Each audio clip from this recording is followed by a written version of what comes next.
Mic check. Gotta check the mic. Gotta check the mic.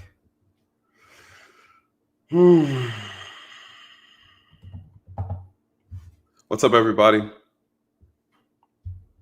Dre, how the sound? How the sound, Dre? How's the sound? All right. Welcome back to the channel, everybody. This is Nathan Daly. I am your law enforcement translator, you guys, and I just use my experience, which isn't much, to give my take, my perspective on difficult topics, current event topics, and issues that we're dealing with in this country, guys. And so this stream is going to be a very interesting one. It's going to be full of surprises, and we got to cover a lot of uncomfortable things, right? We're going to have a very, very delicate conversation, and you see the thumbnail. Right? You see the thumbnail. We're talking about racists, harlots, and hypocrites. Right? And where did all this come from? Right? Like where did all this, how did we get here? How did we get here? Over the last couple of weeks, this sector of YouTube, some people call it like the Black YouTube space, you guys, it has been very active. With a particular subject matter involving race relations,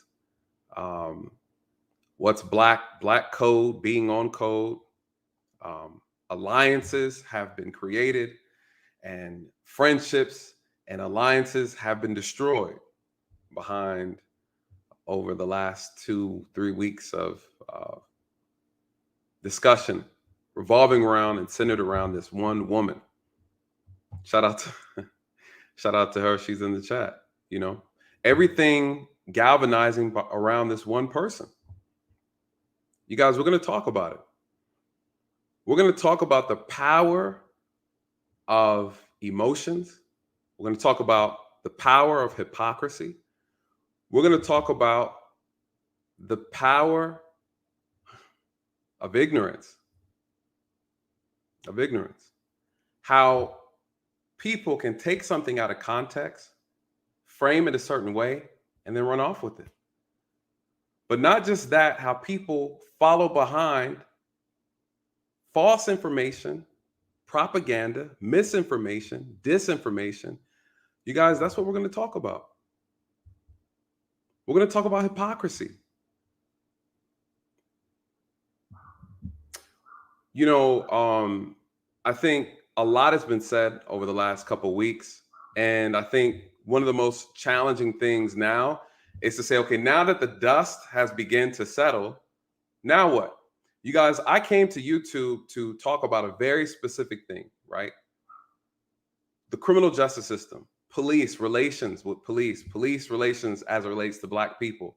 You know, and so I cover this thing extensive. And one thing that always comes up, that always circle back around, is race. I'm always having a conversation about race and racism, white supremacy. You guys, I've seen plenty of racist people. I know what a racist looks like. And then I also know what it's not to be a racist. I know the difference between a racist person and a person that's ignorant. I know the difference between a racist person and a person that is insensitive or racially insensitive. You know, there's levels to this, right? You know, I tell people I've served the Black community. You guys, I've been policing for over 13 years. I've seen a lot. I've experienced a lot. You know, I've consulted with plenty of people, Black, white, Asian, Hispanic. You know, I'm well-traveled, I'm well-read, well-studied. You know, so when I come onto this channel and I'm speaking about different things and we're having dialogue about stuff, I always tell you guys that we do facts over feelings over here, right? I pride that this channel is a group of critical thinkers, right? My subscribers, you guys, everybody, this right here that we got, you guys are critical thinkers. We don't take things out of context. We pay attention, we listen, you know, and so this is going to be an interesting stream. It started off with the idea of pointing out hypocrisy. what do Black people really want at the end of the day, right? And again, this started behind a woman, right? Just Pearly things. I did my stream on it because I watched the entire interview. This all stems from a 3-hour interview that 99% of y'all didn't watch. And you took what was said from a clip that someone hyped up and took out of context, right? Took out of context and created a narrative that wasn't accurate. So I did a response because, again, in this channel over here, we talk about race relations all the time. Someone put under a video and was like, what does this have to do with policing? Everything. Everything. Why? Because anything we talk about in this country as it relates to what Black people have and don't have always circles back around race and white supremacy. So I'm always having that conversation. I'm bringing insight from my experience into a profession that a lot of you guys have never done, will never do, and have no desire to do. So we talk about some things over here, and we have honest discussions about them. I bring professionals onto this channel and have conversations with them. I allow my platform to be open for people to come up and speak their piece and say what they say. And sometimes I get corrected. You guys, I'm not here to be right. I'm here to be accurate. I didn't come on YouTube to make money, right? I didn't. And that's where this conversation starts to get very interesting. Is because there's a difference between people who came on here to educate, those who came here to entertain, and those who came on here to make money. And if you can't tell the difference between the three, you guys, you're the problem. You're the problem. So, over the last 2 weeks, people took a soundbite, a conversation, a clip of just Pearly things, having a conversation with a gentleman by the name of Nick Fuentes, who is, based on his own words, a racist, right? He's been labeled a racist. He's been labeled a white supremacist and a couple other things. She interviewed him. People took some sound bites from that, and they heard what they wanted to hear. Now, I'm not saying that the interview was done professionally, right? That's not what we're talking about. I'm not saying that she didn't say things that were inappropriate. I'm not saying that. Right? When I did the breakdown of that video, I pointed out the things and said, listen, you guys, explain to me what makes her a racist based off of this conversation.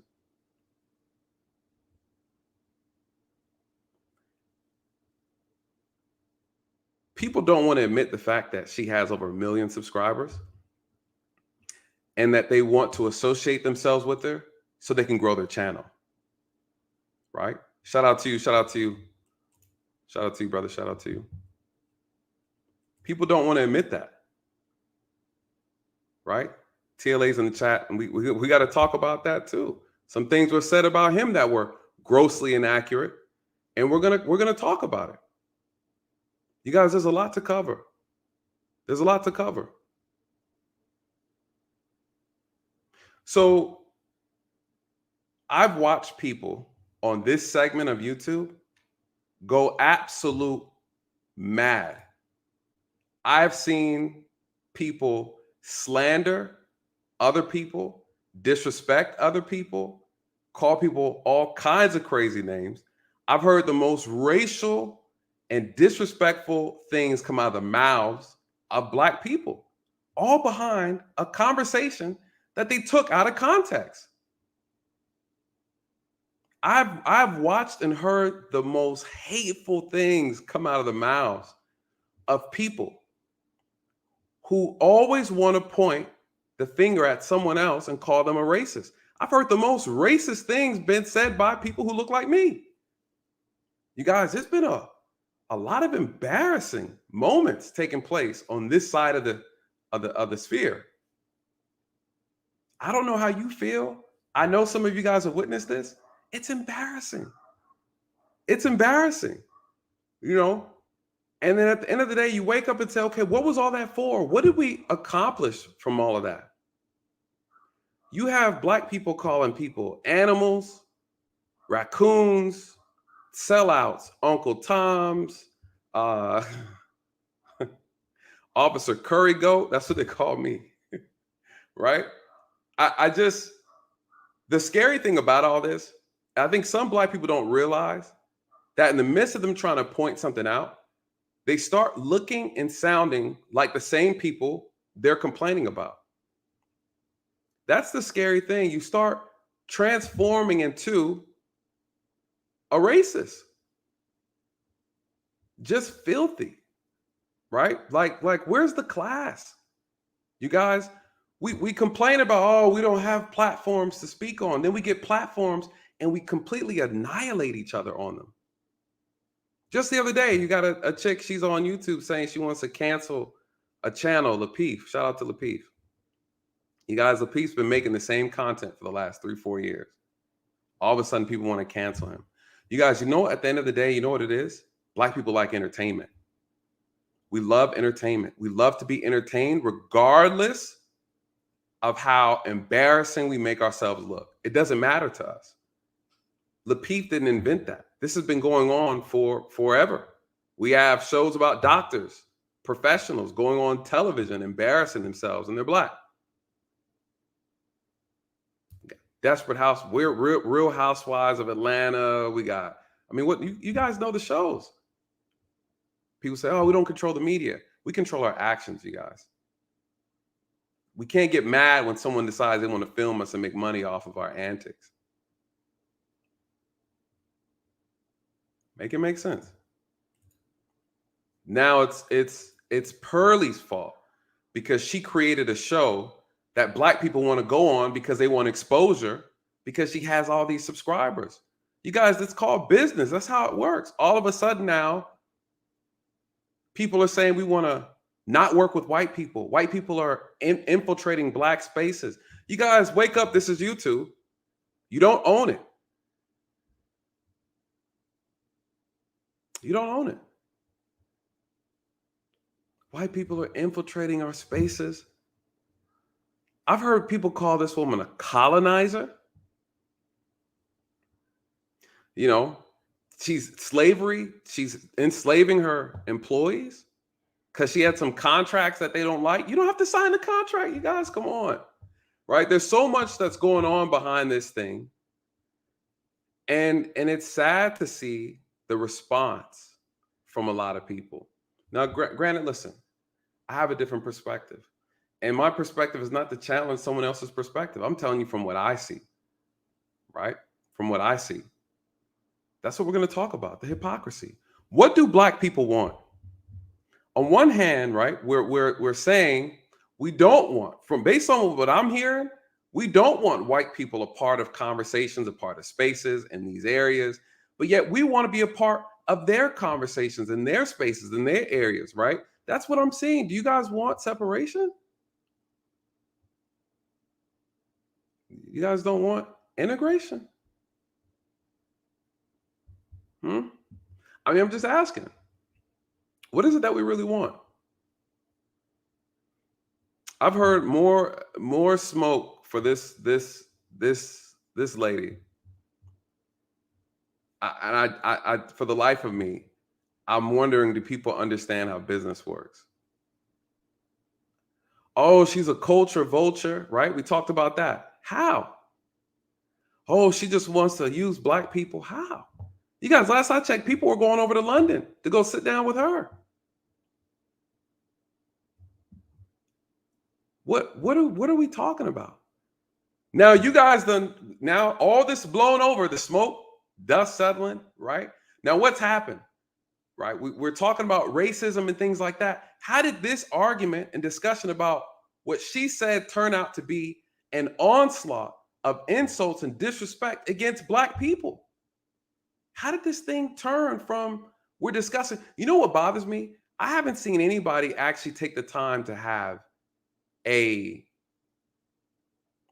a conversation about what was said and actually analyze what was discussed and have an intellectual discussion about what went wrong, what was said that was inappropriate, and what was said that was disrespectful. You guys, this was a perfect opportunity for us to come together and really straighten some things up. This was a perfect opportunity for people with different opinions and views to come together and have a respectful discussion. You guys, this was a perfect opportunity for us to really shine in all of our glory that I know that we're capable of. In turn, somehow this turned into if you don't say it the way I think you should say it, then you're a sellout. You're not black. You're a coon. You're a tether. All the racism that I've heard has been against other black people. And how did this one white woman now become the face of white supremacy?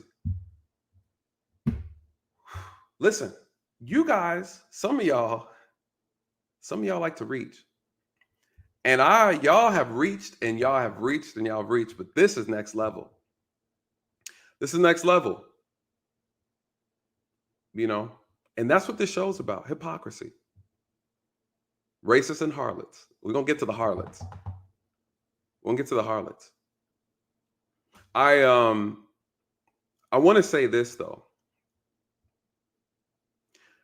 You guys went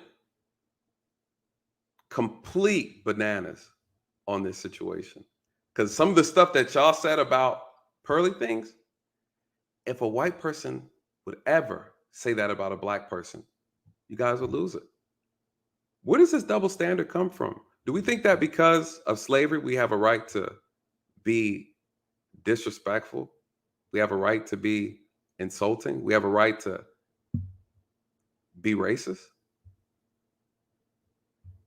I'm just asking out of curiosity. I'm just asking. You know, does that give us a pass? Are we allowed to just say and do what we want to say just because we're black? Is that black privilege? I'm just asking.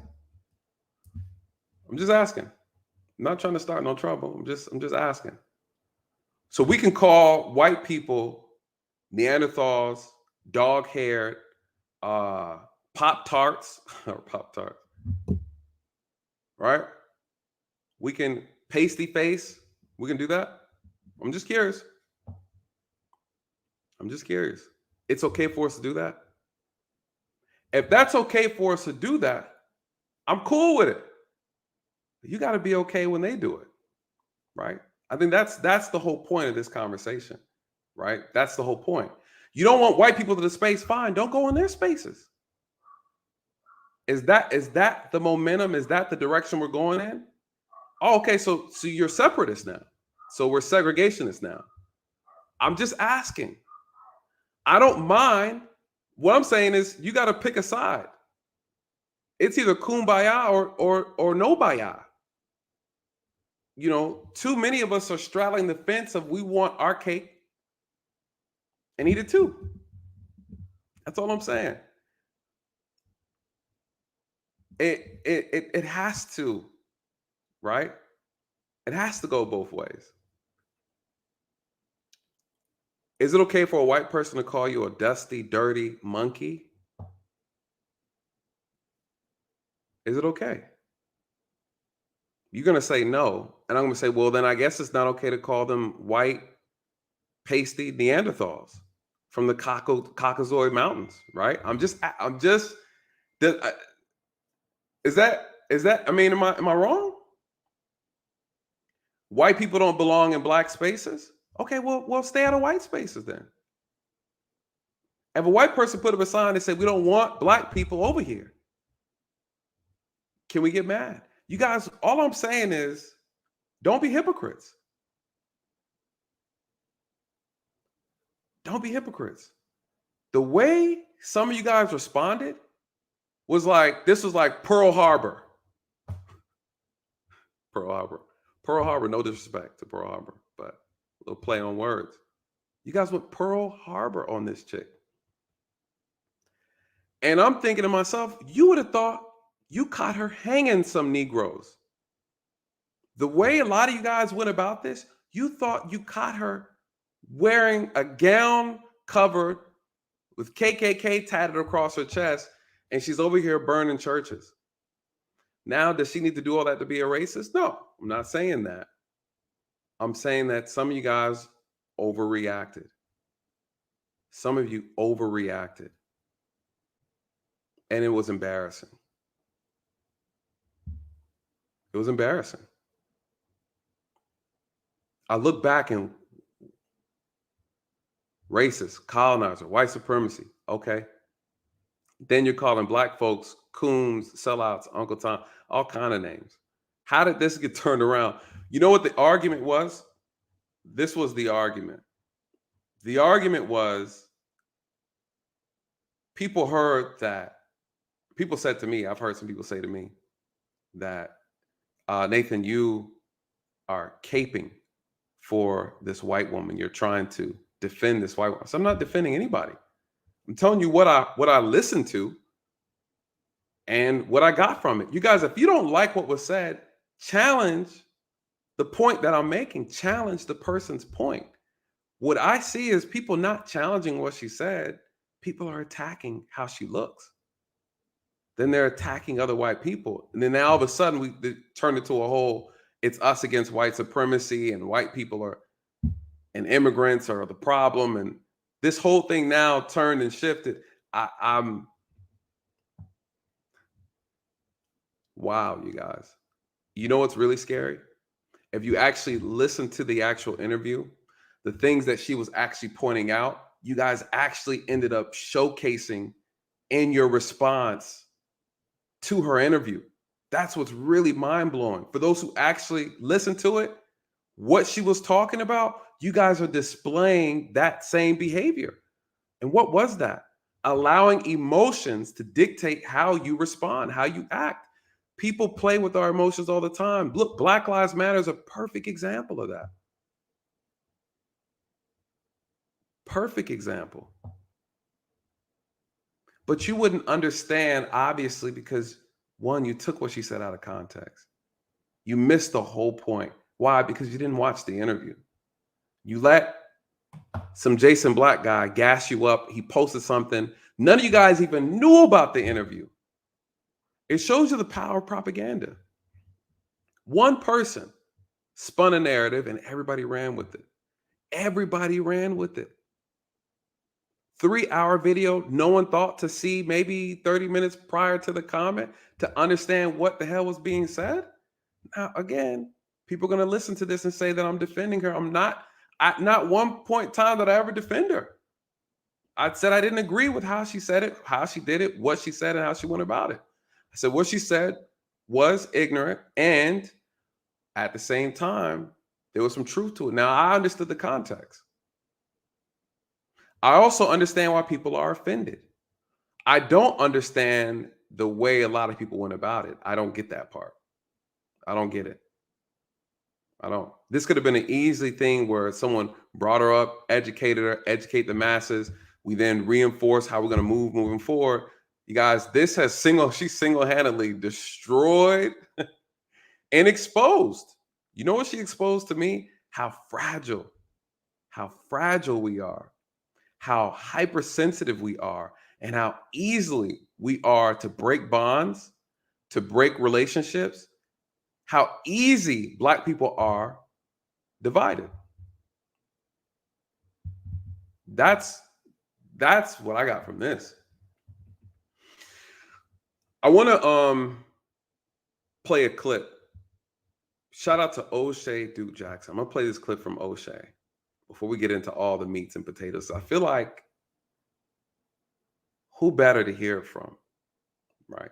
He said this. He said this thing flawless. So I'm gonna have to. Sorry, Oshay, I didn't get a chance to send you an email. Hopefully this works. But we're gonna react to Oshay. This is fair use, right? I think what he said was spot on. I want to get you guys' thoughts on this. So I'm gonna play this, and I want to know what you guys think. I couldn't have said this better. And I remember when he posted this last year, and this was in reference to all the foolishness going on between Black people, Black Americans, Black immigrants. And he just He said what he had to say. And I think it was spot on. So I'm going to play that clip. And we have a lot to cover, you guys. I might pull maybe a couple people up after I get through everything, because there's a lot for us to get. And guess what, you guys? I'm going to be petty tonight. I absolutely have to be petty. I'm going to be petty, but I'll be petty with a purpose. There's a reason for it. There's an absolute reason for it. Petty with a purpose. And I think this is important for us to talk about. All right. And then I'm going to get to the super chats. Well, let me get to the super chats before we go to the video. Let me get to the super chats before I go to the video, because I think, and you guys, listen, there are going to be some feelings being hurt tonight. Bless your heart. Bless your heart. There'll be some feelings getting hurt tonight. All right. Sharon Thomas, $5 super chat, said, I don't think this has anything to do with Pearl, to be honest. This divide has always been there, and Pearl is the scapegoat. Absolutely agree. Absolutely agree. Absolutely agree. Let me just give this man a clap. Thank you. Thank you for the support. I really, really appreciate it. Sherman's absolutely correct. I agree with this. Again, this is what I'm saying. Like, what has this shown us? This has shown us the fragility of us. I think this Pearly situation was a positive thing. I think this was a positive thing. I think this shows us exactly how we want to go and fight white supremacy under this condition that we're operating in? Absolutely not. Absolutely not. How? We can't even talk to each other. We can't even respect each other. We can't even have a difference in perspective. You have people like myself, shout out to TLA, we're like, hey, she was wrong. But that's not good enough, right? You have a lot of black men in this space who said what she said, how she handled it, what she did was wrong. But just because I think she was wrong doesn't mean I believe she was a racist or she is a racist. That caveat, that slither of a difference is enough for you to call another black man a coon. Enough for you to try to cancel another black man or black woman. Well, show me how she's a racist. Let's talk about it. No, I don't talk to coons. You guys, this is the logic. This is the delusion that's taking place. And you wonder how we get manipulated and played. And you wonder. And y'all are telling me you want to come out here and fight whites. We can't even fight the black supremacy that takes place and the colorism and the hypocrisy that takes place in our own community. You want to come out here and fight white supremacy? How? When your mind is already captured. You suffer from the inability to critically think. You suffer from the inability to respect another person.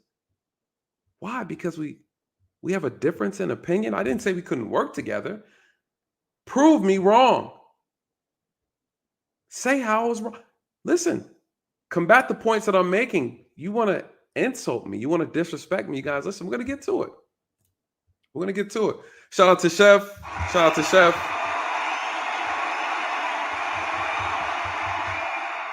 Chef Shapino.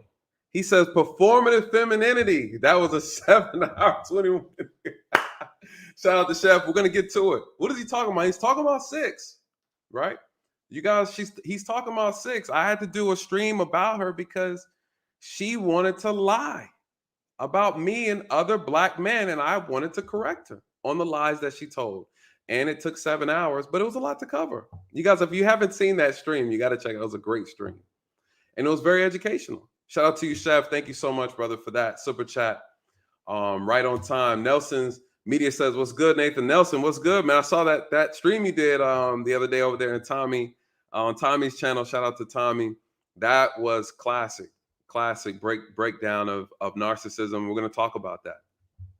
We're going to talk about narcissism tonight. You know, we're going to talk about how people care about money, and money is what's really moving this whole thing. You know, this at the end of the day was about money. Because I'm going to tell you, at the end of all this, I don't see anybody coming with no plan. This is just as bad as all the protesting that went on a couple years ago. Nothing has changed. No laws have been made. Why, you guys? Because it was about money. All this fake outrage. You got some people who made one video, maybe 2 videos, and they were back to business. Back to business. Some people decide not to speak on it at all. No problem with it. Some people made 30, 40 something videos about this situation. Right? So shout out to Sherwin Thomas. Shout out to Sherwin with the new member. Thank you, brother. Thank you. Welcome to the channel. You guys. Listen, we have real conversations over here. We don't censor over here. We do facts over feelings over here. If you want to have an intellectual conversation with context, right? Taking your feelings out of it, this is the place to be. Sherwin, so thank you so much, brother. Welcome. I gotta make sure I'm gonna run through these and come back to you, Sherwin, because I really appreciate you joining us, and it means a lot to me to have you a part of this team. Felicia, the super chat, $10 super says, greeting from New Jersey. She says, I'm a new subscriber, saw you on TLA's platform, so I'm eager to hear your feedback, input on this topic. Shout out to you. What's that in your mouth, though, sis? Is it a cigar? All right, that's what's up. That's what's up. I love me a cigar smoking lady. So yeah, shout out to TLA as well. He's in the chat. Shout out to that brother. There's a segment on here where I'm actually gonna have to cover some stuff. There were some things that were said about him that's not accurate. Well, I'm gonna just say it was a lie. And so we're gonna cover that as well. So shout out to him again. And shout out to you, Felicia. Thank you so much for the love and the support. Welcome to the channel, and make yourself at home. So now listen, I'm not as funny as TLA, but we do get some good conversation in over here. I gotta work on my comedy. But definitely I promise I'm not gonna long stroke out tonight. We're gonna hit probably 4 hours tonight. All right. My Lois Lane, thank you so much, love. I appreciate you. Shout out to you. Lois says, even though I'm not supposed to be on this side of YouTube, had to show my unwavering support to a free-thinking man. Amen to that. No, you're welcome anywhere. Please don't get caught up in a lot of these racist antics that some of our people on this side of the fence like to spew. We all do not think like that. We all do not operate with a racist mindset. At the end of the day, there's good people and there's evil people. All right. And I like to speak on behalf of good people, no matter what you look like. We judge by people's character, right? And not by the color of their skin. That is probably the most profound things that's come out the mouth of Martin Luther King Jr. And I think that many of us need to practice that. Many of us need to look in the mirror and practice that, right? Don't judge me by the color of my skin, but by the content of my character, you guys. It's very simple. It's very, very simple, right? So you are welcome here. This place is open. We have a very diverse channel. I respect all thoughts, all voices, all religions over here on this channel. And so thank you, my dear. I appreciate that. Sherwin again with the back-to-back. He says, the most ridiculous thing I've heard is that white people should not speak about slavery. Last I checked, they were a part of slavery. So how can they not speak about it? Make it make sense. People forget slavery is American history, you guys. And we are American, you guys. All right. Last I checked, we are all Americans. And, again, I know this is a very sensitive topic, and it's not to dismiss or diminish the atrocities that took place. Right. And again, no one was doing that. And again, I know this is sensitive, and I know people get triggered, people get offended. And that's the difference, right? The difference between someone who's getting triggered and a person's like, okay, I understand what's being said. Let's talk about it. You guys, we cannot move forward without conversation. And the more we continue to divide and subdivide, Black people we're only 14% of this damn country. You guys, if we've managed to divide ourselves 14 different ways, make it make sense. So shout out to you, Sean. You're absolutely correct. We have to, this intolerant mindset, this, my ancestors did this, so I got to be like this. I look at a baton being passed, and we're dropping it. We're dropping it. And Oshay is going to cover that. Shout out to Oshay. He's not really here, but I'm going to play this video. He's going to speak. He's going to speak on that. And I think he does a phenomenal job at it.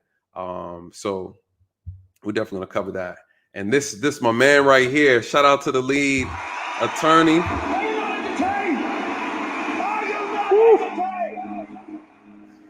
Yo, lead attorney, thank you so much for this super chat, brother. Thank you so much. Thank you so much. And one, let me give a special shout out to you, because I think you've motivated and inspired me as well in this space. As a lot of people know, when I first started, you gave me an opportunity to speak on your channel. That has opened up a lot of doors. I just appreciate the lessons, the teachings, and just being humble. Being humble and being a great mentor to not just me, but a lot of people in this space. And I've got a chance to meet you personally.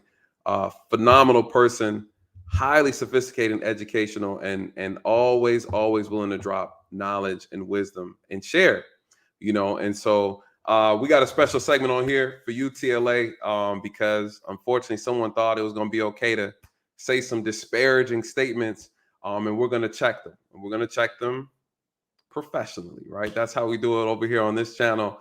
And we're going to call out the hypocrisy. We're going to call out the hypocrisy and the BS. We got to call it out. We got to call it out. So let me pause here.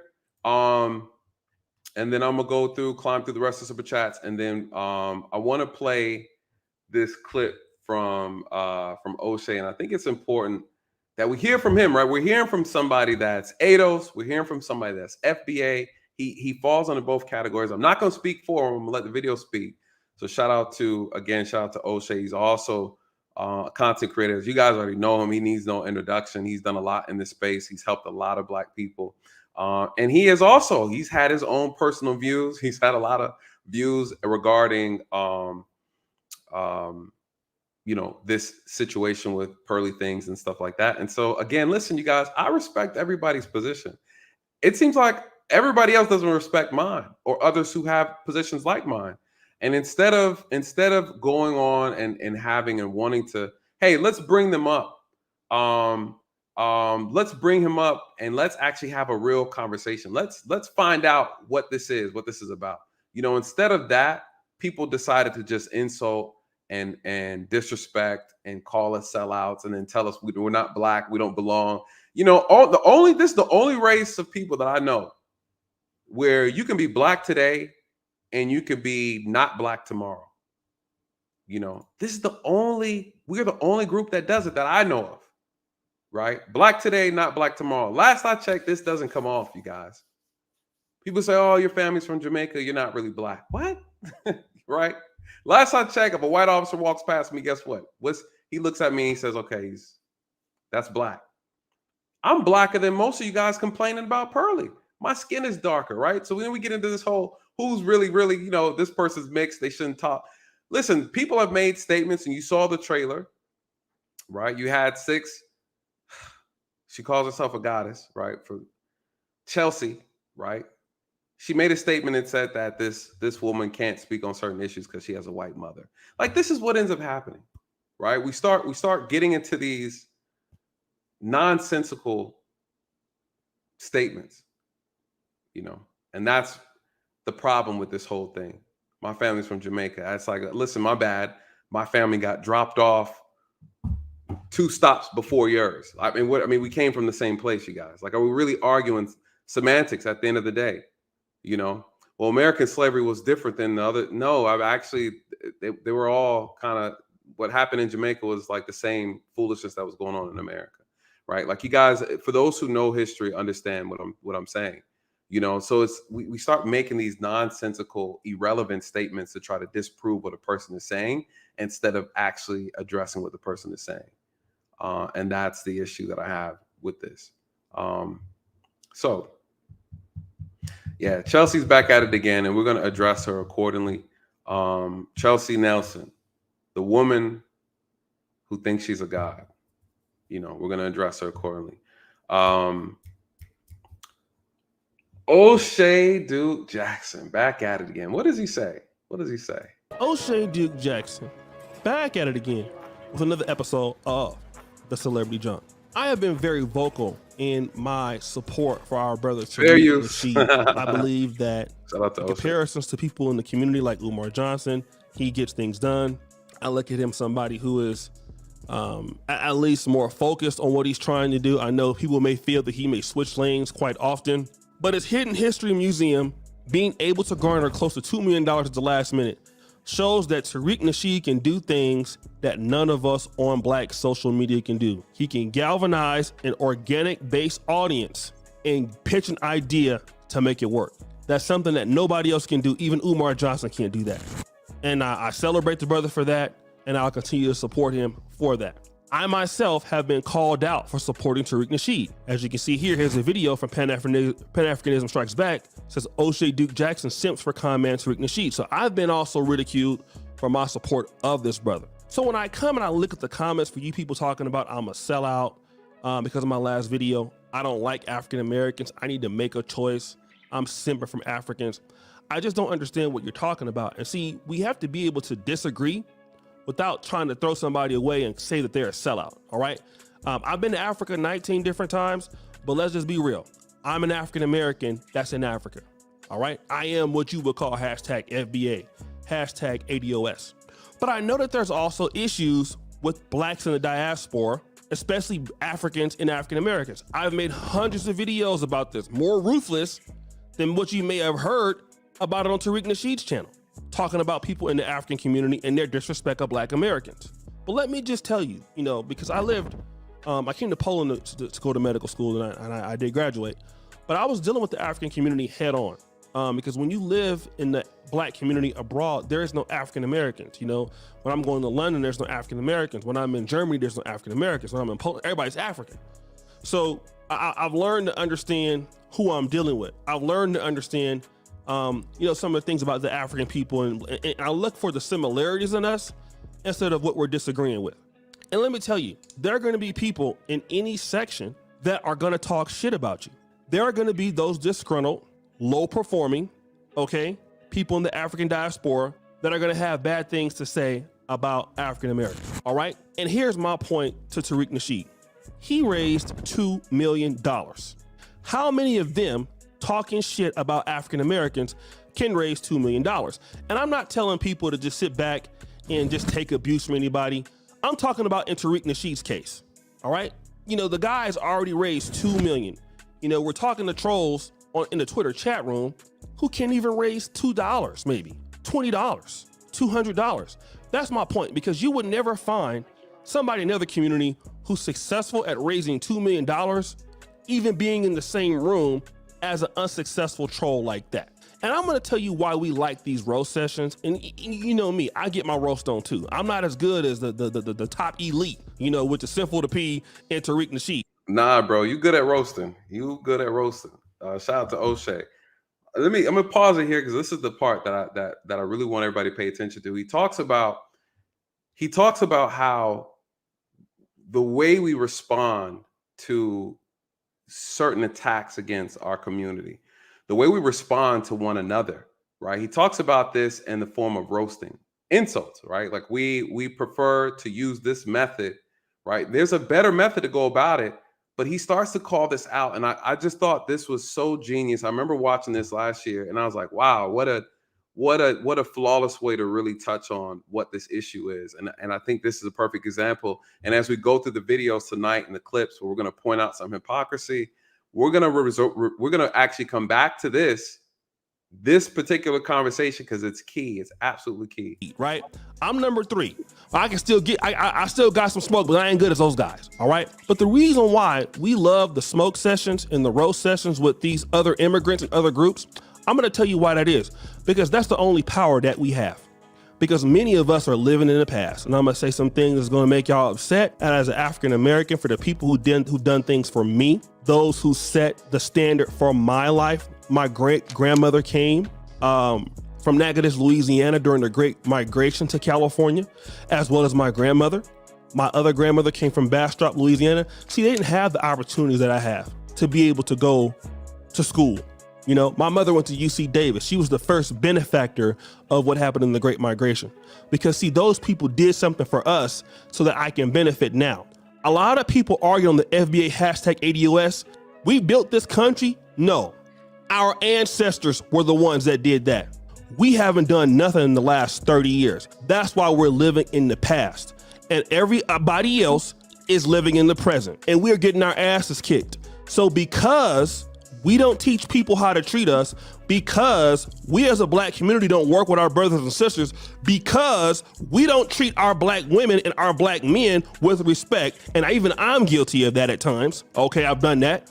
You see, when they come over here and they see how we treat each other, then they start treating us like we treat ourselves. And then we want to get mad, talk about words of disrespect, because we are not doing what the forefathers told us to do. We didn't follow what John Henry Clark told us to do. We didn't do what Amos Wilson told us to do. We did what we wanted to do. And now people are coming over here who are more disciplined than us, beating us at our own game. Now you want to be mad at them. And I get it. We can go back and roast them, but you know what that's showing? That we don't have no real power, because all we got is a roast. We told them off. You think that's going to change how the way Ethiopians feel, how Somalians feel? I'll tell you what, I got a better solution. And I appreciate the work that the brother Tariq Nasheed was able to do, because he was able to get $2 million from a sleeping giant, and we got more to give to do things to develop our community. So that's just a little, that was light work. And he did that with only 150-something thousand subscribers here on YouTube. But you know what we need to do? Instead of going back and forth with these little roast sessions, how about you start pulling your people up every day? How about you start creating opportunity with your people? How about you start going into business with your people and elevating the standard so that our people can respect it? How about you start doing that, all right? Like the Jews do, like Chinese people do. They make sure their people can get in high positions. They get the skills qualified necessary for people to respect them. So when people dish you, you have what the Jewish have, the ADL, the Anti-Defamation League. Because see, they ain't got to go on Twitter and roast folks. You see, because you know better than to talk to them crazy, right? Because their people own industries. See, we have a lot of situations and stuff like here in America that we could be doing, pulling our people into those things. Our HBCUs, we don't support them. We haven't had a new medical school in Black America since 1972. But now here we are wanting to roast other people. Now I get that we can do it and it might be warranted when people talk too much trash, but at the end of the day, it's not gonna make them change how you feel about you. You need more productive African Americans, because we've had African Americans in the city of Philadelphia running the city, in the city of Detroit running the city. We've had the opportunities in Memphis, in Jackson, Mississippi, and we all know how that turned out. You see, if we really wanna have a conversation, then why are we at the bottom? What are we doing that keeps us at the bottom? I'm not worried about what 2 or 3 million Africans may or may not be saying about me, or even Hispanic. I don't even listen to that. I don't care. And you guys get the point. I think this was this particular rant, in my opinion, was epic. You know, he said we can roast people, we can roast each other all day, but it doesn't change anything. And that's what I'm asking everybody. What impact did you create? There was nothing but destruction. By trying to destroy this one person, you single-handedly destroyed yourself. You may not look at it that way. You guys, when we talk about the power of image all the time, and some of you guys are an embarrassment. Some of you guys just utterly embarrassed yourselves. And mind you, we all share the same skin complexion. So when others look at us, they look at all of us as one, even though we act as individuals. I know that might be hard for some people to believe, you guys, but listen, we share an image, whether you like it or not. Whether you're from Nigeria, the Congo, the Caribbean, Cuba, it doesn't matter. When you're in America, we share the same image. Like it or not. Like it or not. I just find this whole thing utterly ridiculous. We go to name calling. We go to name calling. I haven't heard any productive conversations. Everybody wants to, Oh, we're going to unify over here. We're not going to. All the conversation's been about coons, white folks, pasty-faced people, Neanderthal. What? Is that how we talk? I'm just curious. Where you have some people outside of YouTube who actually do real activism work. They come on social media to spread some knowledge, and they leave YouTube and social media and they go and do real activism work.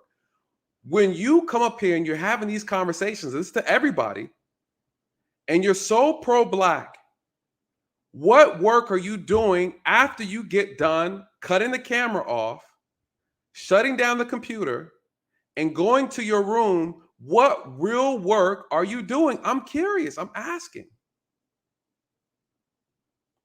All this pro-Black, when it's beneficial for you, but then we ask for your resume and I don't see nothing pro-Black about it. Oh, you guys want to work for the pasty white woman. Some of you guys get off YouTube and you go to work working for a person who's white.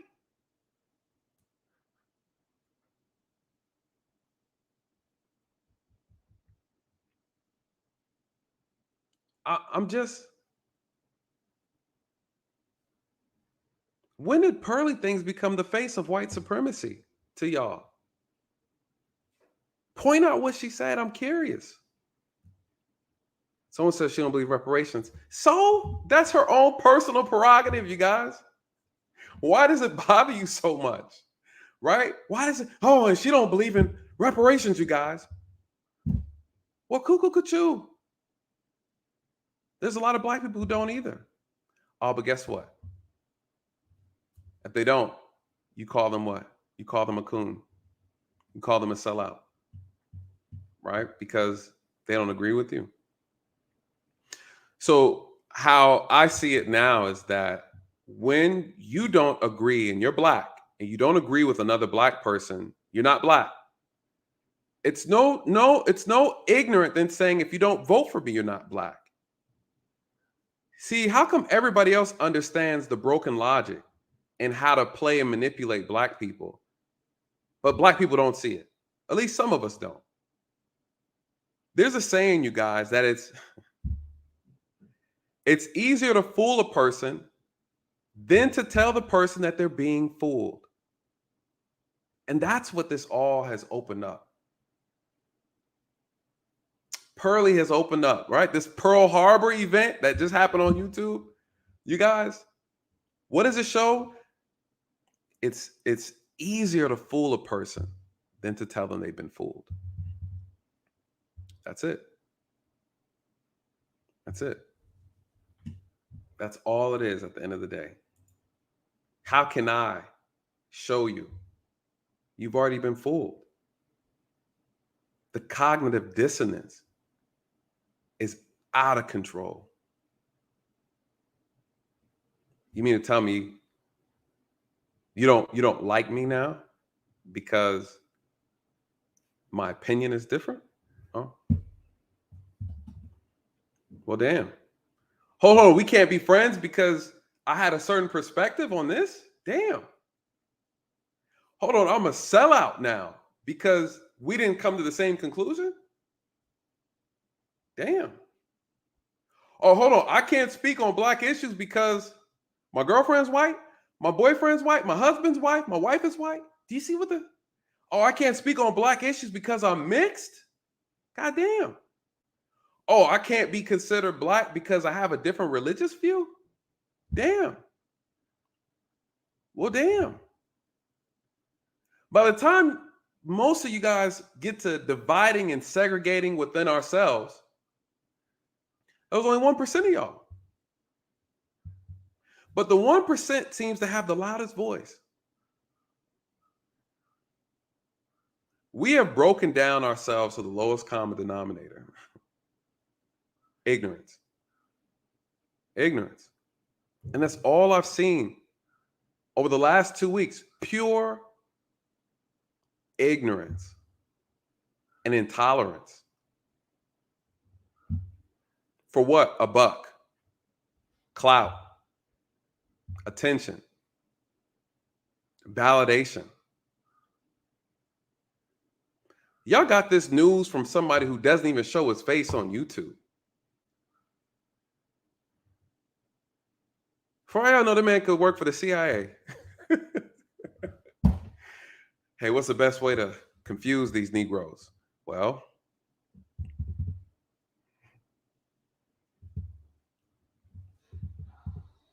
and you wonder why people calling this woman a infiltrator. I've heard interloper. I've heard again racist.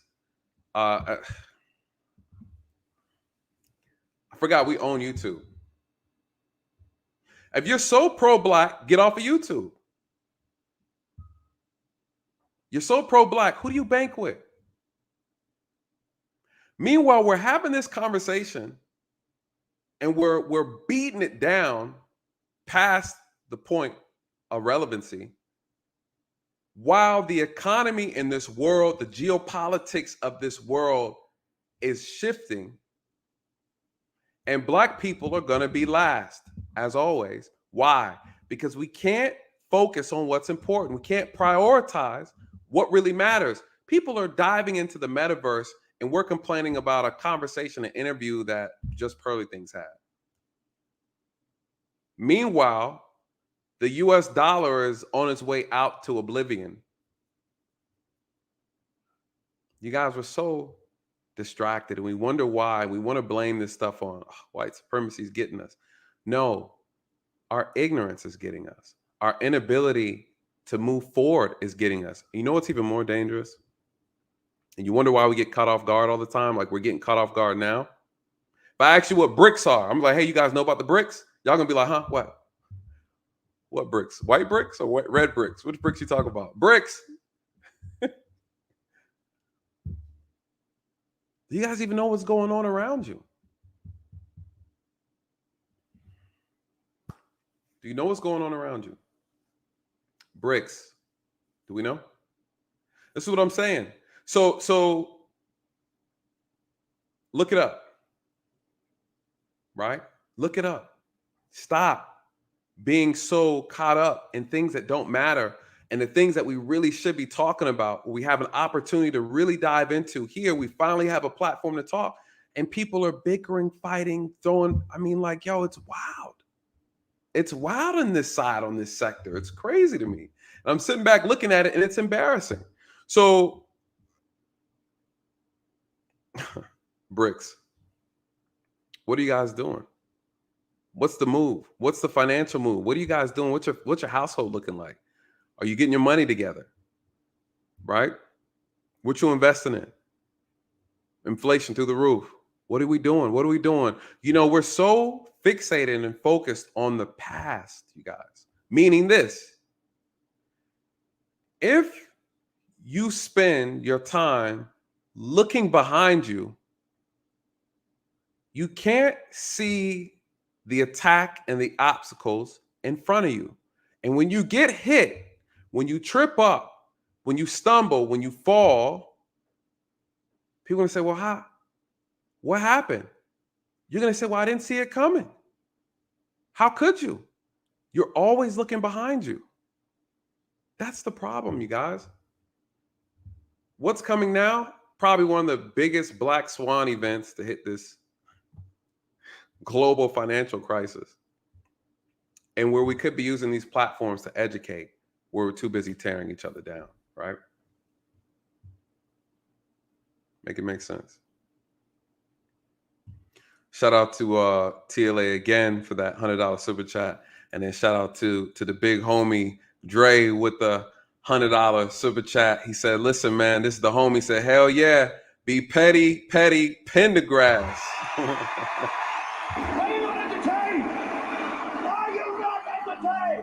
Oh, petty with a purpose. Petty with a purpose, you guys. We're going to be petty tonight. You guys get to see a more relaxed, comical version of myself. I try to be professional. People don't want it. People want to push the envelope. We're going to talk about it. We're going to dissect some clips. We're going to talk about hypocrisy. Petty Pendergrass. Petty men are not masculine. Yeah, I guess not. There's a masculine way to be petty. I said petty professional. Absolutely. Absolutely. How can you say petty's not masculine? It's very masculine. It's very masculine. Men could be petty. We'll call it petty professional. Nothing wrong with that. Shout out to you, Dre. Thank you so much. Thank you so much. It's so funny because one of these things that we always kind of go back and forth with is the idea of what should be said, how it needs to be said, and should it be said at all. At the end of the day, you guys, sometimes you just got to call out the BS. Sometimes you just got to call it out. Got to call it out. Someone said petty whataboutism. Sometimes we got to call it out, and that's exactly what we're gonna do. Shout out to you, Dre. Thank you so much, brother. I appreciate the love. Where are we going next with this? You guys saw the trailer. I'm gonna pull it up again, and we're gonna talk about it. Who have BLM in their bio. If you really want to prove to Black people that you love us and you care about us and you are down for the cause, do not go see that movie opening weekend. So this woman, just to call it out, this woman, I don't know who she is. She's an imbecile, but the Lavender Lee, she got like over 300,000 subscribers on Instagram. She pulls out a statement in reference to Wakanda movie, the Black Panther movie, and she tells everybody, if you're not Black, don't go and see it. You're not allowed to see it for at least 2 weeks. And this is the type of thing that bothers me, right? If a white person were to say that, you guys, would we be okay with that? I'm just asking. I'm curious. What are we trying to do here? If we go back to separation but equal, like that's what y'all want, then okay. I want to know what, I'm curious. If that's the angle, if some of you guys want to be separate, then separate. Separate. You can't complain, right? You can't do both. You can't do both. So I thought this was so interesting. Let me upload this again. This video is always glitchy when you try to. StreamYard is having some issues apparently, but we're gonna ride it through. This message is to all the white people who have BLM in their bio. If you really want to prove to Black people that you love us and you care about us and you are down for the cause, do not go see that movie opening weekend. You buy your ticket, you give it to a Black person or a Black family who can't afford to go. No, we didn't. You don't believe in race mixing. Yeah. Okay, you wanna... Well, I'm just against it because, I just want kids that look like me. Let me ask you a question. All right. The infamous conversation with Pearly Things. They're talking about essentially what's being said. A lot is being said in reference to pride, white nationalism. People want to call certain white people in their thoughts. They want to call them white supremacists. Fine. All right. White supremacists. That's what they are. Cool. That's what they believe. Cool. But then we talk about the things that they say. And then I listen to other Black people and they say the exact same things. You guys, unfortunately, and I'm just going to be completely honest with you, all nationalities and ethnic groups think that way. Nobody wants to mix, right? The majority of people don't want to mix. You have people within their groups that believe in mixing, and the majority of people don't. A lot of people don't realize 80% of Black men marry within their race. There's always that percentage where there's 15 to 20% that doesn't care. The majority of people, you guys, think like that, right? And so this is one of the things I want to bring up because I thought it's such a great comparison to make. White pride. He talks about in that interview, if you were to watch it, about what that means to him. And guess what, you guys? That's him. He can believe and feel what he wants to feel. I don't care. He's one person, you guys. It doesn't matter. People thought that was supposed to be like this big, oh my God, look, that's what he thinks and he's a racist. I know plenty of other black people feel the exact same way. They don't want to mix. They're proud about who they are. We're very prideful people. We don't want to mix. Okay, cool. Does that make you a racist? Well, he thinks white people are better. Well, he never said that. But if you think that makes you a racist because you think that your race is superior than someone else's. And you turn around and hear how we talk, right? You turn around and hear how we brag and talk about how our skin this, our height this, our physique that, our talent this. You guys, everybody thinks their race is better than the other race. To a degree. To a degree. All I'm saying is the same thing that he's saying, we say as well. Or things that he has said, we say as well. I don't understand where all this anger is coming from. Someone said not true.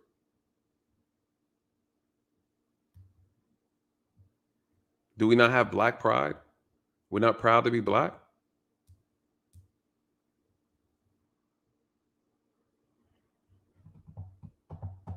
My thing is, who cares what he thinks?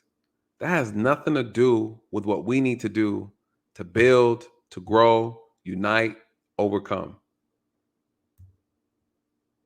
I just feel like we put so much emphasis on things that just don't matter. You can't control what people think about you. You can't control, or you can't get the government to control how people think. You can't. You can't legislate love, you guys. You just can't. I just never understood why people make it such a big deal when you find out someone doesn't like you. Oh, because of color of your skin. Oh, because of this. Oh, this country. Oh, because this religion. No. When you decide you want to act on it with violence, that's a whole nother. When you want to discriminate, that's a whole nother conversation. I'm just pointing out the similarities. And what does he say? Dr. Umar, are you totally against interracial relationships? I am totally against it, and I want to make sure you understand why. Mm-hmm. It's not because... Cut it out, Envy. Before, I have said this 1,000 times. Once you, as a black person, choose to swirl, I want you to understand this. Once you choose to step out and swirl, you... So this is one of the parts. This is the most important part of this, right? The swirling situation. Whereas the conversation that goes on now is that if you are a swirler, if you're mixing and matching out here, your voice no longer matters, right? You can't speak on black issues. You can't talk about black things. You can no longer be considered pro-black. And it's the perfect time to talk about this, right? The pro-black movement, pro-Hispanic, pro-white, pro-Asian. Listen, everybody has this pride in their own individual group. If you don't want to mix, that's fine. Calling someone else a racist for thinking that way is hypocritical, right? I think. That's just my personal opinion. But this particular thing right here is a statement in the trailer that Six made, right? We know Chelsea Nelson made, and she's describing that if you don't want, well, if you want to live this lifestyle and want to be a mix, you want to mix around, you cannot speak on black issues. And one of the things that I brought up in this was one of her followers, who is actually one of my main trolls from my channel. Her name is OG Patrice, right? And we're going to talk about her tonight. She's earned a right to be discussed in this live stream. OG Patrice has a white husband. Okay. She has a white husband and she's pro-black, and she is a pro-black representative. She's ADOS, she's FBA, and she's fighting for reparations in Nevada, right? She's showing up, she's having these discussions. She's really making some strides and making sure that that people recognize the need, the necessity of reparations in her state. So she's always part of that conversation. You guys listen. But then when you turn around and listen to what Chelsea is saying, she's saying that, listen, if you decide to swirl, you can't speak on Black issues. Now, granted, OG Patrice is my troll, bless her heart. But again, here lies the problem. Here lies the problem. So OG can't come to the cookout because she got a white man? You see how silly this sounds? An advocate for reparations, a woman who was a descendant of slaves, American slaves, she's FBA. She's not good enough now because her husband's white. She got a white man, a white zaddy, right? That's how y'all say it. Huh? Don Lemon got a white husband.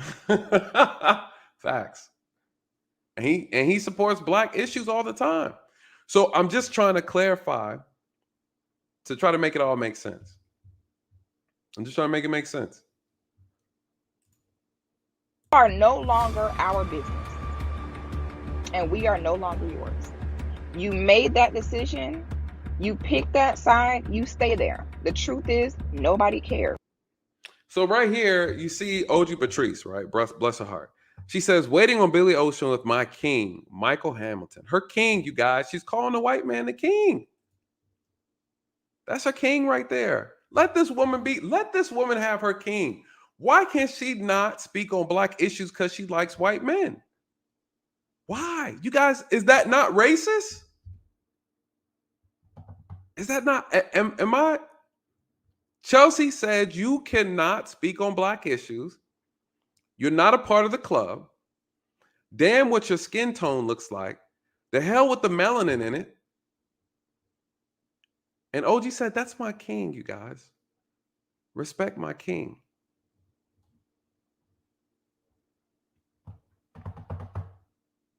Is that fair? Let this woman have her king. That's her Mufasa, right? And how do we know he's white? He could be albino. He looked kind of Black. Let me look. What does being Black look like? That brother looked Black. He's probably albino. He probably just really light skinned. He's probably just really light skinned, you guys. But regardless, if she wants to be with a white man, what's the problem? So does that discredit the work that she has done? Right? The work, you were okay with OG Patrice talking about other Black men.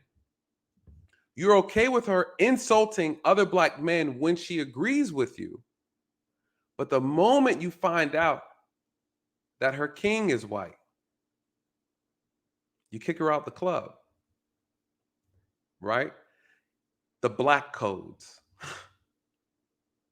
Being on code is what we call it. What does that mean? I've heard that repeated so many times. Hey, y'all, we got to stay on code.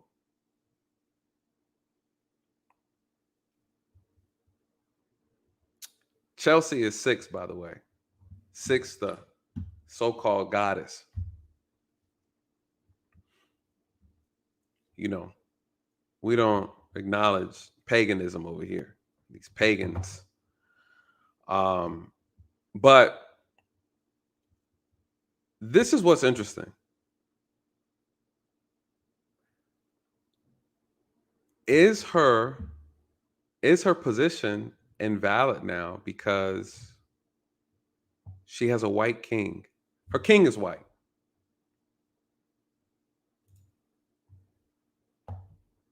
Her king is white. OG has spoken up against a lot of things, right? She talks about a lot of stuff. She has been very disrespectful on behalf of other people. She has said some disparaging things, even against myself. Did you know her king was white? What's funny about it, though, the hypocrisy behind this is her herself has a lot of negative things to say about white people, then you turn around and you find out she's married to a white man.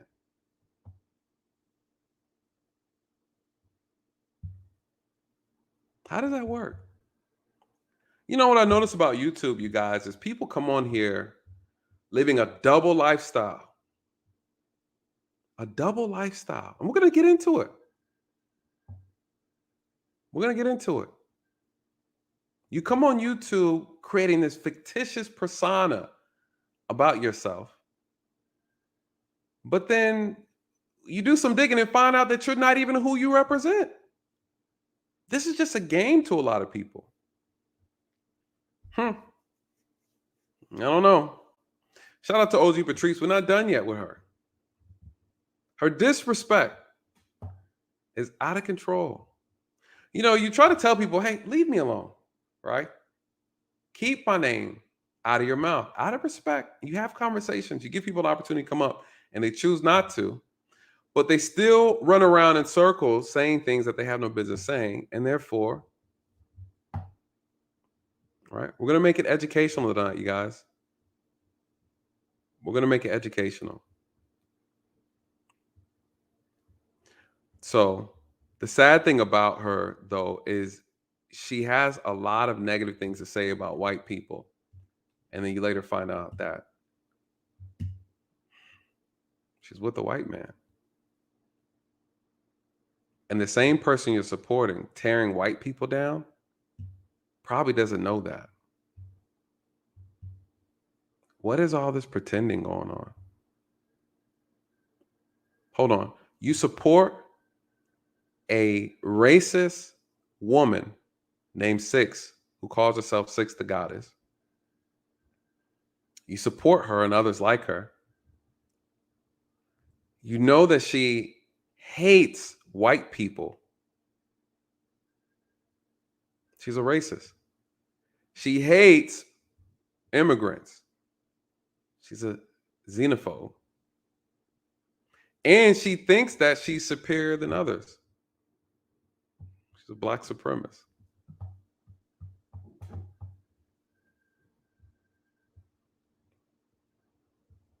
You support her. And your husband's white. That's your king. I don't see nothing wrong with it. It don't bother me. I'm just saying that's the people you hang out with, right? That's the people you hang out with. But I just wanted to. But you still need to have love for your race. You need to have love for your people. And is race mixing wrong? Race mixing is exactly wrong. Across the board, black women. You know, I thought that was funny, right? Here you have this is a known KKK member guy, right? A blue coat. I don't know. Blue coat. A racist who doesn't believe in race mixing. Like that was a surprise. And I put him in the clip, you guys, just to kind of highlight that we're all in agreement. Black people, you got some black people who don't want it, and you got some white people who don't want it. I mean, I just thought it was good to throw them in there to know that we all share some of the similar talking points. Am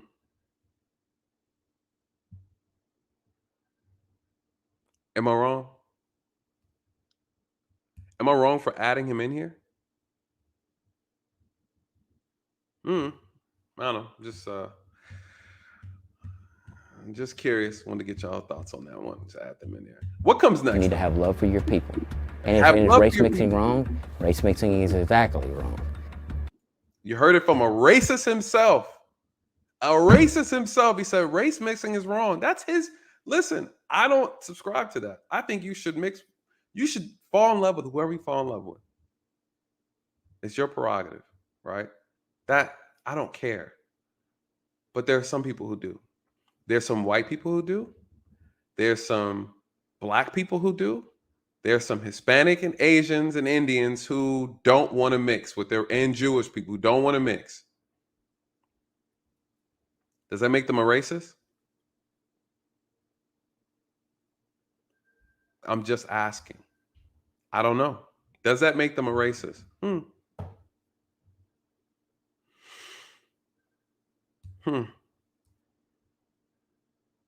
going to talk about hypocrisy now. We're going to dive into hypocrisy. We're going to get into the meats of this conversation. Shout out again to Dre for that super chat, $100 super chat. Appreciate you, brother. Shout out to Millennial Mark TV. Says salute.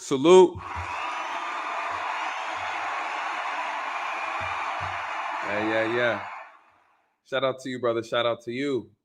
I appreciate that. Let me move this over here. Because I can't see any of the StreamYard has been acting up. Let's see. Shout out to Uncle Stu. Uncle Stu, what up? Old man from the block with the $10 super chat. He says popcorn and coffee readies. Oh, we're not even at the good part yet, y'all. Matter of fact, that was just the introduction. Let's continue to dive deeper into the BS, right? Shout out to you, Uncle Stu. Shout out to you, Trish.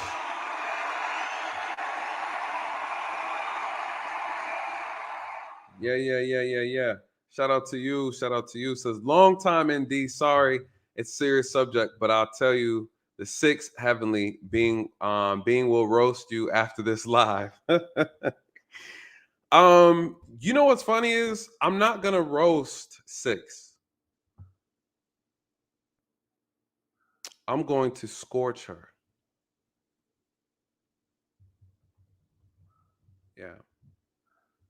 I'm gonna have to scorch her.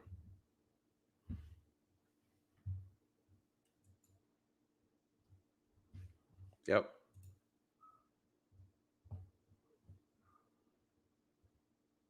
StreamYard.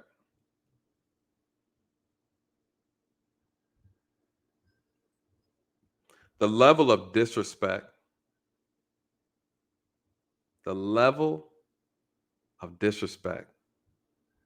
Whew.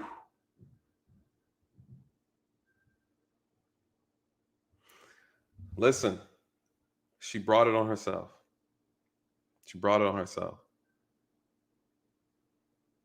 Tell Six, the goddess, she has an hour to come over here and provide an apology publicly. And I'll pull her up on the stream.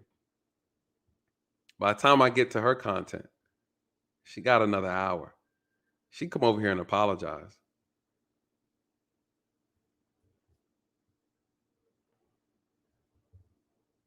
Publicly. Or this is asymmetrical warfare. Absolutely. So shout out to you. I hope she does respond to it. Bless her heart. She's going to get her feelings hurt. Shout out to the intentional millionaire. Are you not entertained? He says, listen, TLO, strapped with facts and data. Unload the FND clip. Absolutely. We are definitely going to do that. You know what's interesting though is this whole thing started off with just kind of sitting back and watching the back and forth, and then turning around and realizing that there's nothing productive coming out of it. And it just bothered me. You know, it bothered me. I'm not gonna lie. And I'm not gonna lie, I was a little disappointed. And a lot of us, to be honest. A lot of us. Very, very disappointed in a lot of us. But nonetheless, we're going to address it. So let me pull up the matter at hand, you guys. Where is it at? Here we go. No woman, no cry.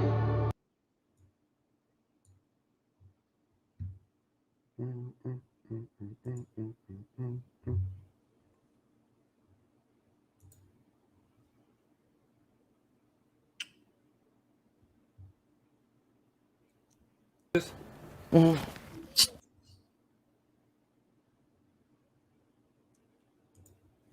All right. So StreamYard look like it want to be difficult. We're gonna pull up the link and do it this way.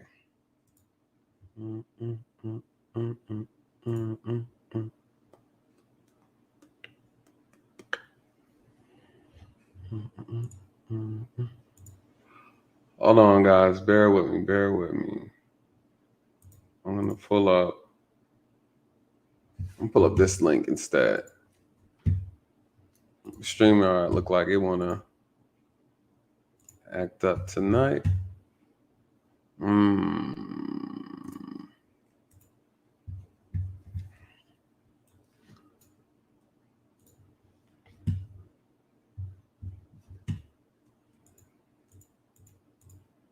Of my and For German to date a German and Irish to date racial people. right? Just well, okay. All right. Let's see what the issue is here.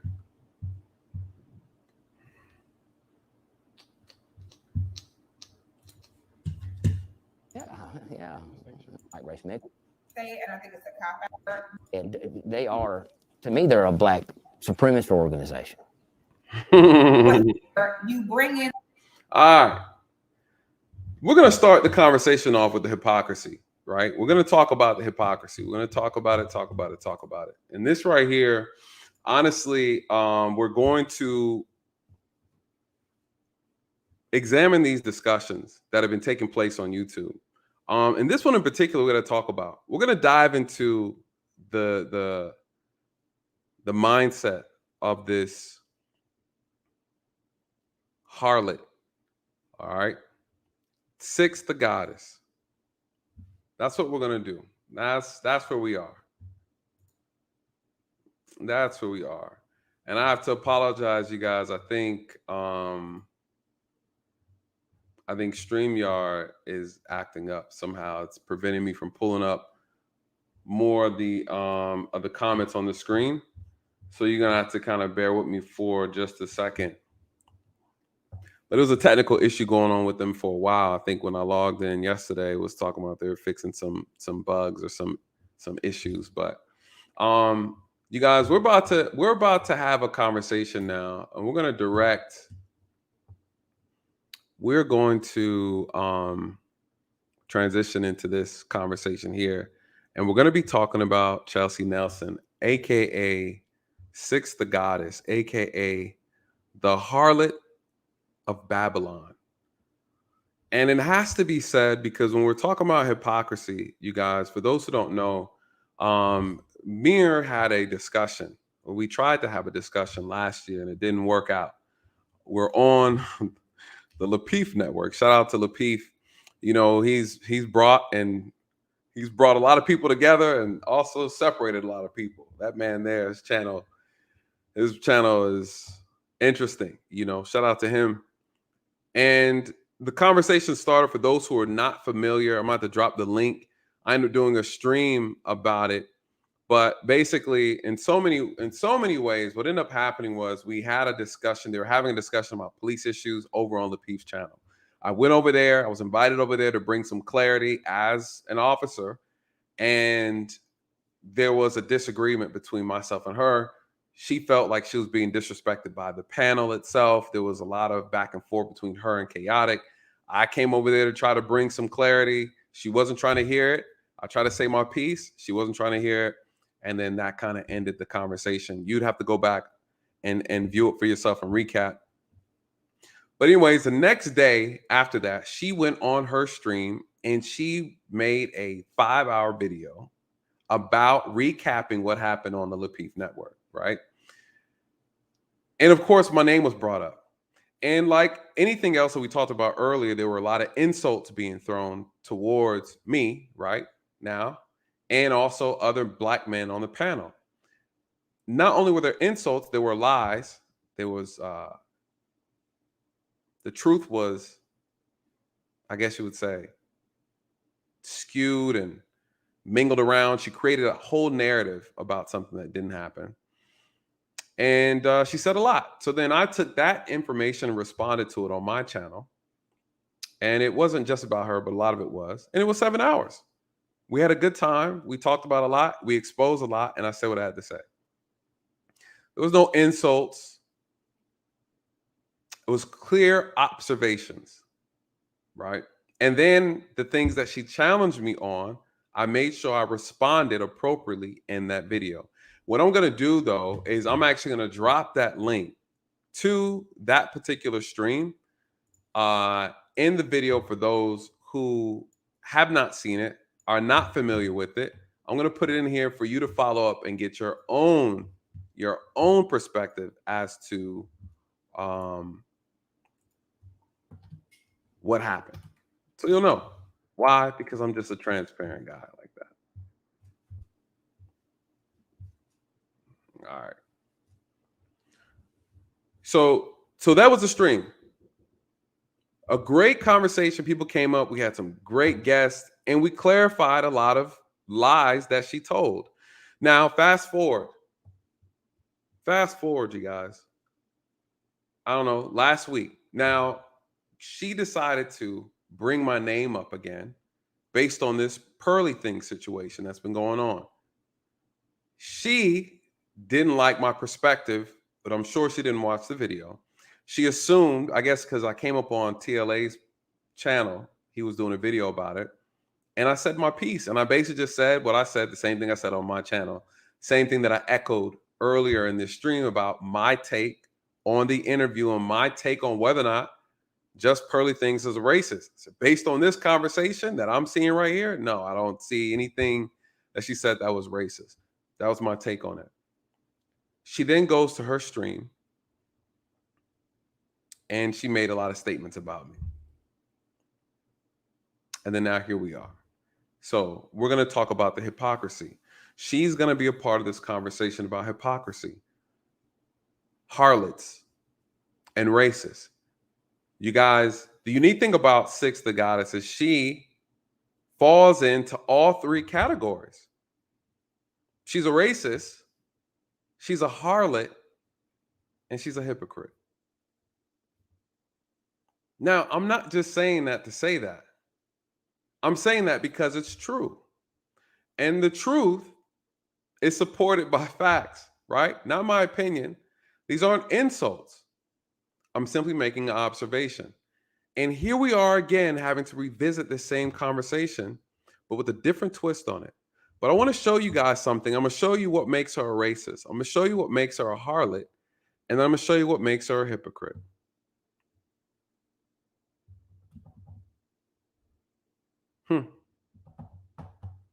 Who is she? A 33-year-old Black woman, single mother. She's been engaged twice, high school educated, no college, with a cosmetology certification. She's a face painter, right? Self-proclaimed goddess.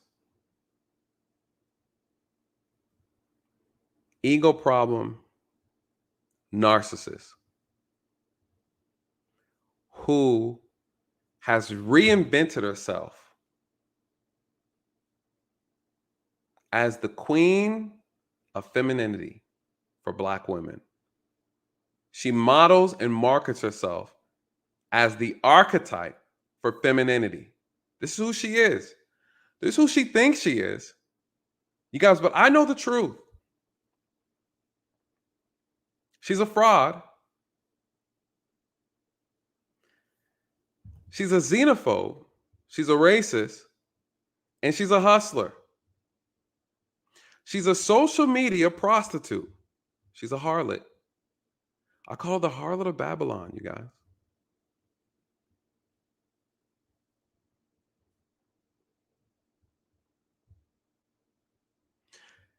She disrespects men. She disrespects women. She thinks she's above both. She thinks that she should be worshipped. She's a hypocrite.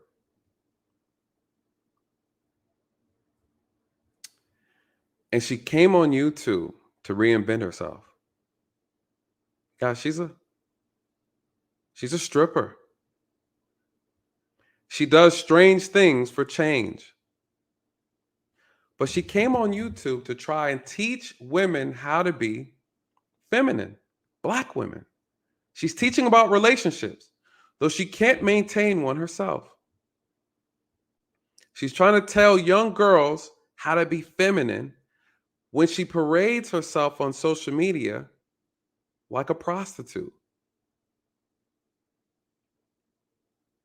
She's pro-Black only when it's convenient. Her mouth is filthy, you guys.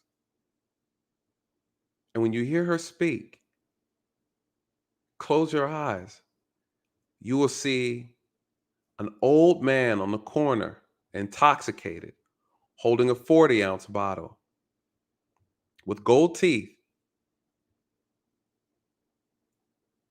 Some people are so fixated on her outer exterior that they ignore the interior of this person. This decorative bottle with no substance inside. She insults and disrespects other Black women. She fat shames, right? She insults other Black men. She's supposed to be a feminine coach, teaching women how to get husbands. Though she had 2 suitors, miraculously, who decided not to marry her anymore. And you ask why? She wants to teach women how to earn a ring.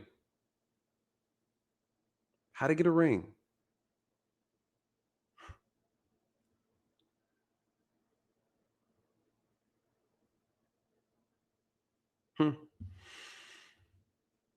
Hypocrisy.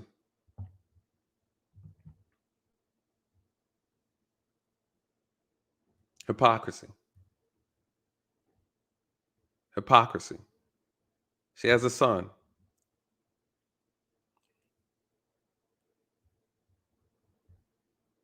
Hypocrisy.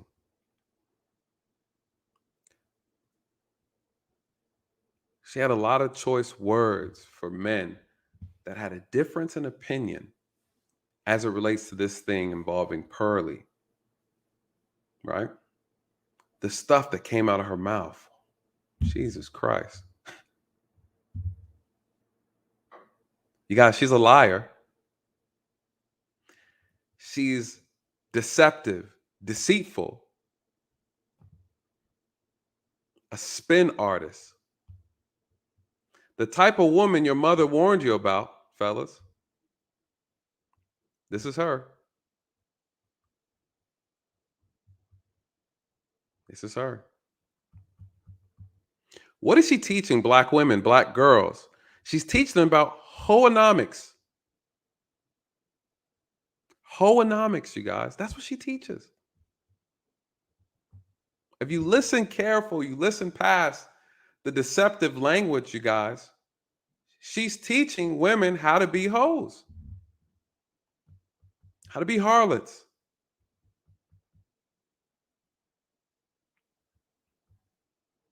And what are the men doing? What are the men doing? You guys, harlots don't exist without what? Harlot heroes, you guys. Harlot heroes. And you'll see them at the end of the stream. They'll be all underneath the videos. They worship her. They worship her.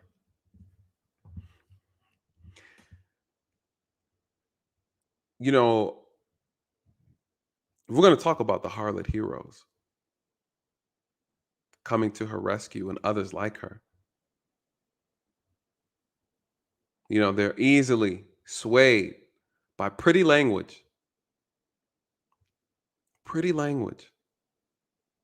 Behind a soft face, easily finessed out of their wallets, you guys. She's an expert at it. How do I know this, you guys? She's done this for a living. You guys, she was a stripper. A professional stripper, amongst other things. Now, I'm going to keep it professional tonight. I'm only going to give what I received, which was disrespect. But I'm going to give her professional courtesy. Professional courtesy. Because I can be petty. And just know that this is simply just a case study to point out the hypocrisy and nothing more. Nothing more.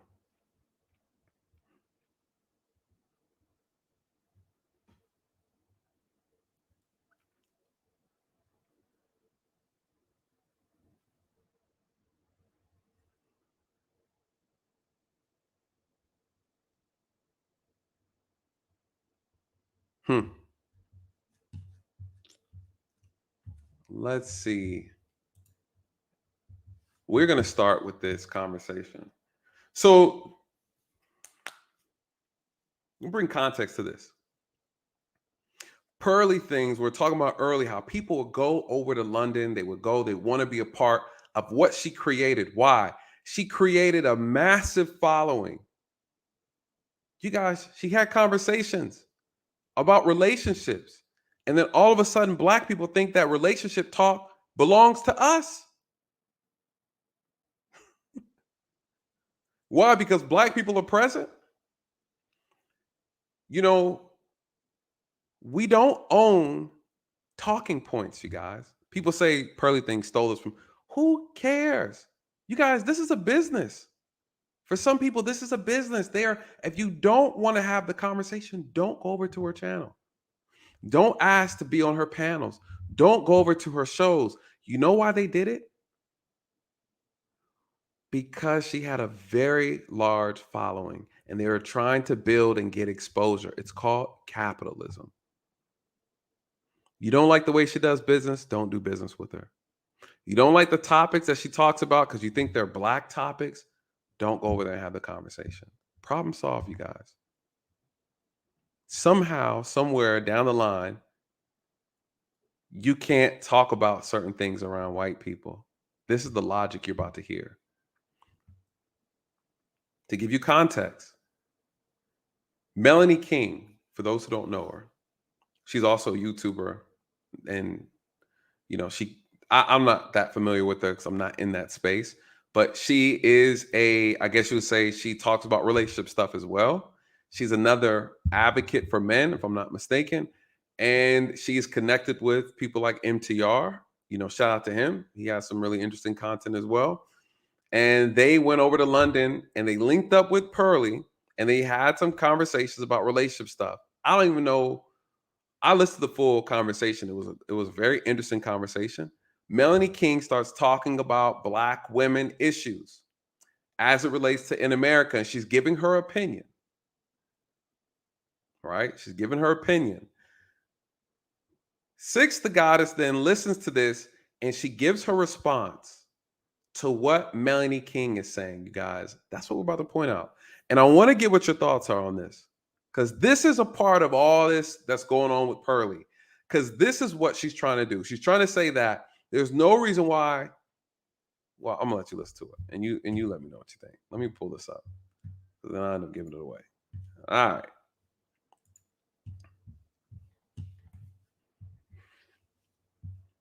The Black people to say it for you, right? That's what I was hitting around to. Right. So but you're pushing the conversation in a way. It's a very passive aggressive way to say what you really want to say, but as a puppeteer, making your puppet say it, and I think it's a cop out. Mm-hmm. And I always say, like, at the end of it, what is your goal? Like, what is your end goal here? How is going in front of this white woman? What solutions does she have for us? You know what I'm saying? Like, what? Like, why are we even going? They got their own problems. White folks don't have no business trying to help quote unquote help Black folks sort out our problems. Their problems are next level. All right.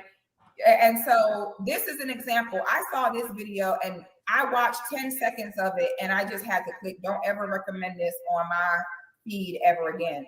Which also is so funny how I realized that with people like Pearl, with people like Adam 22 is they're going to go across your timeline no matter what. Mm-hmm. It does not matter. I have people where when it comes to Black people's content, they're like, oh, it unsubscribed me. Oh, it never notified me. Let alone having our stuff just showing up on everyone's stuff. Our stuff does not show up on white people's YouTube feeds, but yet for me, it doesn't matter. We're not even going to dignify that with a response, but what is she saying? She called her a puppet. And what she said was, Pearly is using Melanie King and others like her. She would also have to be calling MTR a puppet and other people who've gone on her channel a puppet, which I'm sure she doesn't have an issue calling out. But she's calling her a puppet, saying that white people use Black people like this to speak on Black issues in order, because they don't want to say the things and let Black people say it. That's false, right? Melanie King is her own individual. She went over there on her own volition to have the conversation that she decided to have. It was actually a very interesting conversation and actually a very good stream. I watched the entire video. But what is she trying to do? She's trying to create a narrative as if these people have no control, no free will to make the decisions they make. They decided to connect and collaborate with them. I don't know their real reasons. I'm just saying, obviously the collective collaboration is to grow and get exposure. You guys, that's business. Why are people doing business with Pearly things? Because she has 1 million subscribers. Why did people want to do business with Kevin Samuels? Because he had 1 million subscribers. You guys, that is how you grow your YouTube channel. You have to collaborate with people to grow your channel. You have the conversation. You go, I do the exact same thing. I brought someone over on my channel that people fundamentally disagree with over here. Brandon Tatum. Me and him had a great conversation. You guys, he didn't have to do that. He did me a favor, right? The man has 2 or 3 million subscribers, right? Why do I want to collaborate with him? It gives me exposure. It's business, you guys. So what she is saying now, again, she's trying to make this thing about race again. And immediately what she goes to is this Black woman, Melanie King, is a puppet for this white girl, Pearly. That's what she said. And then she says, what solutions does Pearly have for the Black community? You guys, this is a podcast where they have discussions about dating issues and relationship issues. You know what's sad about this?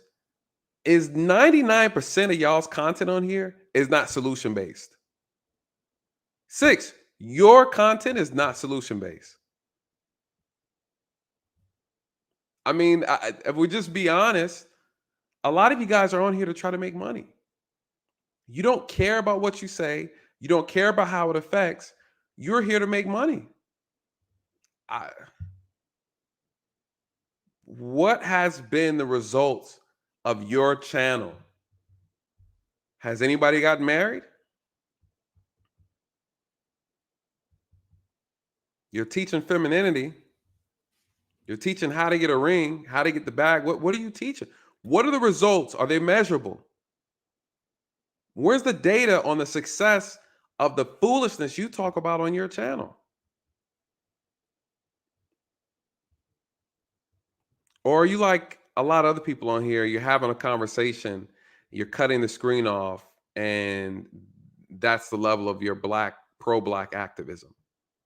When you got real people who are actually doing real work, when they cut these lights off, they're putting in real work and having real outcomes.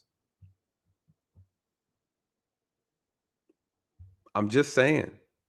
If I never interact with the content, never like the video, somehow the Adam 22 is a Pearly mixed woman for them.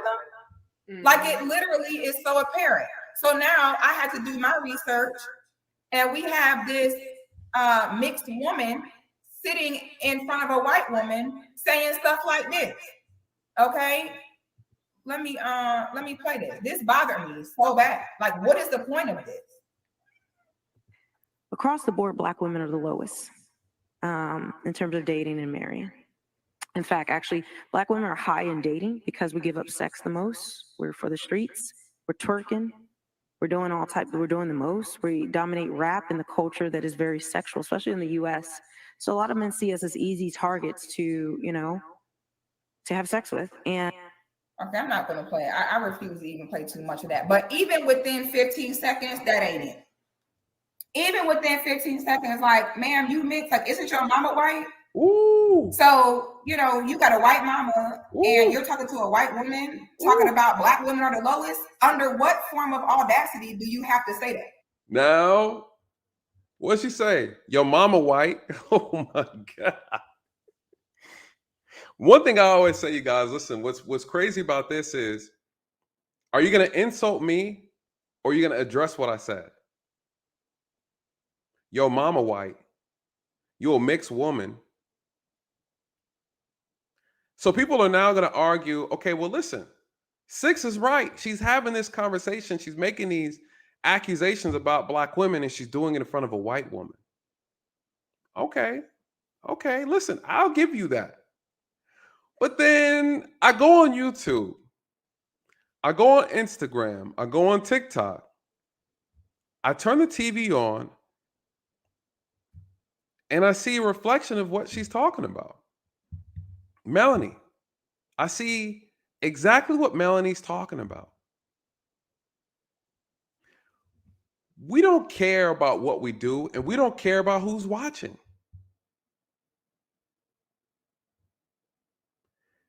And again, you have someone who's listening to what she's saying, which is, she said 15 seconds. She didn't even care to hear the rest of it. She took that clip, and what'd she say? She said, you're over here saying this, you as a mixed woman, your mama's white, and you're talking about Black women because you're not Black. Here we go. Here we go. I see 2 sisters up here, and both of them, they are the same complexion. Well, Melanie a little lighter, though. I see all these light-skinned folks talking about Black, pro-Black issues. I mean, listen, I'm not trying to be a colorist. I'm just saying. I don't know. I think that's weird. What does her mama, and how do you know her mama's white? I didn't even know that. Why does it matter? Address what's being said. We immediately want to attack and insult and talk about people's mama. Now, be mindful. She talked about somebody's mama, right?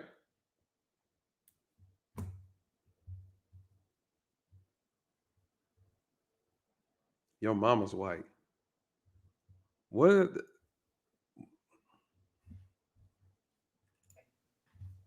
Under what guise are you? What Black woman was involved here? There's a mixed woman and there's a white woman. That is completely inappropriate to sit in front of a white woman talking about Black women are the lowest and Black women are twerking and hoes. Like, what the hell? That makes what constructive benefit was there to that? How does that help anybody? And under what audacity? You know what I'm saying? That is a conversation that Black women can have amongst other Black women. But you got Pearly making videos talking about Melanie King on Black women.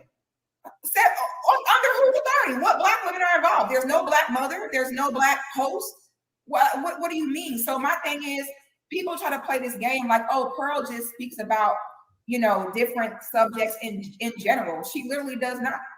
So then why is she, if she is the way you say she is, she should not even allow no one to come on there and be specific about Black women or Black men if we're claiming that she has this neutral platform.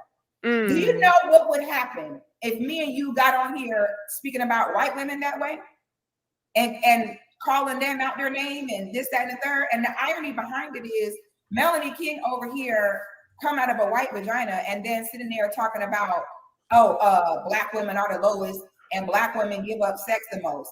How is that the case when everyone knows that white women have the reputation of Becky? Okay. Woo. She said,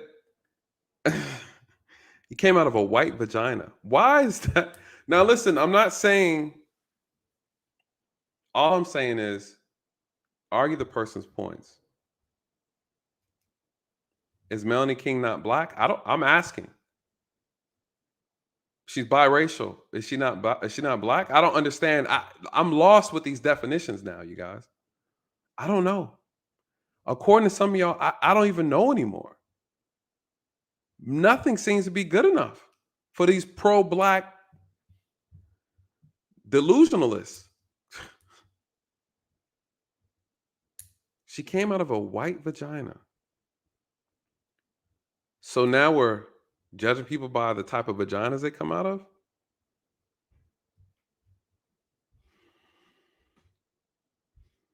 I don't.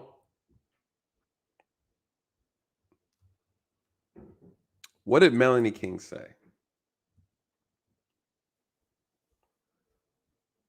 Right? What did she say? You know what I'm saying? So you sitting over there saying all this, ma'am, I don't care if everything you said was true or not. It's the concept of who's saying it. And what do you even mean by, oh, black women can have amongst other black women. But you got Pearly making videos talking about Melanie King on black women. Under whose authority? What black women are involved? There's no black mother. There's no black host.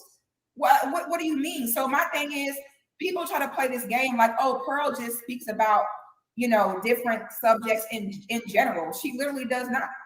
So then why is she, if she is the way you say she is, she should not even allow no one to come on there and be specific about black women or black men if we're claiming that she has this neutral platform. Do you know what would happen if me and you got on here speaking about white women that way and calling?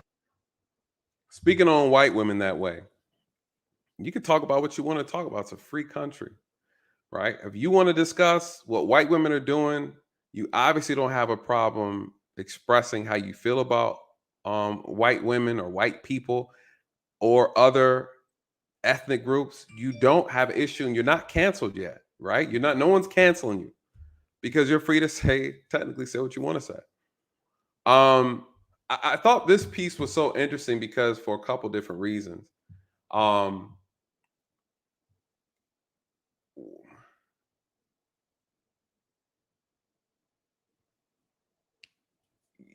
Can you argue what Melanie King is saying? But this is the hypocrisy behind everything, right? And I'm a player. They're out there naming me by this. I don't care if everything you said was true or not. I don't care if everything you said was true or not. So does what she say not matter? You are now concerned about not what she said, but what she looks like and who she said it in front of. You guys, Just Pearly Things is a business. It's a podcast, right? They talk about these things, sensitive subjects about relationships and race relationships and so forth and so on. You don't like it, you don't have to watch it. If you're black and you don't like her content, you don't have to support it. It's really just that simple, right? We need to start learning to fight with your dollars and not with your mouths. Fight with your dollars, not with your mouths. It's that simple. So that's the problem. All this lip service. And you actually agree with everything she just said. If you don't, challenge her. How about you bring Melanie King up on your channel and y'all talk about it? 6? I think that'd be great. Bring that white woman up there on your channel. She's explain to her why her coming out of a white vagina matters to the subject at hand. She's proven the point, like so many of us. You can't stay on topic. How do you fix the problem when all you want to do is throw insults? Address the points. It's the concept of who's saying it. And what do you even mean by, oh, black women have the reputation for easier sex? No, literally white women. Literally, that's what men say all the time. I'm gonna get a white girl because she's more willing to suck pee or she's more willing to go to bed. We literally have black men saying that they're getting their passport because black American women are not giving it up fast enough. And they're going to non-black women in other places talking about they fuck fast. First of all, that's not what black men are saying. That's not what black men are saying.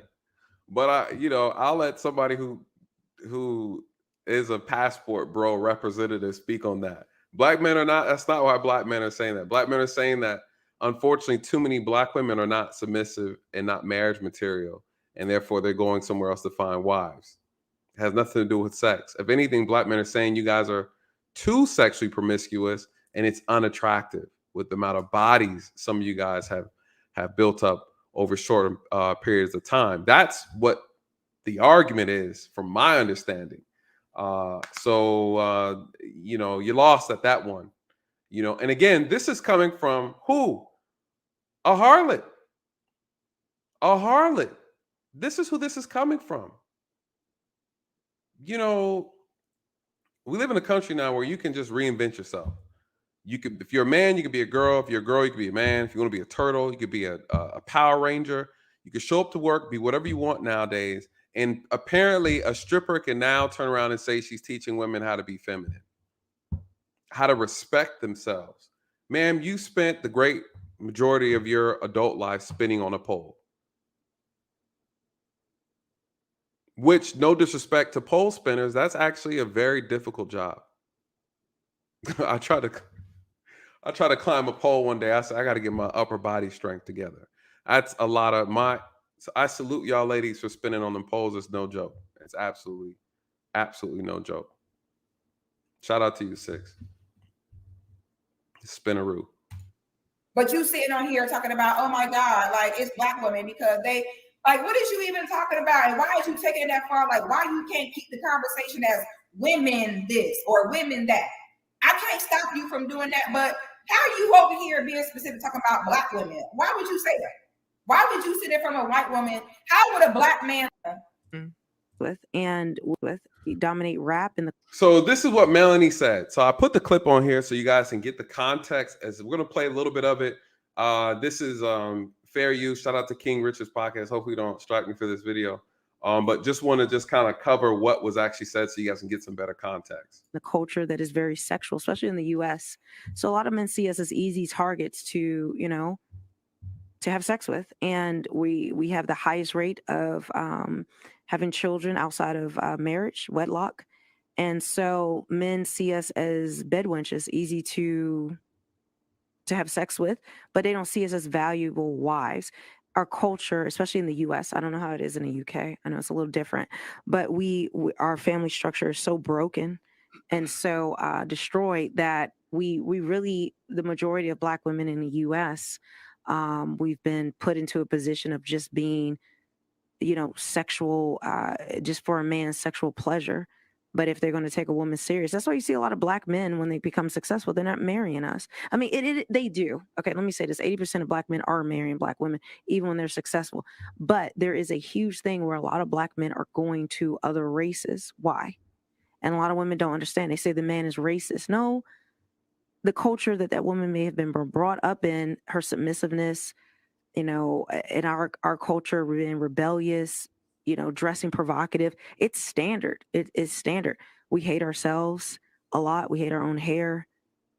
We want our butts to be the fattest. We pride ourselves on things of being bosses, having the fattest booty, being able to twerk the best, but not intrinsic values that is a wife.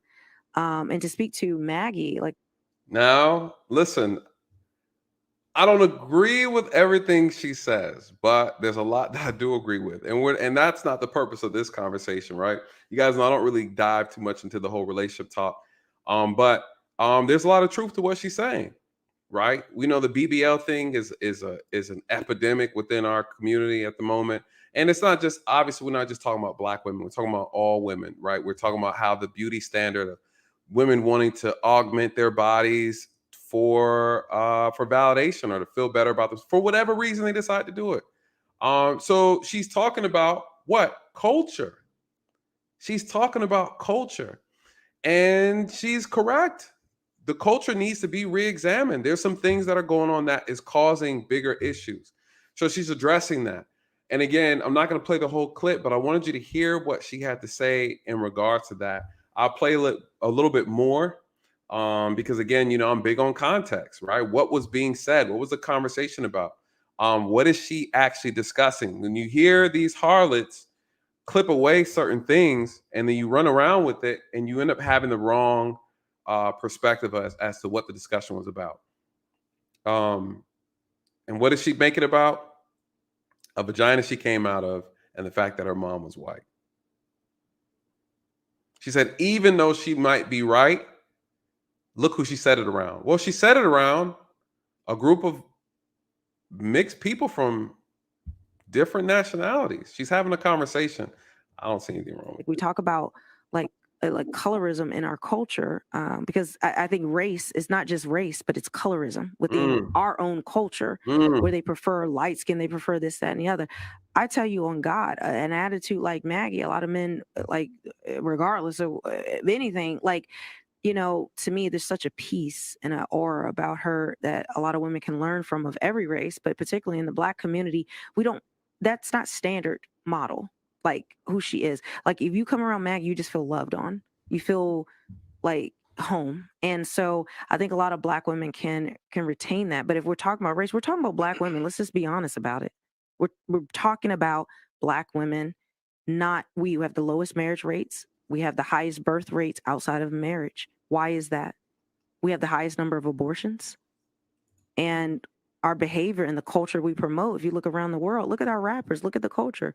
Most men see us as sexual tools. Do you agree with what she was saying? Yeah, I do. Do you agree with what she's saying? Yeah. Do you agree with what she's saying? Okay, look at the makeup of this panel. All right. Look at everybody on the panel. I see nothing but Black folks up there. We know MTR, he's American. This brother light skinned too, right? We're talking about colorism. We got all light skinned people on the panel. Nobody's in the disagreement with what she just said. Nobody. Shout out to MTR. Nobody is in disagreement with what she just said. And those are women, Black women. Black women. So I'm not saying everything she said was accurate. I'm just saying that she's having a conversation about a topic, about culture, some cultural issues that need to be addressed. She talks about the music, the hypersexualized culture that's been marketing and constantly being marketed by our music that we are sucking in. Our children, the young kids, the youth are absorbing, and they're reenacting that. They're reenacting the music, whether it's through sexuality or through violence, right? That is a known problem, And so she's really just calling that out. So I don't know what the topic of discussion was for this stream, but I mean, you can hear a pin drop. She kept it real. Nobody on the panel said, what type of vagina did you come out of, Melanie? Before we hear what you have to say, what type of a vagina did you come out of?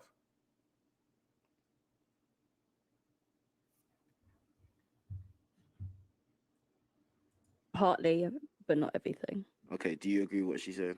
I do. What was the partly? What's the part that you don't agree with? I think one that I don't know all those statistics, but I'm assuming you're talking from the US. You know, when you talk about wife culture and wife mindset, Maggie's a wife in this room, but I'm thinking But she's rare. She's rare. Her attitude and what she is in the world, the U.S. has the highest numbers of children born out of wedlock, and the people who dominate that are Black women. So this is worldwide. So worldwide, the single mother rate is Black women. The single mother rate is Black high women in the UK as well. But it's Black women who dominate that. So, but listen, I don't have the stats in front of me, but this is a known problem. We have Black men who are reckless with their seed, and they're out here like woodchucks, chucking wood. And women are out here catching wood from woodchucks. That's the problem, you guys. I see the problem on both sides equally. People say, oh, it's the Black woman's fault. They can't get pregnant by themselves, right? That's why I don't get into these conversations, because a lot of people aren't mature enough to have it. Because as soon as you start calling the black men out for doing their woodchucking behavior, they're out here throwing their seed around like it's water. Like it's water. I call them out, I'm caping for women. Then I call out the women for choosing these corny, pathetic, no purpose having men to sleep with and get pregnant by. Then, right? Then I hate women. When you tell the truth, people don't like it. They want you to pick a side. There is no side. Both sides are wrong.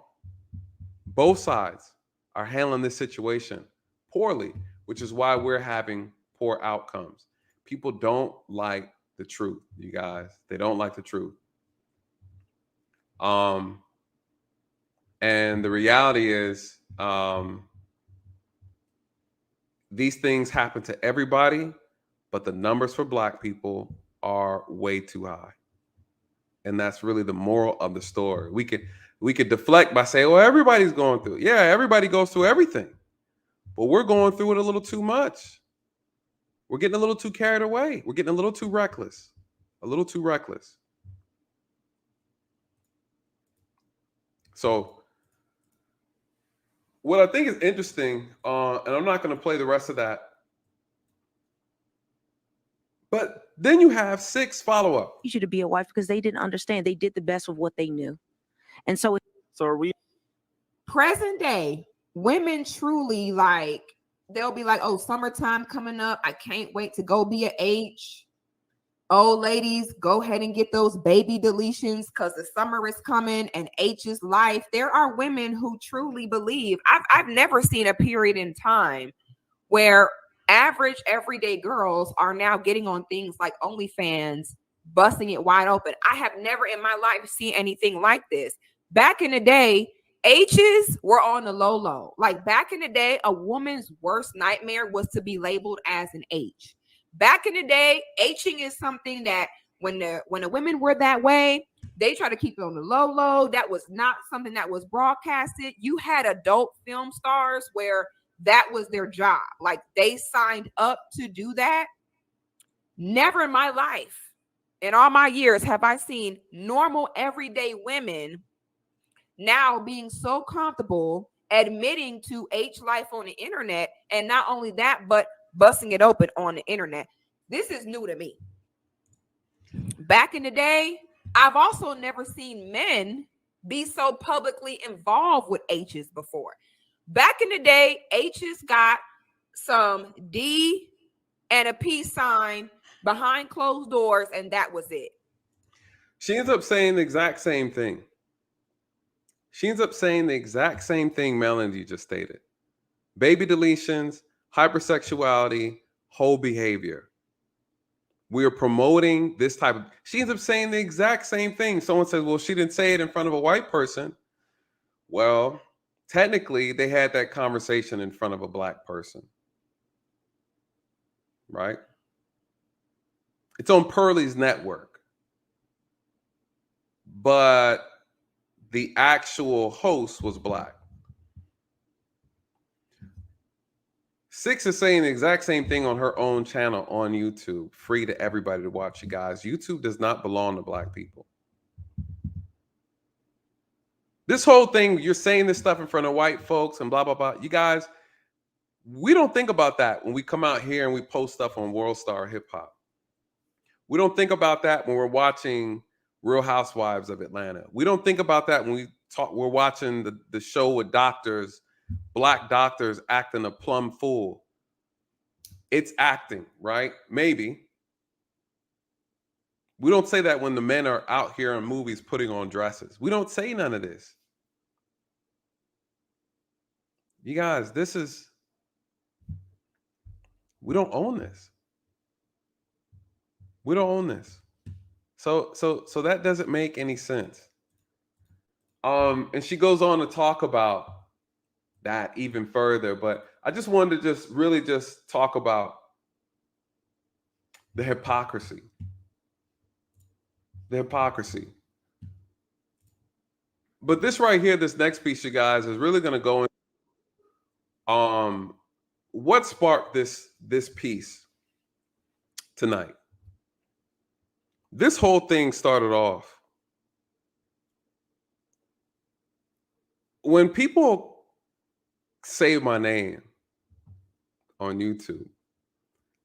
It's like Candyman. All right? Y'all know that movie? Some of y'all might not be old enough to remember that movie. Candyman. Y'all remember that? I'm like Candyman, you guys. You go in the mirror and say my name too many times, I'm going to appear. And you got to be careful what you wish for.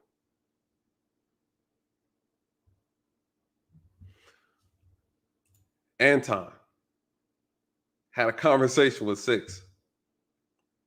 And it was an interesting conversation. What happened?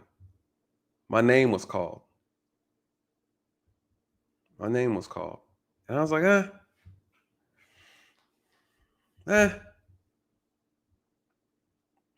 like Candyman, you guys. Now here I am. Six has 30 minutes to come up here and issue an apology. 30 minutes. Like my apology, live and direct. So what happened? For those who, obviously everybody should know who Anton is. If you don't know who Anton is, he's part of the Peef Network. He has his own channel. I think he has like 2 channels. He talks about all kind of stuff, actually. Shout out to Anton. He goes on, I guess somehow him and Six they were friends. At least I thought they were friends, but then they had a falling out. Which it had something to do with something that he said, she said. He didn't possibly say, I don't know, right? I don't know. I just know that my name was mentioned. My name was mentioned. And I want to show you guys the steps as to how these things unfold. The hypocrisy. Right? The hypocrisy. So Anton is getting some heat from Six during this conversation. All right. So let's look at what happened and what was said. Someone said she did Anton wrong. That was a crazy conversation. And her disrespect was out of control. Out of control. But, you know,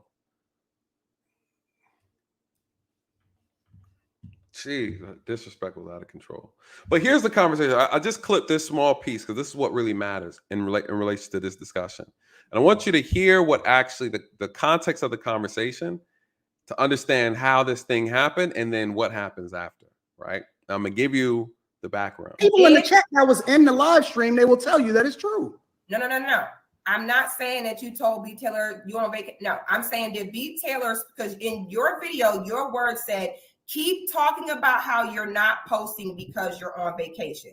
So you're saying that you had a conversation with B. Taylor and she said, I'm not posting because I'm on vacation. No, she didn't say I'm not posting because okay, I'm so on then vacation. Who were you talking about? This video was not about you specifically. Why are you not answering my question? Who were you talking about when you said, keep talking about how you're not posting because you're on vacation? Who were you B. talking Taylor about? Specifically. But B. Taylor did not say that. What you said was very specific. She didn't say those specific words. No, she didn't say those. Hold on. The fact of the matter is, the first time that I collabed with you, and you brought me on your channel, and you were like, "Hey, Six, welcome. You dope. You super dope. I read your book." Then later on the stream, you were like, "Yeah." I mean, I didn't read your book, but like you're a smooth talker, Anton. I know how you move. Okay, you tried to convince me that you collab with Nathan because you hadn't saw the 7-hour live stream, but you know, I knew you did, so I already see the way you move. All right, there we go. Candyman, right? What happened? She said, listen, Anton, they're going back and forth about something that, you know, I don't really, but what was discussed? She's talking about her relationship with Anton. She's saying that he's a liar, right? She brings up the moment me and him collaborated. You guys, me and Anton did a collaboration on his channel. We talked about police issues. It was a great stream. If you haven't checked it out, please go and check it out. It was a great conversation. Well, what happened? Prior to me and Anton doing that stream, I did a 7-hour stream in reference to the conversation and disagreement that me and Six had. Well, technically, Six made a video about me, and I did a 7-hour response to that. Why was it 7 hours? Because it was a lot of good content. She actually said so many lies in her 5-hour video that it took me 7 hours to cover all of the lies that she stated in her video. That's a fact. So because she made all these false statements, I took the time to respond to her lies with accurate information. And we had a good time doing it. It wasn't just about her, right? She's trying to make it about, oh, he did this 7-hour stream just talking about me. 7 hours about me. No, calm down. It wasn't like that. You said a lot of ridiculous things in reference to policing, police issues, race relations, a lot. It was a lot of stuff. And I took the time, I covered it, and then provided receipts as to why what she said was utterly ridiculous and ignorant. And we covered it.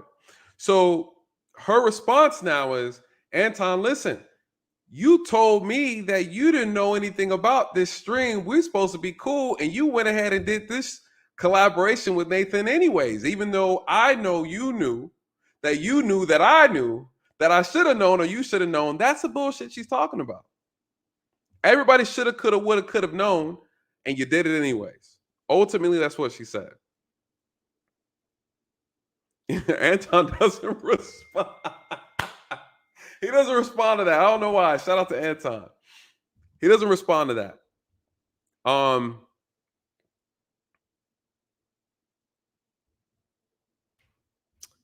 Fair use, right? Fair use. And, you know, he doesn't respond to that particular allegation. All right. It's neither here nor there. But that's the part that I want you guys to see to kind of bring context to what this next video is going to be about. What is she saying? Technically, what she's saying is the enemy of my enemy is supposed to be my friend, right? Technically, she's saying that I don't like him. I don't deal with him.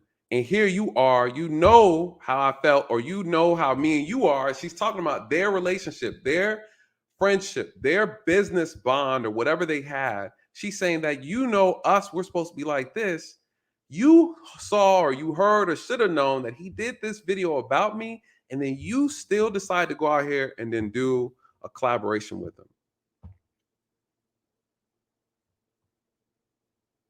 Right? She is saying that he said that he didn't know. Anton probably didn't know. What Anton did know is that there was a disagreement on the Lapeef show. He knew that because it was a big fallout. There was a lot going on because Chaotic was, you know, anytime Chaotic's involved, Chaotic Truth was involved. So Anton knew about that. Did he know about the stream I did? I don't know. We didn't even talk about that. We talked about what we talked about. It had nothing to do with her. You know, as some men are capable of focusing on the task at hand and not allowing certain things and affiliations to interfere with how we build. It's one of the beauties of being men. Now, you have some Cape Crusaders out here. You have some harlot heroes out here. They are unable to do that. Bless their heart, you guys. We're not talking about them. Right? Anton saw an opportunity for me to bring value into the conversation and bring value into his channel. And by even that collaboration, I was also able to grow my channel as well. I got some phenomenal subscribers and followers from his channel. I ended up interviewing one of them as well. You know, so again, it was a business transaction. What is she saying? Hey, I don't like this guy. This guy said something mean about me. You should not deal with him. You guys, I never disrespected her, never called her out her name. She called me all kind of stuff, right? She even said that men wanted to eat her asshole, you guys. I didn't say it. She said it. She said it. I'm just saying. So again, that's what's going on here. Now, what's funny is their friendship has been broken up behind this Pearly thing situation because they had a difference in perspective. His perspective was, well, I don't know his whole perspective, but apparently his might be kind of close to mine, where he's like, I didn't see what she said was racist, right? Like, she said what she said, whatever. I don't know his whole perspective, but I know that his perspective was not her perspective, which is what that conversation was about. And ultimately, she decided to just ghost him, right? And Anton's like, listen, that's cold. I thought we were better than that. Two things, shout out to Anton, but two things that he did wrong. And one, first thing is, bro, you can't trust a hoe. That's the first mistake. You know, I know, you should have known. I know, everybody else knows that should have been known, that you cannot trust a hoe.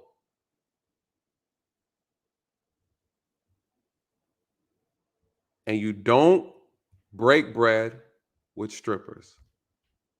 They can't be trusted, man. They can't be trusted. Once a hoe, always a hoe. They cannot be. Why do I say that, you guys? They're about their money. They're about their money, dude. Strippers, the mentality that you have to be a stripper, to be a harlot, you're about your money. You can be bought. Your cooperation is bought. There's no honor amongst them. There's no honor amongst them. What were the two mistakes he made? He thought hoes operate with honor and integrity. He said, listen, we were supposed to be cool. We had a whole agreement. She said, I never agreed to that. God damn. Woo. Listen, man. And women like that, man, brothers are in prison behind women like that. Hey, I thought you said you weren't gonna. Yeah, but the money stopped showing up. What was I supposed to do? What was I supposed to do? There's no honor amongst hoes, man. That's why they turn on each other. That's why they turn on each other. Once you no longer have value to them, you're only as good as the money you give them. The moment it stops, guess what? Cooperation ceased to exist. That was the mistake. It's not his fault, though. He went into the relationship with a good heart, right? He did. What do? Backstabbers, they smile in your face all the while want to take your place. Backstabbers. Whew. Listen. Hoes don't have hearts, man. They don't have hearts. They don't have hearts. They don't have hearts, man. A lot of great, successful men. And Anton's a Christian. Shout out to him. You know, in the Bible, brother, a lot of men have fallen by the hands of a wicked woman. You know, so I bring that up to bring up this, right? This is the context as how this whole thing unfolded. My name was mentioned, and I told you guys I'm like Candyman. I'm like Candyman.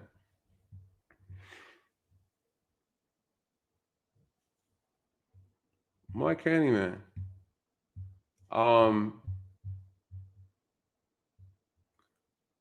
Common Sense Law says, shocking hearing you talk like this. I'm appalled. Hey, man. It's in the alphabet. Let me pull up this. Let's get back to this. And I think the problem with this situation and this scenario, you guys, I've seen so much. I've seen so much. You know, what people are capable of doing for money. For money. Narcissists, hoes, and harlots. And guys, they care about money. You know, you cannot align yourself with people who love money more than they love integrity, more than they love their name. You know, you just can't. I think sometimes we look at YouTube as like, it seems kind of, this is like a new space for a lot of people. But to be honest, the rules still apply. Would you really associate with this person in real life? Would you really, really associate with this person in real life? Are we really taking the time to examine the people that we are bringing into our world, right? And I think sometimes because it's the internet that we think that this is not also an affiliation or a connection. And I myself have fallen victim to that, you know, connecting myself with people who I've not been able to do 100% good due diligence on. And then you learn things about, you're like, this person isn't someone, as you learn more about them, that I would actually try to make connections with in real life. And listen, you guys, unfortunately, let me see, I cannot. And Gail, if you know a way for me to do this, apparently there's a issue with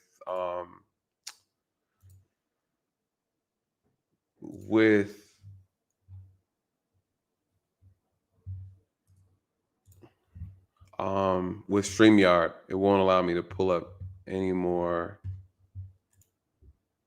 I can't pull this. The last message I can actually pull up.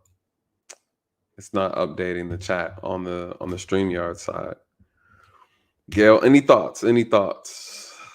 Because then I can't get to some of these super chats. So I can't pull them up on the screen. While I wait on Gail, we're gonna dive into this next piece. Gail, what are your thoughts? Gail's probably like, I don't know what to do.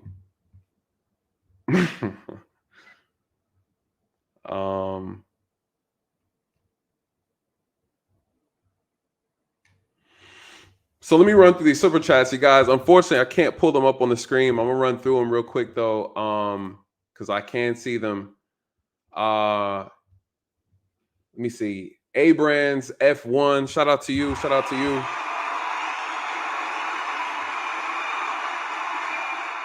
He said, bro, I'm with you on this line. 100%. Really good discussion.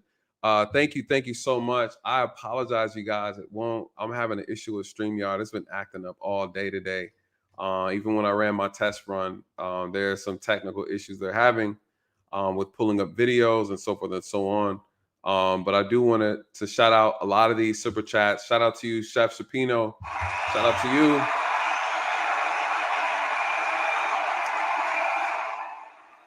He said, with a $5 super chat, he said, if you speak upon a historic event involving me or my ancestors' actions equals, it's my history too. I agree with that 100%. Shout out to you, brother. Also, Chef Supino again, he said, great show, Nate. Equals ramen for me for a week now. Shake my head.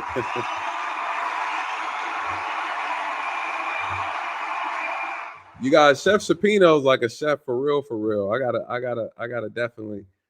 Next time you come through Atlanta, brother, I gotta see your skills in the kitchen. See what you're working with. I wonder. I don't know how to fix this, Gail, but it sucks. This is like the best part of StreamYard. I can see why people be leaving. Common Sense, Lawn Care, $2 super chat. He says, let me shout you out.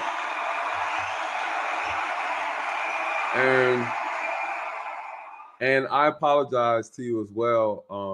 I can't pull it up, but he says, shocking hearing you talk like this, I'm appalled. He's saying he's appalled. You know, I'm sorry to hear that. You know, I mean, I don't know what to tell you. How am I talking? I'm just keeping it real, you know. But I respect how you feel. I definitely respect that 100%. Mark Mass Man, shout out to you for the $2 super chat. Thank you. He said, was she an actual stripper? Yes, she was an actual stripper. She stripped for money, amongst other things. But we're gonna keep it light tonight. We're gonna keep it respectful tonight, because this is not to. Well, it is to point out the fact that she was a stripper, and then to also examine the hypocrisy behind that, being a Black feminine coach teaching women how to be feminine. I just find it very hard to really square that circle. So yes, she was. Shout out to you, Joanna Washington. Thank you.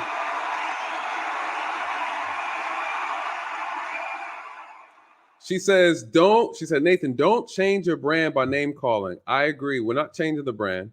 But a hoe and a harlot is a real thing. I'm just calling based on the facts. I do understand what you're saying. I agree. We're not going to name call, but we are going to properly label what we have in front of us.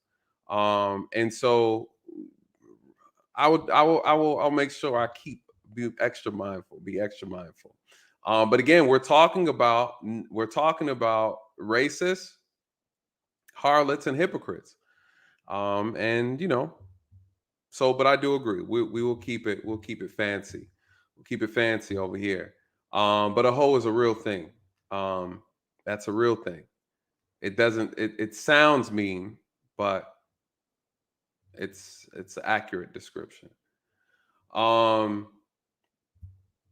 Where we at? Abrams SF1 $10 super chat. Thank you. Says, appreciate your perspective. I don't have to agree with you all the time to support. I got to dip out, but thanks for the good chat. No, thank you. And you know what, you guys, listen, it's not about us always agreeing with each other. There's plenty of people who support the channel who don't agree with everything. I just simply give a perspective that's different. You know, I kind of operate this channel a little bit different. But to be honest with you, I love the fact that we can disagree, right? I love the fact that we can not agree on everything. This is not an echo chamber. You can come up and express yourself. I let people do it all the time. You guys have seen it, right? But it is not meant to be a place where it's my voice rules over everybody else's voice. That's not the purpose of this channel. The purpose of the channel was to have conversation, difficult conversations. And so again, I appreciate that, and you're absolutely correct. And I always like to talk about the things that we disagree with, because honestly, that's where we find the most beautiful moments. Is when we learn to have conversation. So where are we? I don't even know. Dre, I'm gonna let you find those older super chats for me if you can, because the thing's acting up. Yes, this is Luke Hazley. Shout out to you.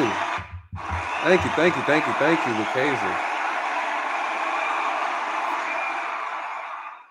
And you know, Luke Hazley, she says we need to start relearning to appreciate opposing views. There's nothing wrong with us thinking different, having a different perspective. Don't hesitate. Challenge me.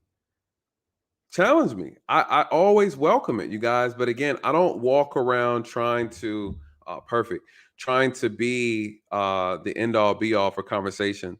So Luke Hazley's absolutely correct.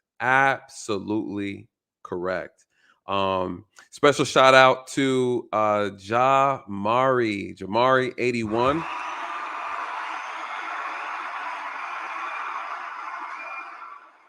Says, thanks for exposing and thorough takedown of the hypocritical racist pro-Black chameleons There are definitely more of them and around the manosphere, including Courtney Michelle. Oh my God. Courtney's my homegirl. Listen, I do understand. Here's the thing, right? Shout out to you. Thank you again for that.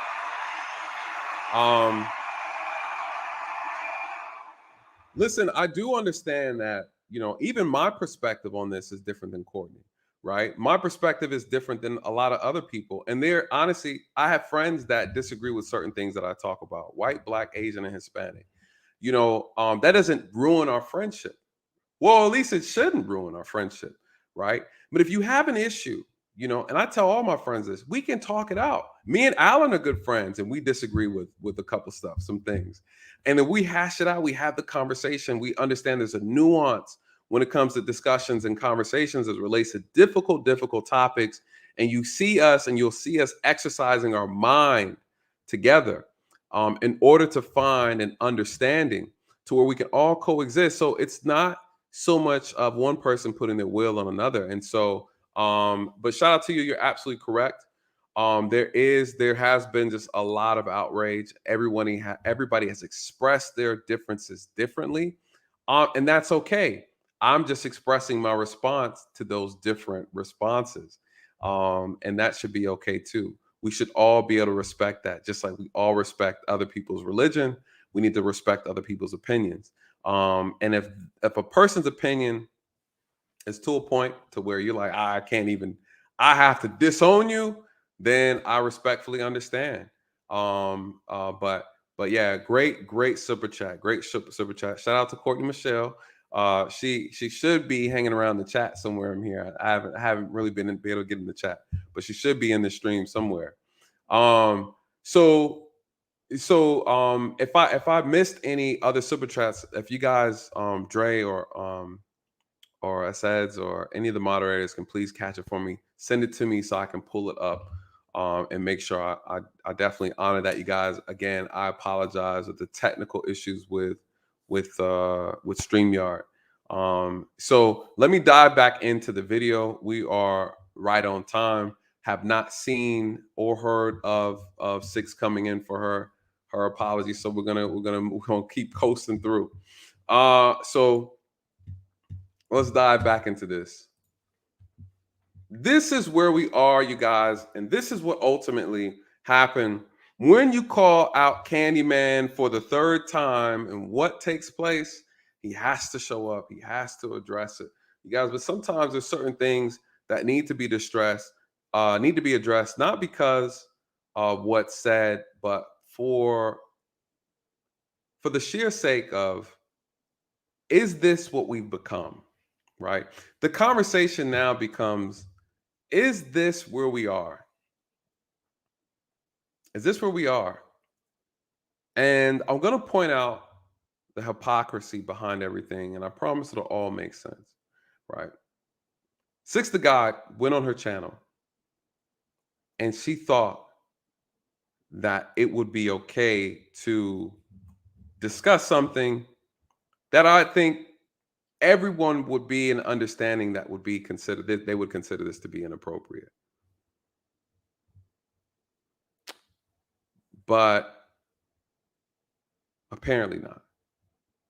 Apparently not. And I just want to talk about and point out a couple of things. You guys, listen, I've been called a lot of things,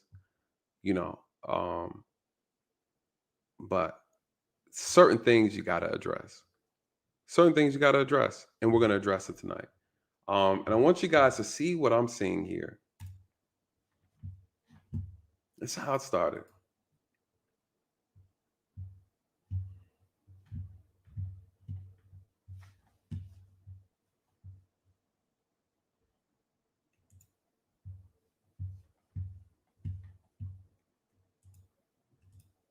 Take this. Anyway, let's just get back to this, her admitting that this apology was fake. So, you guys, this is Six decided to do another stream about just Pearly things, and in this stream, she talks about a lot of different stuff. She's breaking down whatever. She's having her moment. Somehow, some way, my name gets brought up in this again, right? And she's talking about, Six is taking the time to address people who don't agree with her stance on just Pearly things. That's how this all started, right? With this right here. Again, you call Candyman, he's gonna come out, right? So what is happening? She's addressing her perspective. Then she's now talking about in the stream everybody who does not align with her particular perspective, her view. You're not saying and insulting Pearly the way that she feels like you should, then now you're a coon. You're a sellout, you're a traitor, you're no longer black. You're not a part of the black club anymore, right? You're not on code. That's what this stream essentially was about. People came up and they spoke their piece behind it. So let's hear what she had to say. So let me take this bitch off my screen because I feel like I'm catching lice just by having her on the screen share. I can smell the sulfur. Anyways, let me pull this back up. And it was very interesting to me. Y'all remember when I told y'all about the Jamaican cop, where when I was on the Peef Network, he came on and wanted to talk to me about police brutality. And I was like, hey, I don't want to talk to you. Like, I'm not talking to a non-FBA cop about police brutality. I just don't want to. And the Jamaican cop came on and, you know, came straight at a conversation at me. And I was like, no, thank you. Like, I don't want to talk to you. It's okay. And he forced the conversation on me and just was not going to take no for an answer, even when I was like, I don't have anything I want to say to you. And he was going to talk, okay? In real cop form, he was like, how dare you tell me no? And then the Jamaican cop went on to do a 7-hour live stream. Y'all remember that? Do y'all remember that? See, if you know, you know. Okay, 366, I remember. Yeah, like, it was super weird. I had never said anything to that man, never disrespected that man. And he came on, you know, saying he's a Jamaican cop. And I was like, you know, I'm not talking to you about police brutality. It was not your ancestors who were brutalized. It was not your ancestors that built this country. You don't have any real roots here. I don't care because you lived here for a few years and got a job as an officer. No, I can't go to your country and live. So it's funny. She said she didn't. She's saying that she didn't insult me and all that kind of stuff, and that's obviously, you guys, that's not true. She did it. She did a video. She did a whole video about the incident, and she lied.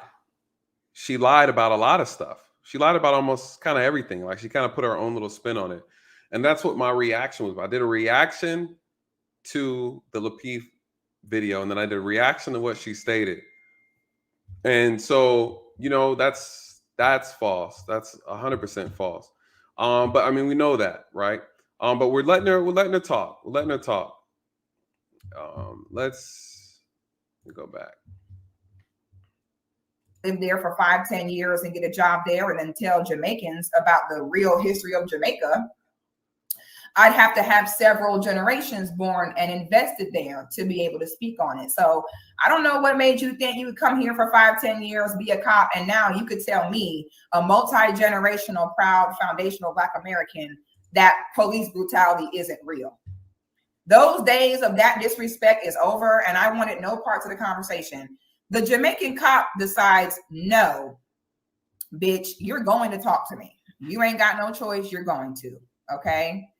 And so the next day, I do a reaction to the interaction. And then he decides to do a 7-hour live stream on me, doxing me, putting out my real name and everything like that. Okay. As an officer, ex-officer of the law.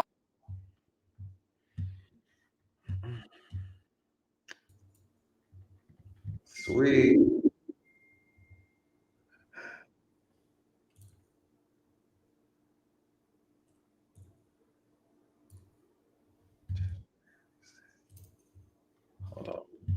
Hold on. I didn't know we could do this. Remove.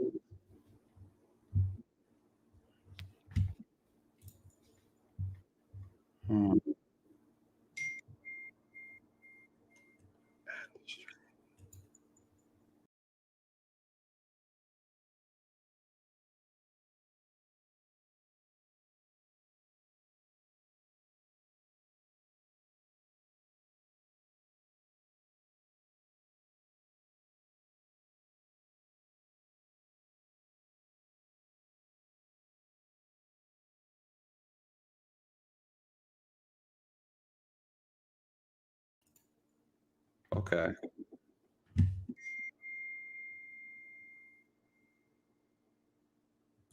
Let's see.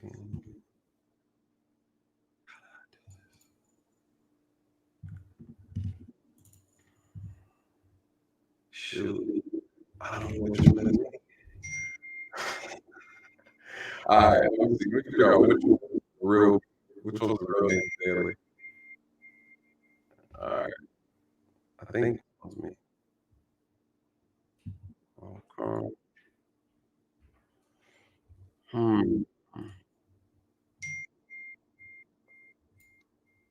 All right, so no. All right. All right.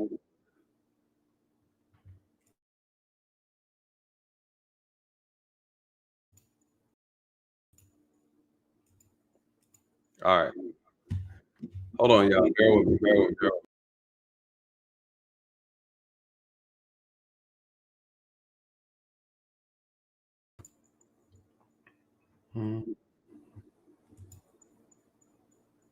Test. Why is it sound like this? I promise I'm gonna figure this out.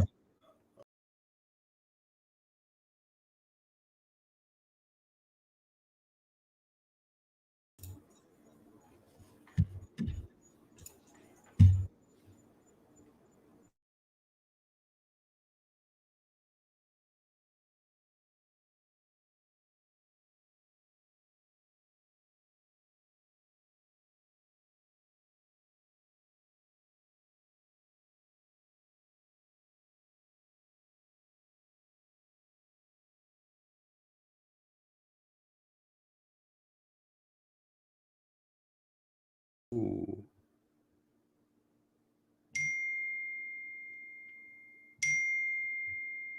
All right.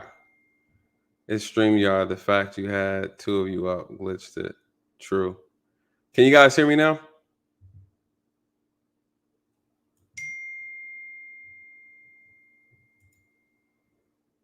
May have dropped the wrong one. Let me see.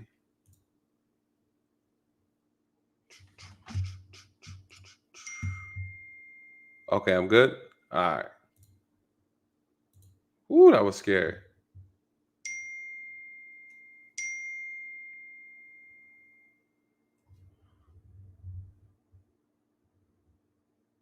All right, cool. All right, we back in business. All right, I can pull up everything now. That was annoying. Let me do a check. Boom. All right. Can y'all see that? We back in business. All right. Someone said, listen, I saw the interview. Pearl didn't say anything racist. Right? Okay, we back in business. I'm so sorry, you guys. Thank you for your patience. I did learn something new though. You can shout out to Gail for the on the job training. Let me see. All right, let me pull up that video again. We can jump right back into it. Where is it at? Which one? Okay, here we go. No woman, no cry. Oh, you know what I'm gonna do? No, the video will be on some BS. I'm gonna pull up the actual stream. Sorry, here we go. Appreciate you guys' patience. Let's get back to, here we go. All right, we are up and running. Hopefully that fixed the glitch. Probably not, because it's not updating with the, it's not even updating. StreamYard is acting real whack right now. So basically the chat's not updating on my side. You guys. Anywho, we're gonna roll what we got. Anyways, so let's dive back into it, you guys. So this is how this whole thing started. She's trying to tell her side of the story. That's fine. We all have hard copies of the video. We know exactly what took place. And so this is why this seems kind of silly, to be honest, because everybody who was there heard what happened. They heard the lies that she told on the stream with Lapeef and how she was trying to act like she was under attack by a bunch of black men on Lapeef's channel, which did not happen. So let's finish playing the video out. It seems like StreamYard is not updating on my end. Okay, you gonna sit there and dox somebody, a woman with a child at that? That was funny to me. So she's saying I doxed her, you guys. I didn't dox her, right? I just refused to call her by this ridiculous name, right? For the sake of the stream, we're calling her Six. I call her Chelsea Nelson. That's her name. That's the name her mama gave her.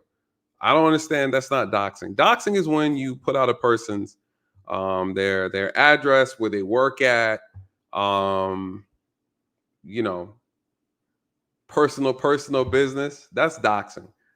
Ma'am, your name is Chelsea Nelson. That's the name your mama gave you, right? That's not doxing. And it's not a secret. We all know who you are, right? One thing would be doxing, be like, hey, you guys, here's the school her kid goes to. You know, here's where her husband works at. Here's her home address. That's doxing. I never doxed her. I could dox her. I would never dox her, right? That's not how I operate. So she's trying to play this victim now. She's saying, oh, I'm a single mom, I got a kid, and you're supposed to be a cop, you dox her. I never doxed her, right? I didn't do that. So just to bring some clarity to the conversation. But anyway, so he decided to dox me, and then lead attorney decides it was like no one, literally no one. Okay. I had never met lead attorney, never disrespected lead attorney, never watched his content, never bothered him, nothing like that. And lead attorney inserted himself in the beef and leaves a comment on the stream 100% mocking me and basically telling me, bitch, go away and shut the fuck up. And I was like, now that was weird. Damn, lead attorney said that? Hold on, the lead attorney said that? You guys know who you know who TLA is, right? You know who the lead attorney is. You know, he was in here earlier. Shout out to him. He said that? You guys, this is what I'm saying. You know, I know what she's talking about. But the purpose of this is I want you to hear what she's saying, and I want to show you the truth. Right? Listen to what she's saying, and then let me show you the truth. What did she just say? You see, I think the problem is with women like her. Well, let me just show you. And this is a problem with these harlots, these hypocrites, and these racists. Right? What is she talking about, you guys? She's talking about a video that I did. And she's talking about a comment that was pinned under the video. TLA came onto the channel and he made a statement. What did he say? Right? But you heard what she said. What did she say? She said the lead attorney inserted himself into the beef. Ma'am, the lead attorney is a vegetarian. No, I'm just playing. He inserted himself into the beef. What beef? What are you talking about? You're telling the people that watch you, right, that the lead attorney got involved, and he's trying to defend Pearly. He's defending Nathan. He inserted himself in the beef. I don't have no issues with him. I don't know why he was even right. But look what she said. I want you to listen to the language. My real name and everything like that. Okay. As an officer leaves a comment, his content with a child at that. That was funny to me. But anyway, so he decided to dox me, and then lead attorney decides it was like no one, literally no one. Okay. I had never met lead attorney, never disrespected lead attorney, never watched his content, never bothered him, nothing like that. And lead attorney inserted himself in the beef and leaves a comment on the stream 100% mocking me and basically telling me, bitch, go away and shut the fuck up. Ooh. And I weird. He told you to go away and shut the fuck up?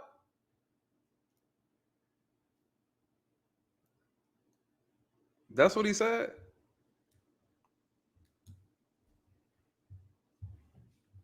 She don't know. I don't know him. I don't watch his content. I don't know where he came from. He just inserted himself in the beef and left a comment under his video, basically telling me to sit down and shut the. That's what we said. Yeah, let's take a look, because I don't like to just talk to be talking. Let's see if we can zoom in. Let's see if we can zoom in. What was the comment that was made? This is under a video that I did about Six, and this is fair use. Fair use, you guys. I pinned the comment to the top. You see the comment under the video, you guys. This video right here, Six the Goddess, a narcissistic Black woman. This is a clip from a video I did because Six decided to go on her stream and say, and she told everybody, this is what she said now, that she felt threatened. She felt threatened because she was on a panel with other people and Chaotic Truth was on there basically debating with her. She didn't like the style of debating. They're both going at it equally.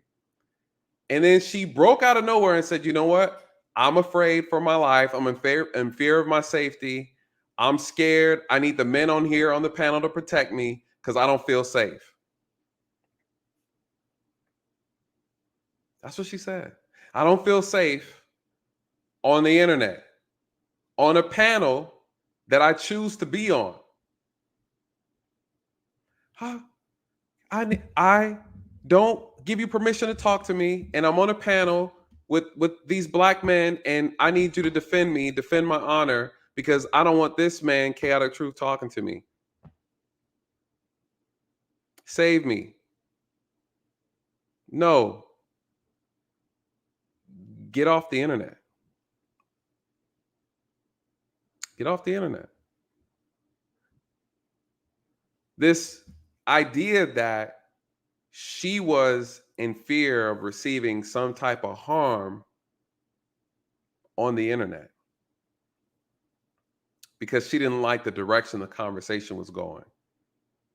I'm asking the men on the panel to protect my honor, put on a cape, and be a harlot hero for me because Chaotic Truth is hurting my feelings after I've insulted and disrespected him, where he comes from, his family, and his place of origin. I need the Black men on the panel to stand up and defend my honor because I don't feel safe. I feel unsafe. That's what she said. She said something like that. Play it back. But that's what she said. What was she doing? She was making a dog whistle out for her harlot heroes to come to her rescue. But you guys, the men on the panel were like, just leave. No one's forcing you to be here. Ma'am, you can leave. So I made a video, a clip of the stream, and I posted it. What did TLA say? Shout out to the lead attorney. What did he say? He said, this is what he said, and I can't even quote because it's so plain as day. The lead attorney says what? Woman, why aren't the men protecting me? Nathan, log off. That's it. That's the response. Nowhere did he ever disrespect her. No one even said he was talking about her. She doesn't even know if that's even about her. The idea wasn't even about her. It's about the idea that people go on the internet and say they're in fear for their safety because they don't like the direction of the conversation. What did he say? Woman, why aren't the men protecting me? What did I say? Get off the internet. Log off. All he said was log off. You're not in danger, 6. Bless your heart. So then when you turn around and you look at what she's talking about, it doesn't add up. It doesn't add up. You know the problem with this? And most women might not understand this, but let me explain it to you. What it's like being a man, and when you have a woman whose words are like weapons. When a woman can falsely accuse you of something and it can be taken as the gospel. When a woman can lie and exaggerate the truth, the way she explained the events, the way she talked about TLA was as if you thought he had threw and drug her under the bus, when he never even mentioned her name. Better yet, he said, woman. Woman. This is what I'm talking about. And a lot of men understand this to be true. And we know how dangerous it is. The allegations of a woman is powerful enough to bring a man's empire down. Did you hear what she said? You guys, what she said was a lie. He never said any of that. But now she just encouraged and put a battery on the backs of the people who listen to her. So now they then turn around and say, another black man. Look at this TLA guy. Look what he said to this black queen. He never said that. He never said that. Hypocrisy, you guys. You can't believe anything that comes out of this woman's mouth. Why? She's a harlot, you guys. She moves with her own self-interest. I couldn't believe she said that. I couldn't believe. Why am I shocked? Because I was there. I know what the truth is. So I heard her make that statement. I'm just like, yo, this is how women send men to prison. Dangerous, man. Dangerous.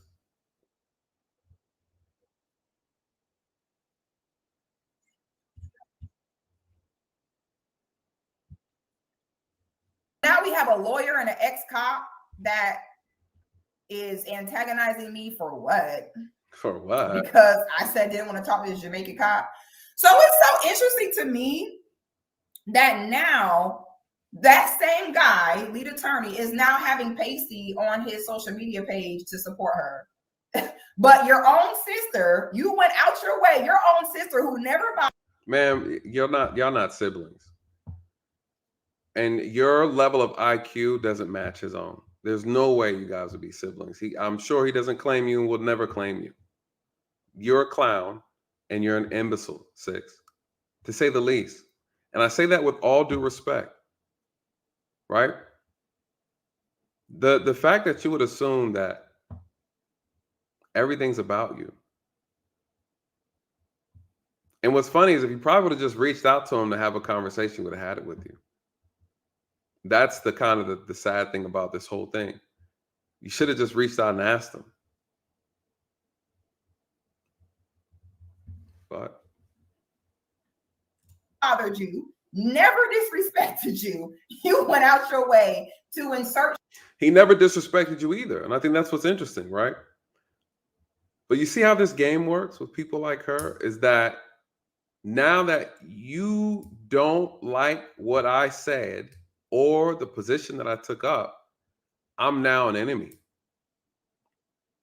I'm now an enemy.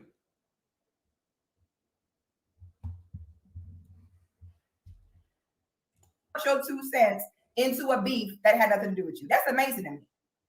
Okay. So it shows you do know how to be neutral. It's fair use. Matter of fact, let me put up my little fair use thing. You guys, this is for educational purposes. I always keep forgetting, but you know, it's one of those things that you gotta, bam, fair use. I already got it. Fair use. We're trying to explore the world of hypocrisy, right? This is educational. Exploring the world of hypocrisy and the entitlement of the ignorant. That's what this is, a case study. And 6 just happens to be the best case study we have at the moment. Thank you, 6. Just because I'm a Black woman, and not only that, I'm a Black woman that, you know, is confident in myself and minds her business. I know y'all just hate that you felt the need that you had to try to bring me down. And that same man is now hot key. Because I'm this amazing woman, you just have an issue with Black women and you're just trying to bring me down. That's the purpose of why you made that comment. No, he made that comment to explain that if you're on the internet, this is for anybody listening, and you feel that you're not safe or maybe people are not defending you, you can always log off. It doesn't hurt. No one's forcing you to be on these panels and have these discussions. You can simply not show up in support. Shout out to those who have issues with Lapeef channel and his network, right? People trying to cancel him. Listen, don't show up. Don't show up. All right? It's that simple. There was no insult. There was no disrespect. Where is she getting that from? I don't know. All right? I don't know.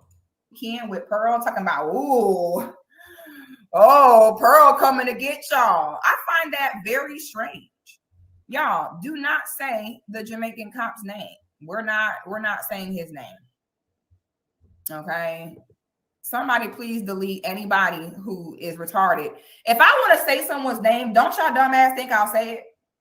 If I call him a Jamaican cop, isn't that for a reason? So can y'all please block anyone who is retarded and says a name that I didn't ask to say?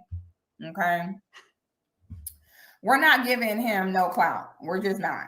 Okay. But unfortunately, we ain't got no choice to talk about lead attorney because we have to play this conversation. So I'm going to play this back one more time so we can break down what Pearly is saying. Okay. Let me pull this up and make sure this looks okay. And we're going to break this down section by section because this is very deep. All right.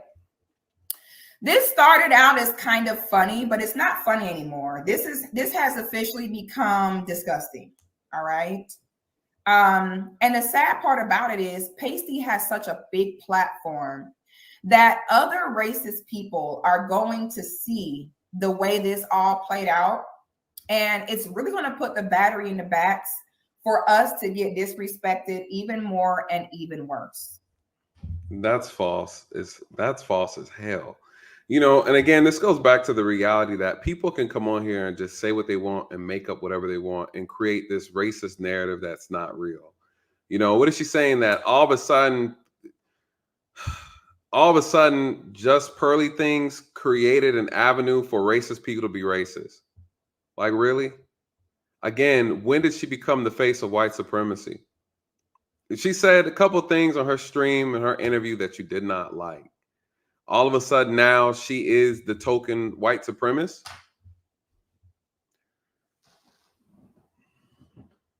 Okay, I'm actually very concerned at this point. Somebody said Officer Curry Goat. I'm done. That's what we gonna call him. Y'all got it. That is the perfect name for him. That's actually we gonna call him Officer Curry Goat. Now that is hilarious. Thank you. Who just said that? Who just said that? Let's highlight them. That is the most funniest thing I ever heard. Where did that comment go? That is actually kind of funny. Officer Curry Goat, look at that. You pink MFs will feel my wrath. All right. So someone said Officer Curry Goat. That's actually, I'm not gonna lie, that's actually really hilarious. I'm not gonna lie.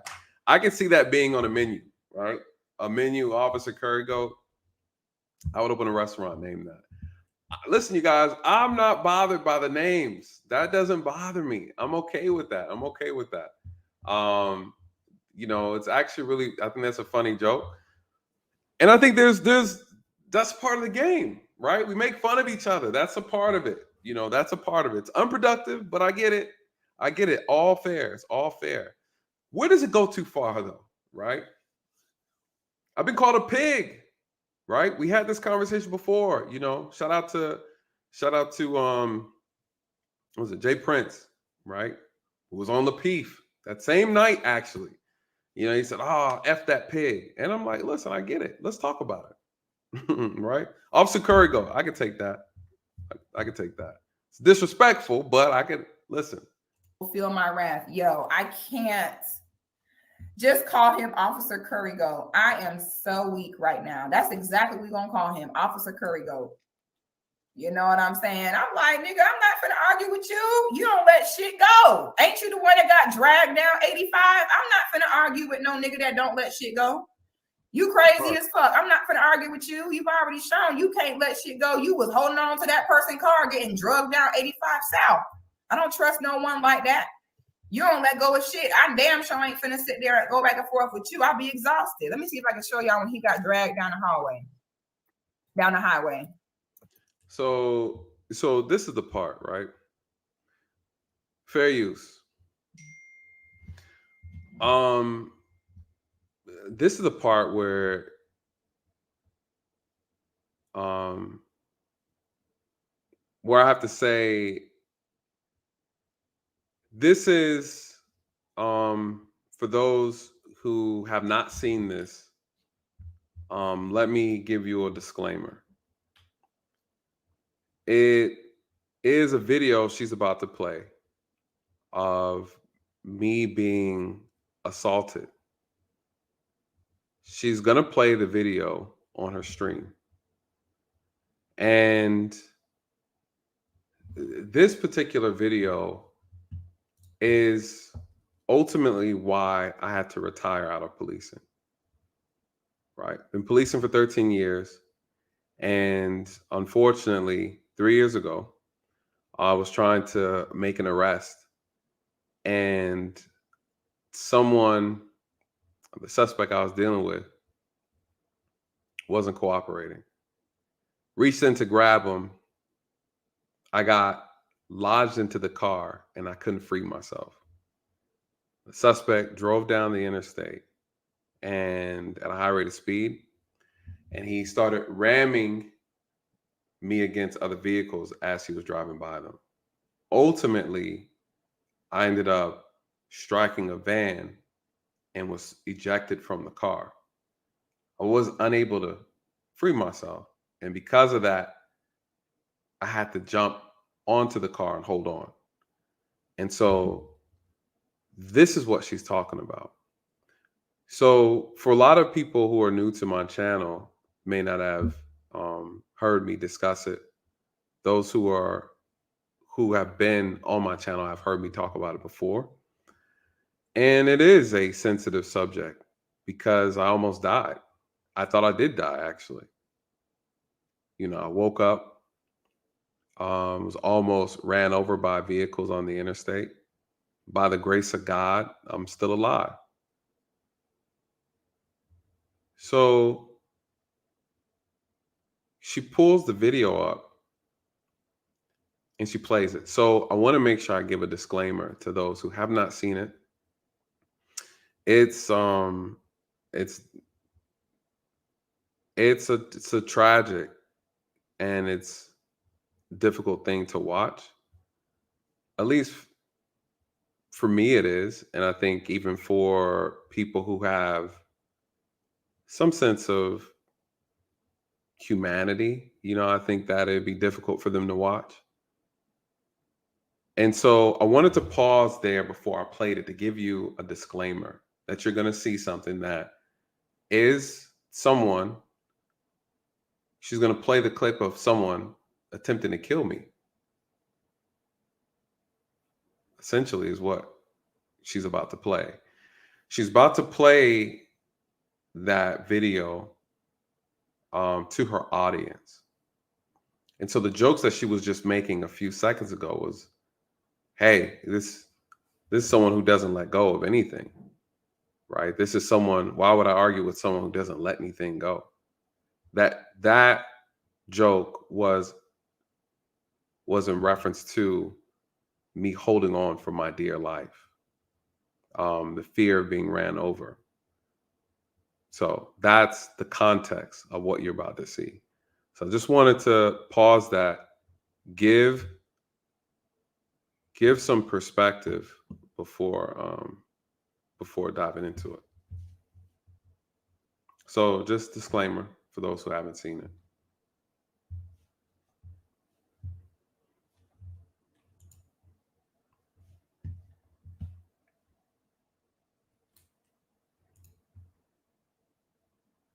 I saw that video. I said, oh, hell no. Once I seen this video, I said, oh, nah, baby. I said, oh, nah, baby, you ain't got to worry about me ever arguing with this nigga. This nigga don't let shit go. And sure enough, I was right, because he sure enough did do a 7-hour live stream about me. I said, damn, this nigga really don't let shit go. Not finna argue with this nigga. I got things to do. Okay. Let me see if I can find the video. I really want to show y'all the video. Oh, I found it. Let me show y'all this. Do y'all think I'm finna argue with a nigga like this? Let me show y'all that. Would y'all argue with a nigga like this who clearly don't let shit go? Y'all tell me.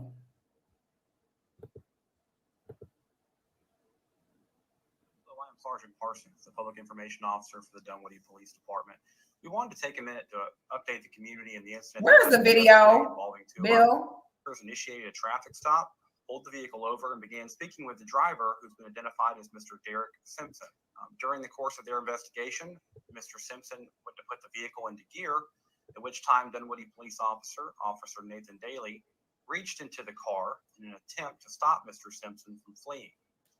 Mr. Simpson hit the gas pedal, and Officer Daly holding on as Mr. Simpson fled. On the exit of 285, Officer Daly's body struck another vehicle as Mr. Simpson passed vehicles that were stopped. He's still holding out! Once on Interstate 285, Mr. Simpson swerved to the left. Oh, shit! Officer Daly's body. Oh, hell no! I am not gonna argue with no nigga like that, baby. You don't let shit go. I wish I would. Hell no, baby, you got it. Because I don't got the energy. Anyone that hold on like that, I'll be damned if I sit there and go back and forth with you. We'll be here all day. Hell no, you got it. I couldn't believe it. How much do you get paid? Don't police get paid like 50,000? Bitch, I'm not finna get drugged down 85 for 50 grand. Is you crazy, baby? I would have been like, oh. You see the other officer backed up. He was like, hey. This nigga holding on. Hey, y'all think I'm gonna argue with this nigga? Hell no. You don't let go of nothing. Hell no, baby. You win. You got it. Whatever it is, whatever nigga say it is, it is. That nigga sat there and held on. The white officer was like, shit. Well, he got his ass in that car. Like, I'm just gonna go ahead and drive. This nigga holding on. His feet was out the window like this. Because he was over there. The feet was up there like, ooh. Sir, no, baby. So that's the nigga that wanted some smoke with me and was crazy as hell if he thought that I was finna give in to that nigga. I ain't got time for that. You don't let go of nothing. Okay, so I had to go on about my business. But the point is that it was interesting to me to see lead attorney insert himself in that beef where no one bothered him. And to now see him, so you threw your own sister under the bus, and then when it come to Pasty, you got your cape on trying to save Pasty.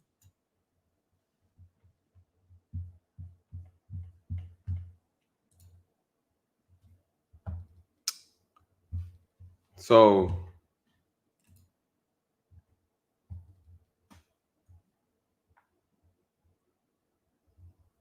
I mean, what do you say to that? What do you say to that?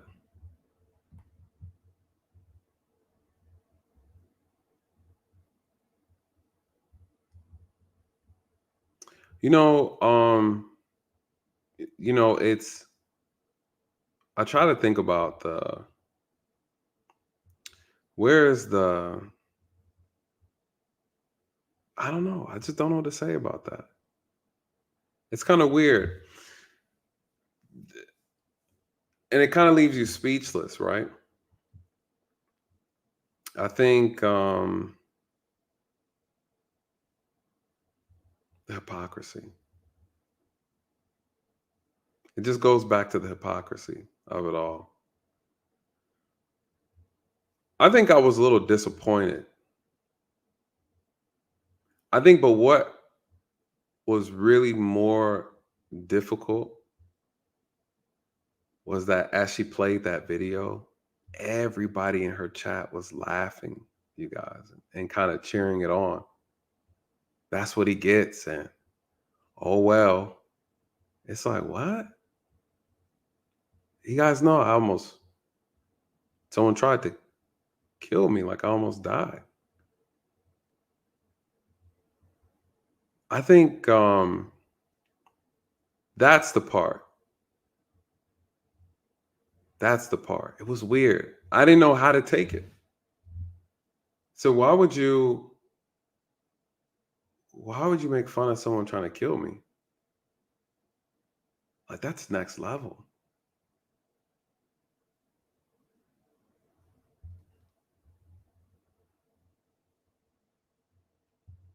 What do you say to that?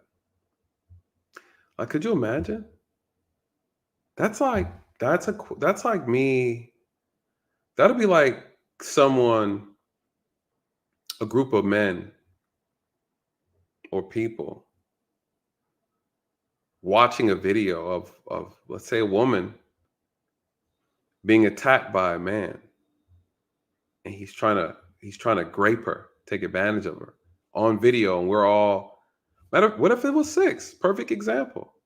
What if there's a video with 6 out minding her business one day, and she's out in all of her outfits or whatever, and she's attacked by a man who's trying to sexually assault her, and it made the news, right? And it's traumatizing to her. You can only imagine. And say he almost did. And then we pull the video up, and we're laughing at a woman who was assaulted sexually by a stranger.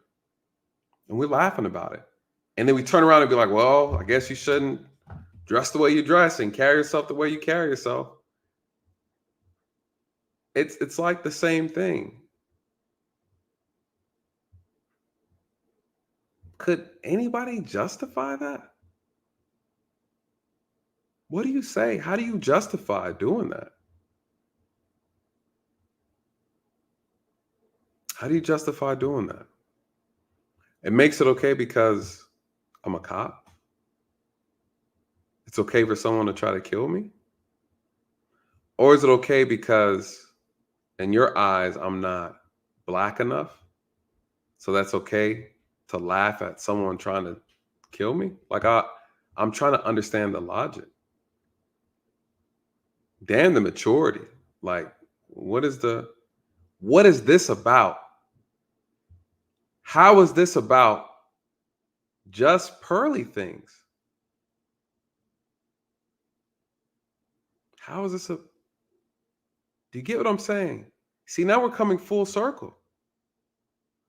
This is a stream that she has about just Pearly things. What is someone trying to kill me have to do with just Pearly things? And why is this funny?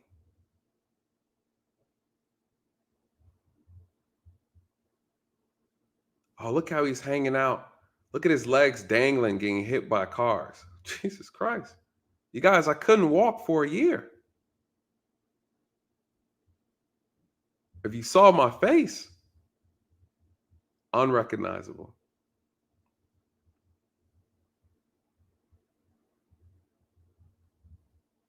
Guys, that was just 3 years ago.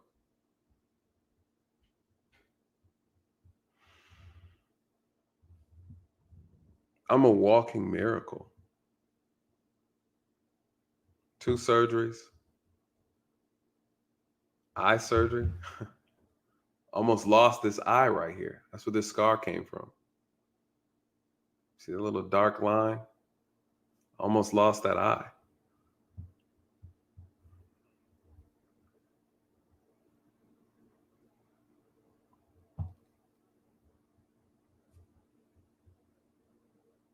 Man, you know how sick of a person you have to be to try and make sense of that? Damn, that's dirty. That's sick. It's sick. And I think it highlights this problem within our community, this antisocial behavior, this psychopathy takes place. We don't care about the lives of other people who look like us. Like, we don't care. It's the reason why the homicide rate is out of control. We can kill each other and laugh about it the next day. It's not a big deal when you're Black. Black homicide doesn't really matter. It's a joke. I couldn't believe it. I couldn't believe it. And you know how someone sent this to me? I was like, yo, dude.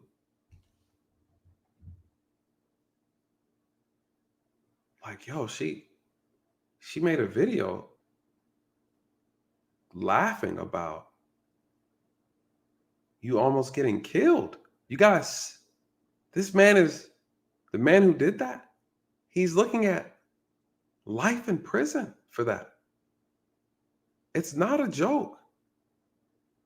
It's not funny, right? It's not funny. But when you go to her stream and you read the comments, you guys, this is us talking about, laughing about another man almost getting killed. You played it and laughed about it. Woo. It's powerful, man. It's powerful.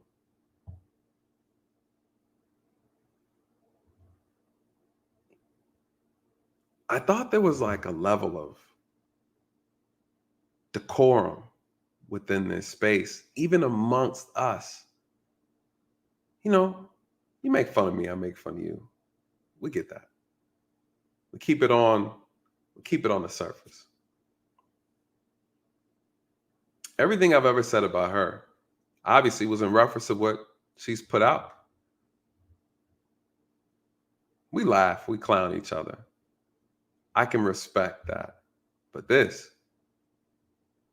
nah. Not at all. Not at all. And what's even sad is the amount of lives, Black lives, that I've saved over these 13 years will make your head spin. Make your head spin.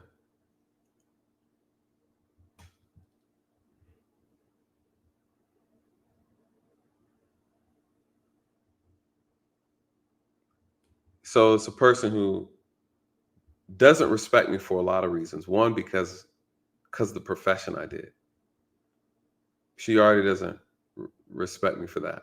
Two, she doesn't respect me because my parents were foreigners, even though I was born here.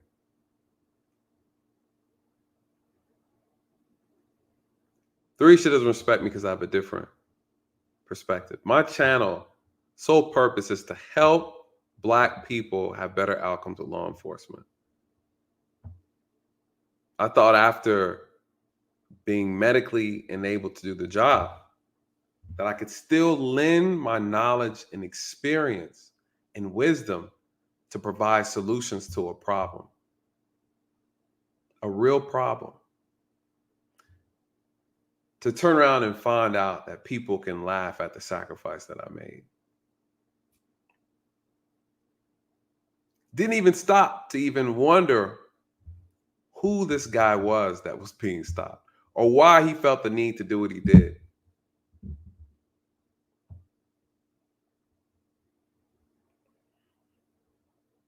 Taking a violent person, drug dealer off the street who has hurt other people, like that doesn't matter. It doesn't matter. If you knew the amount of people I saved who were Black,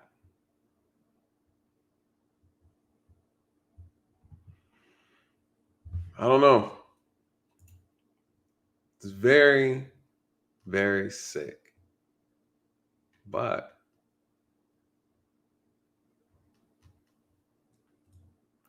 I don't know. I think that's why I said this situation with Pearly things is just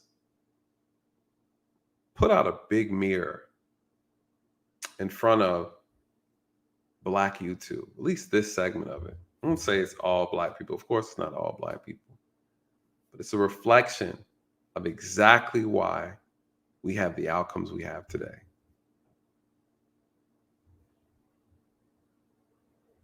Exactly why. Because just because you don't agree with someone, like that's enough for you to be able to completely tear somebody down. Doesn't matter. Doesn't matter.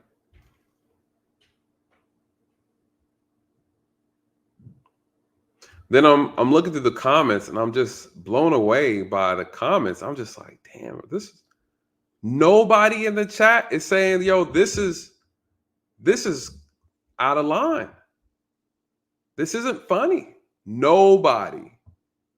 You mean to tell me nobody? Nobody. Nobody said anything? Nobody.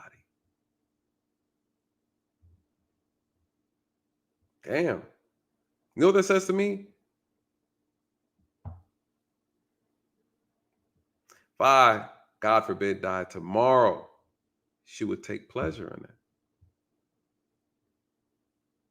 Which I think is interesting, right?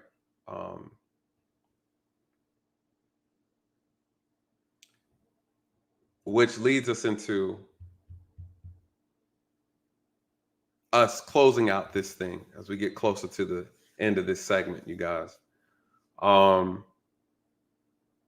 Someone asked me before I decided to do the stream, because I told them I was going to talk about this. They said, well,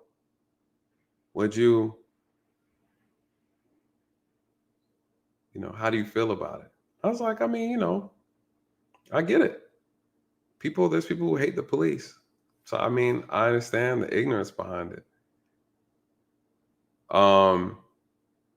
Again, I was more so disappointed in the people who were watching, who participated in it, right? I think that's kind of, for me, I was like, she did it. She thought that was cute. The people around her also thought it was. It's just like, damn. Again, it's just a reflection. It's another confirmation. What does that have to do with just Pearly things? So I don't know. I'm curious to know what you guys think. I'm going to play a couple more clips. Before that, let me shout out to you.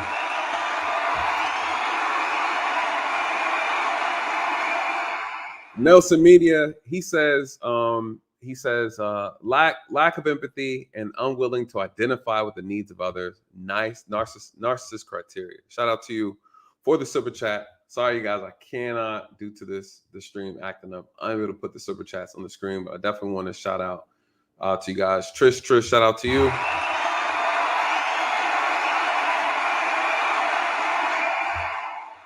Says 6 has no manners, plus she thinks she's superior to non-FBA. She thinks she's a god. So when you think you're a god, that's like next level narcissism, So shout out to you, absolutely correct. Uncle Stu again.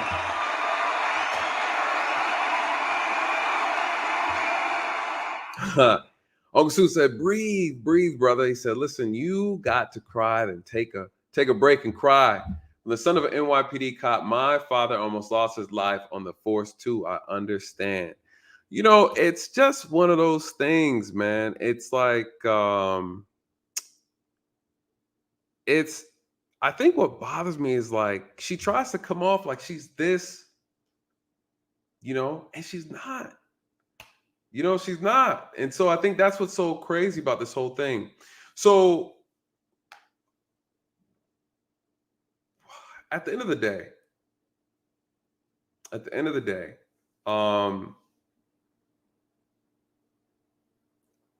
it's a part of a conversation that needs to be had. That we complain about policing, but then it's like you need people to police our community because of the crime and the violence. We need the police. But then some Black people don't respect the police. And everybody has their perspective and their reasons for it. Cool. But then you say, what's the solution? People say we need more Black police officers. Then how do we get our people to come into a profession? Then we turn around and we have people who will, one, laugh at the mere sight of a Black officer being assaulted. Who want to do the job? She says, oh, don't they get paid like $50,000? Right? Don't they get paid? Okay. Some are making that.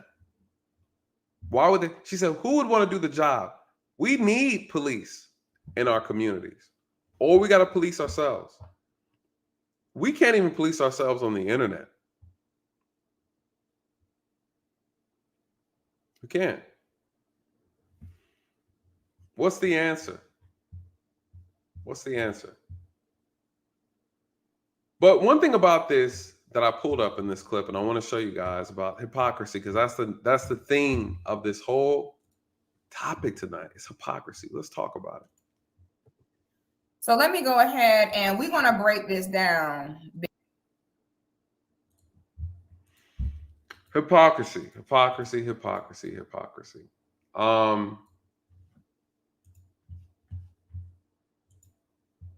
6 gets into this beef with another content creator. And unfortunately, I don't know if you guys know, but unfortunately, Six's mother passed away. She died from cancer.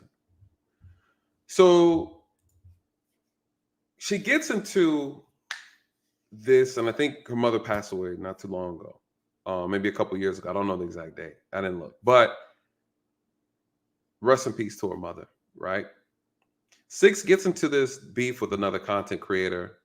That content creator has been going back and forth with her in reference to their content, the quality of their content, them name calling each other.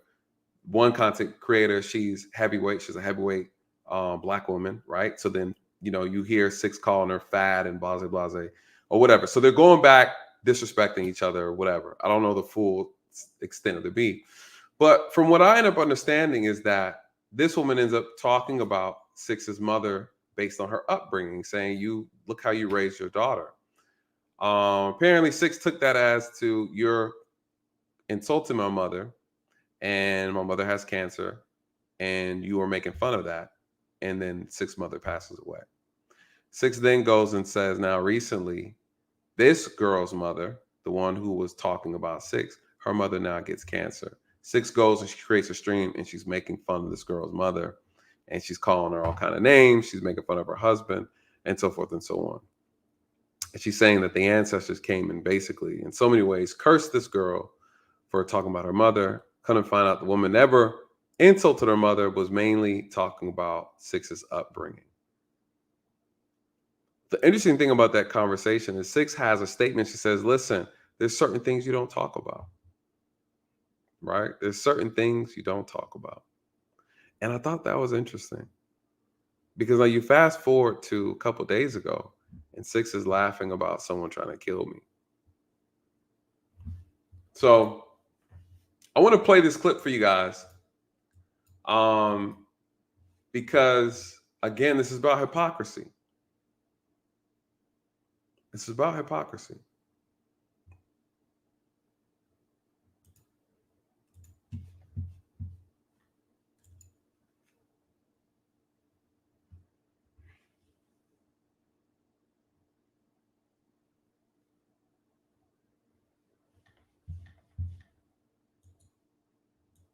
They, in my opinion, are the devil. They are the worst kind of women that. Fair use. Let me throw my little fair use banner back up. Fair use.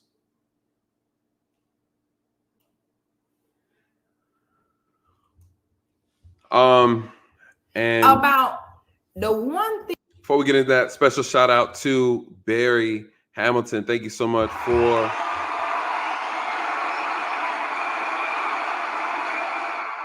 the Cash App. He said, Nathan, you're the bionic and a strong Jamaican. Yo, appreciate that. Big up to you. Shout out to you, brother. I appreciate that. Yeah, man. I come from good stock, man. Good stock. So was able to bounce off that asphalt. Whew. Y'all, Lord have mercy. That was something. So shout out to you. Thank you so much, brother, for that Cash App. Thank you, thank you, thank you. Again, we're going into fair use territory. Let me throw up my fair use symbols. Make sure I don't forget. What are we talking about? She's gonna discuss this, right? This video, she was discussing her mother, and her thoughts on going back and forth about the dead. Thing that she has that I don't have. Okay. And that is a living mother. So this stream is going to be more so about the good girl, Christian, church girl archetype and how they, in my opinion, are the devil. They are the worst kind of women. And we're going to go ahead and talk about it today. So Naturally Fashionable then decides that she is going to mock the fact that I don't have a living mother, because that really is her only talking point that she could go off of. Now I've had beefs with people or people that don't like me or I don't like them, but I ain't never I think we all pretty much know as Black people, talking about the dead is off the table. Okay. I'm not finna talk about nobody dead mother, dead father, dead child. Why? Because I have a father, I have a child. Like, who does that? I think we all have a certain level of code where just talk about me how everybody else do. Talk about that I'm a single mom. Talk about the fact that I'm 33. Talk about that. You know what I'm saying? Do like everyone else do when they have nothing within the past. So don't, she said, don't talk about the dead kid. Don't talk about family. Don't talk about, there's certain things, there's a certain code she's saying that you have to follow in this space that I guess it doesn't fall into the category of someone trying to kill you code, right? Like it's basically you got a living relative family, those who have passed away, but not someone trying to murder you, right? Like that doesn't fall into the code. I'm clear on that. Just one for clarity, wanted to make sure, but this is her saying it. This is her logic. 10 years they can say about you. So they talk about how you gave birth 14 years ago. Talk about that. You know what I'm saying? Why would you break the code to talking about people's dead moms? Okay. So it really shows the amount of hate and vitriol that this woman has for me. Okay. So by you, based on your own logic, based on your own logic, could this also reflect your own hate and vitriol towards me? That you would pull up a video of someone trying to kill me and turn it into a joke. I'm just asking.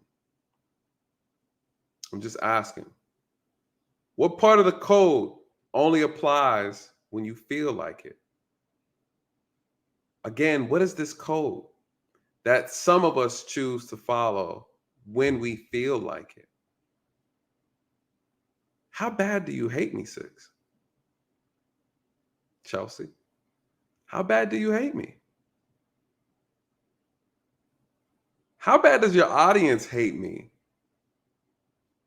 For no one to stand up and say that what you did was grossly inappropriate.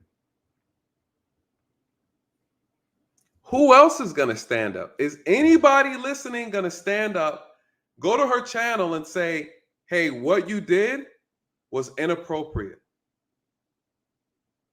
Anybody? Everybody should be in an uproar behind that.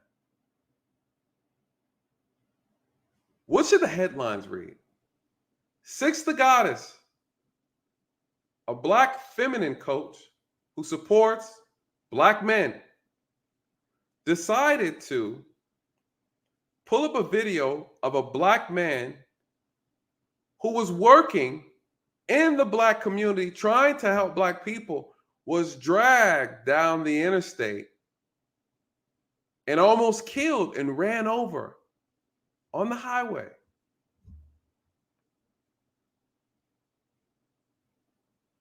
She laughed about it. She thought it was funny. She made jokes about it. She even performed the little joke in her chair, saying his little legs were dangling out the window. You guys, she mocked someone trying to take my life. Is anyone going to stand up for me? Is anyone going to go to her and say, hey, listen, you went too far. Hey, that was out of line. Hey, that has nothing to do with racism. Hey, it has nothing to do with Pearly things. Hey, what was that about? Hey, is this how we represent ourselves online? Is this what being Black is about? What part of the game is this? 6. Is anybody going to say that?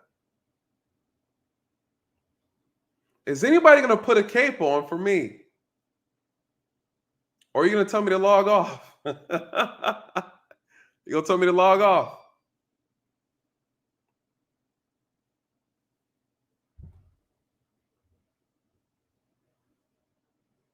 Is that your leader? Is that your God? Is that who you follow? Is this your friend? Are you going to address what she said? Is anybody? Or is that acceptable? Now, I've never seen on YouTube a white man, an Asian man, Hispanic man, or a woman for that matter, pull my video up and make jokes about it. But I found a Black woman who did it. And I found Black men who've also laughed with her. I've also seen a Black man pull up my video and laugh about it and thought it was cute, you guys.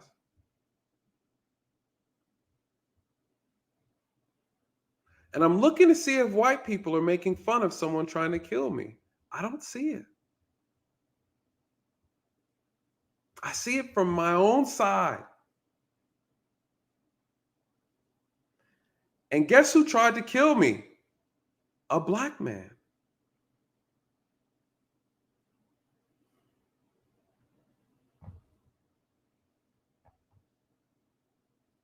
Guess who picked me up off the highway? A white man.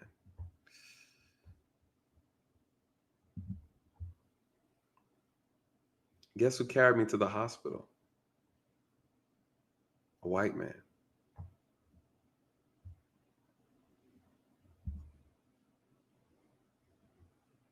Guess who stopped traffic to prevent me from being ran over? A Black man. Guess who also helped?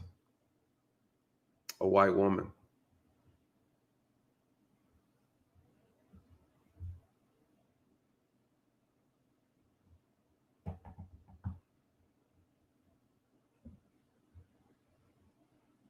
Trying to find the racism in that.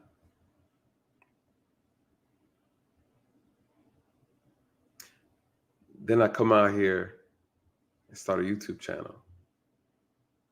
And it's a Black woman and a Black man making fun of me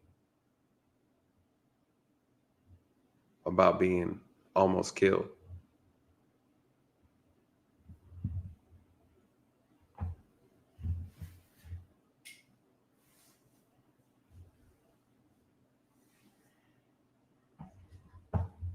Do you think this warrants an apology?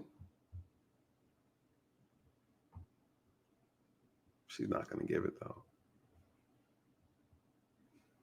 What a disgusting human being. What an evil. What do you expect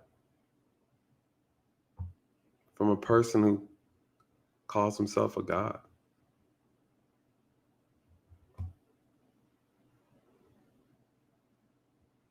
Racist, harlots, hypocrites.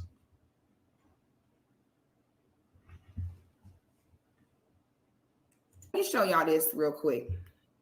So I talked about this before with some ladies, and I said, listen, this is how you grow as a woman. Ladies, thank me for this later. Normally, I only share game like this in the Patreon, but y'all need to understand this. You have got to be able to stomach the pain of being wrong. Okay? You have got a lot of women. What happens is the minute that you are criticized, the minute that you are told that you are not a princess and you are not black girl magic, what ends up happening, a lot of women, when they feel that pain of that perceived rejection, their brain goes straight to denying it. Your brain goes straight to blocking it out, denying it, and attacking the person that brought that truth to you. But you really transcend as a woman when you're able to fight through that initial impulse to attack the person that brought this truth to you. You gain so much power as a woman when you're able to just control your emotions, listen, meditate on it, and process it first. That's when you become a grown woman. When the minute somebody bring you a truth, you lash out and you get mad and you do all that, you're cutting yourself short, because now how are you ever going to grow? You know, shout out to Six, and I think this is why she's amassed such a big following, is because she mixes truth with her twisted sense of logic. What she does is she takes her personal pain and her hurt and her broken childhood, and she mixes it with the truth, and then she sells it to you guys, and a lot of you guys buy it. That's what's taking place. You know what she's talking about, who she's talking about? She's talking about herself. I call this the Derek Jackson effect, where you are speaking about yourself in third person, and you're educating people on how to avoid people like yourself. It's a very strange thing that narcissist people do. Derek Jackson suffered from it. He was giving women this interesting game about men, all the while living the person he was talking bad about. She's just given some great advice, but she doesn't use the advice that she gives. She's a hypocrite, you guys. She's a hypocrite. She's talking about women not being able to handle the truth. You guys, she's talking about herself. She is describing herself to a T. You have to be careful with people with forked tongues.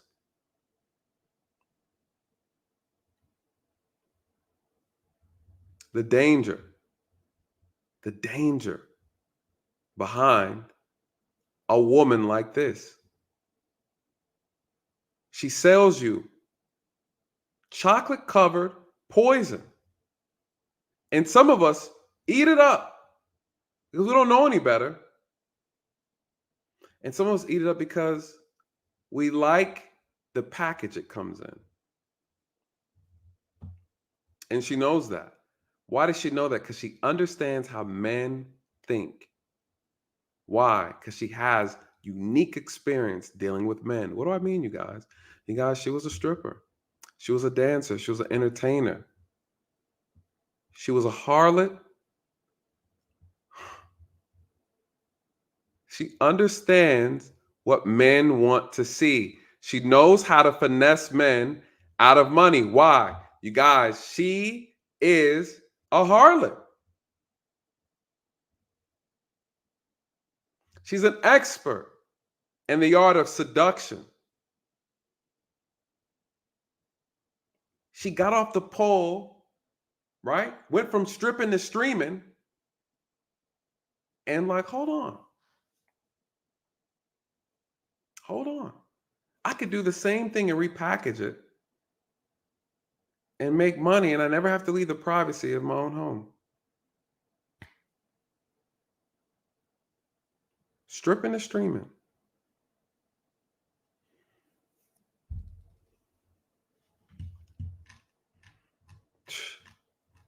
Shout out to StreamYard finally coming around. Yeah. Shout out to you, Chef Shapino, with the $2 super chat. He said, listen, you don't count because you're not FBA or ADOS.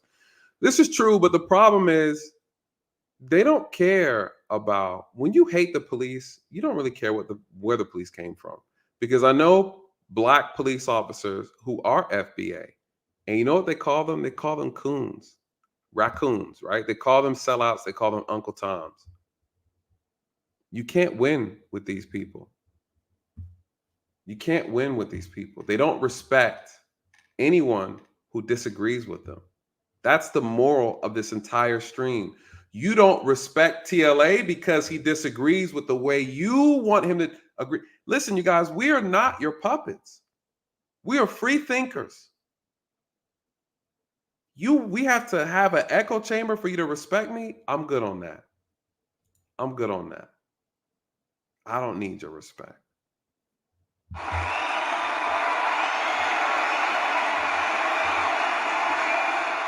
Shout out to you, Byron Hammer says, this just Pearly thing issues opened up a can of worms within Black YouTube. High emotions, childish behavior, racist taunts, and an opportunity to reopen old beefs. Real sad. It's embarrassing.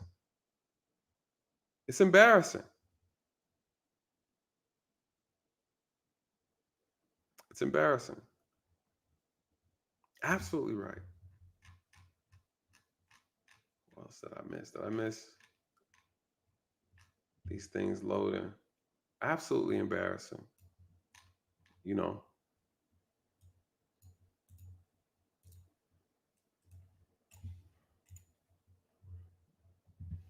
I'm gonna try. Moderators, if I miss anything, if you guys could send it to me. It seems like this is catching up. The comments are loading, so and I hope it stays up because I want to be able to pull people's questions up before I get off. You guys, we're coming to the end, and I wanted to address a couple more things as it relates to 6, because this is the ultimate. The ultimate hypocrisy behind it all. So, you know, people keep asking me, Nathan, you keep talking about, you know, this situation, and people say, well, how does this relate to just how does it relate to, you know, policing and all that kind of stuff, you guys? Because we always come back about race. Everything comes back about how, you know, and unfortunately people watch this video, this interview with Pearly. She talks about the exact same thing. That's what they're talking about how people use propaganda to emotionally control people, and specifically Black people. And this is a perfect example of that. This out of control outrage. I won't call it a fake outrage. Some of y'all are really into it. Some of y'all are really into the rage. I would say the misguided rage. Misguided. I won't dismiss the anger people are feeling, because some people are feeling some real anger. It's misguided. All of that people put together, I've saw nothing but assaults and attacks against other Black people. You took what one woman had about a conversation about slavery that you didn't like, I understand. And you took that and weaponized it against your own people, people who look just like you. Somehow you guys found a way to do that. Where is the value behind the backlash of all this stuff that went on? Where is the value in it? I don't see it. I don't see it. I don't see it. I don't see it. Shout out to you. Are you not entertained? Are you not entertained? Shout out to you. Welcome to the channel. Black Knight 007. Welcome, brother. Welcome, welcome, welcome, welcome, welcome. Are you not entertained?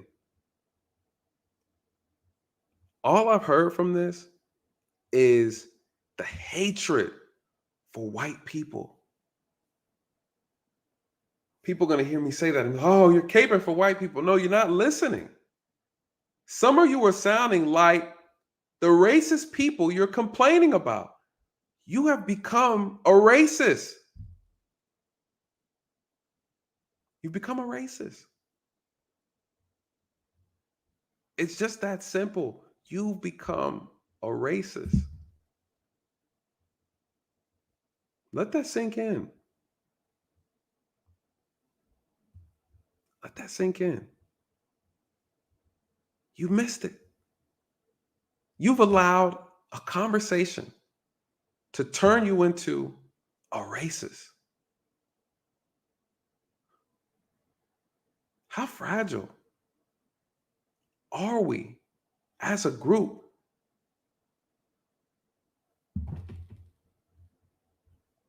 You just say, here you go with the BS. No, sis, there's no BS in this.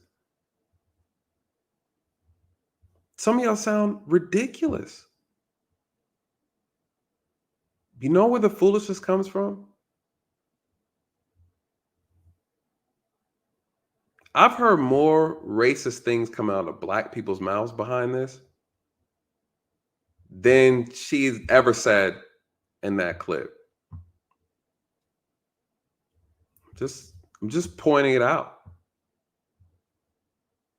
Everybody else can see it, but the people who have an issue with what she said.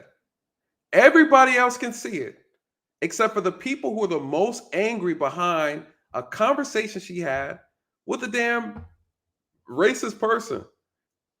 Everybody else can see it. What is the difference between Black people, right? Why are we so divided between those who can see and those who see nothing? What's the difference between those who see something that other people can't see? It's like some of us walk around with our eyes wide shut. We think about race so much that we have crayons in our brain.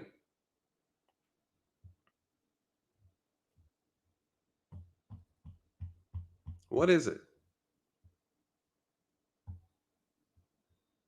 What is it?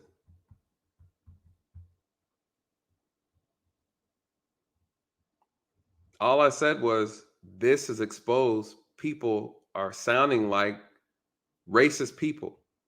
Because if you take the same language that we say or we're saying about white people right now in this moment, guess what? A white person saying that, you would call them a racist. So then if you just turn that around, what does that mean? I'm just asking, what does that mean? What does that mean? This is a very difficult conversation for people to listen to. I get it. The truth hurts.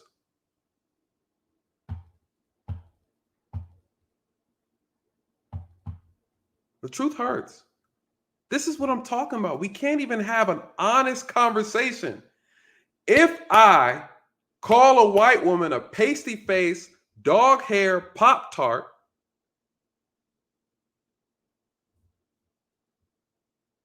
is that racist? Or is that the truth? You have a white person that calls a black person a dog-faced gorilla, ashy-faced gorilla, doing cartwheels in the street. What are you going to call him?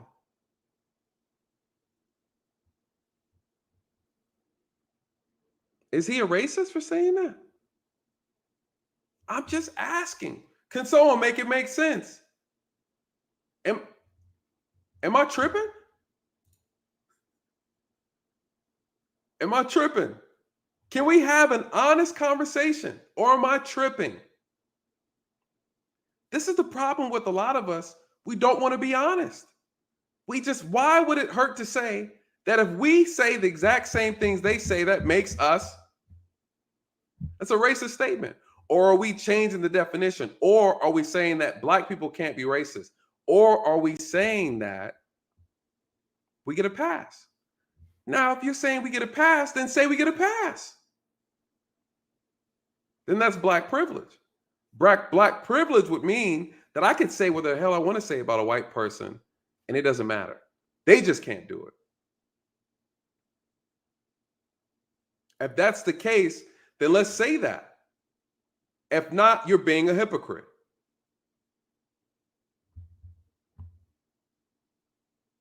So if you're FBA, you get special treatment. Because of slavery, you get to say what the hell you want to say. Because of slavery, you can be a victim of any kind of thing you want to be a victim of. If that's what we're saying, I'm okay with that, but say what it is. Stop pretending like, again, we don't want white people in the space. Okay. We don't want white people in the conversation. Okay. We don't want white people at the cookout. Okay. Black people need to stay on code. Okay. I'm down. I'm for it. Put that toothpaste down when you go in the bathroom in the morning. Matter of fact, who built your house? Matter of fact, what social media platform are you on? See, some of y'all keep talking about white supremacy, and y'all turn on that white supremacy water in the morning. Go to Haiti and talk to them about what it looks like to be white supremacy free.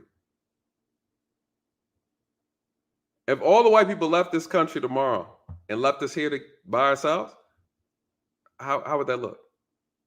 What jobs y'all working? Who signed up to be police officers?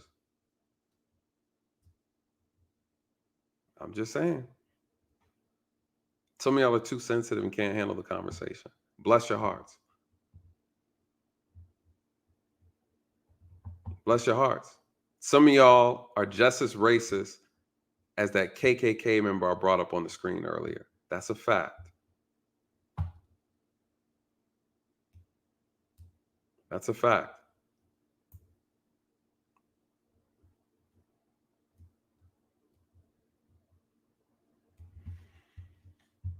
Someone said I think white is right. No, I'm being facetious. The whole point of the conversation is we can do our own.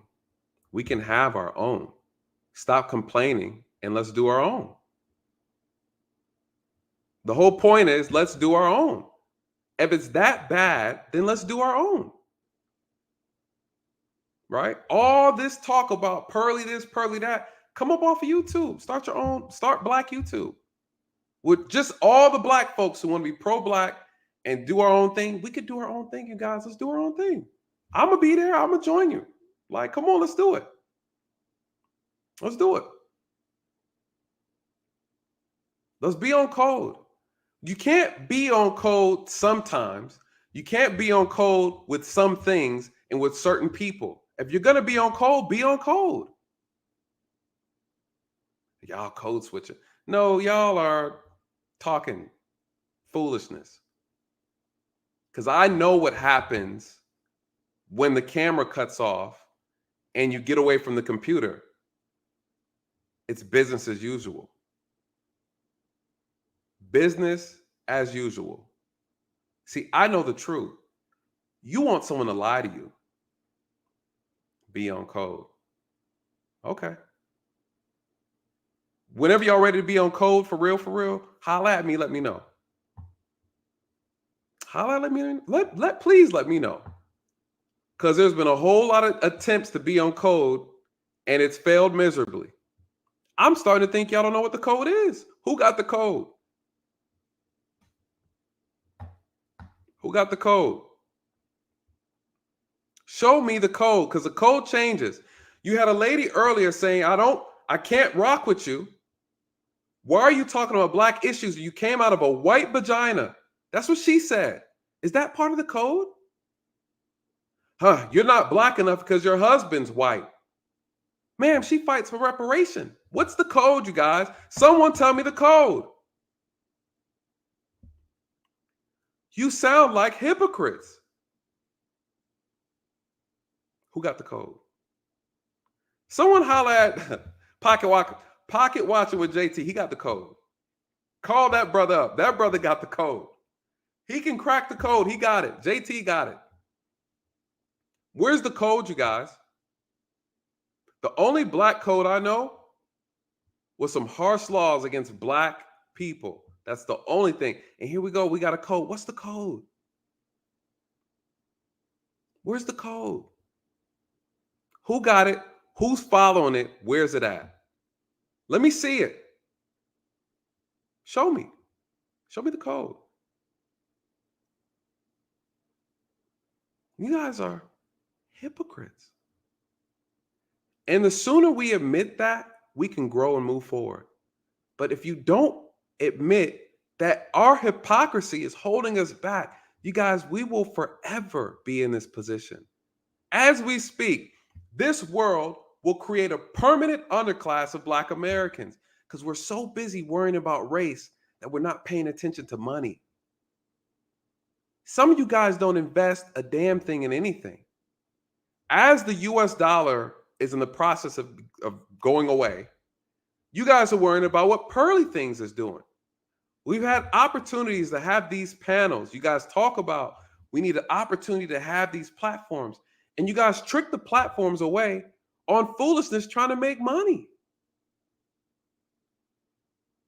And all you want to focus on is what Black women are doing to Black men and what Black men are doing to Black women. All I hear is you guys tearing each other apart on social media. That's what's making the money. That's where the money's at.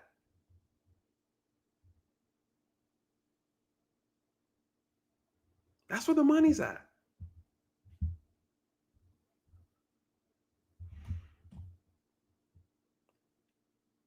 Meanwhile, if you don't have investments in crypto, you don't have investments in commodities, you don't have an offshore account, you're out of here. You're out of here, Black folks. We are done. We're done.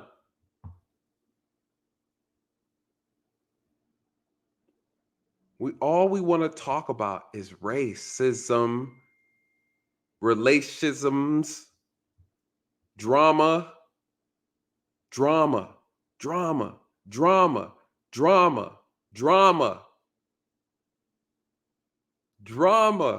That's what sells. People are mad at this Pearly Things chick. Why?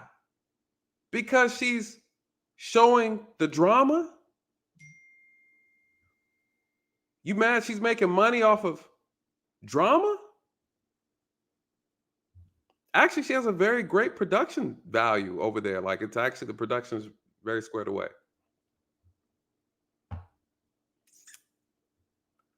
We come over here on my channel. Shout out to Michi. You go over on Michi's channel. Michi, you know Michi, right? But everybody I've recommended Michi's channel loves it, and they have a good time over there. But shout out to Dre. What did Dre say? Black folks, where your money at? All these platforms we got getting hundreds of thousands of views, and y'all Negroes want to talk about drama. Not about survival. Shout out to Michi. She's talking about survival. She's talking about what to do with your money. She's talking about real stuff, and they're shutting her down. They shut her down already, actually, off YouTube. Now, you know me and Michi be bumping heads, but that's my girl, right? Come on, you guys. We're late to the party. Why? Because we're looking behind us. Our ancestors are like, what the hell are y'all doing? Look forward. Move forward. I get it. Yeah. Move forward. And we're just like, all right. You guys, listen. They are winning because we are focused on what's behind us. And we can't see the attack in front of us because we're looking behind.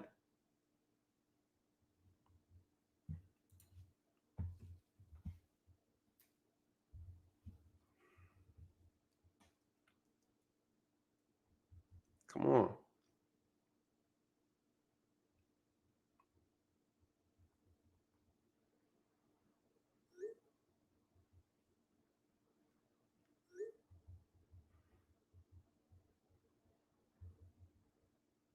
What's your money looking like? What's your money looking like? Meanwhile, the ancestors over here like, man, what the hell are y'all doing? We sacrifice so that you can enjoy yourselves, build off of what we gave you. Some of y'all couldn't live 50 years ago. Some of y'all couldn't live 100 years ago. You don't know real struggle. You don't know it. You want to identify with something you didn't experience, that someone had to die, gave their life for you to have a better life, and you're tricking it off. Come on, man. They'd be ashamed if they saw how we're acting. Period. Ashamed. Ashamed. Ashamed, ashamed, ashamed.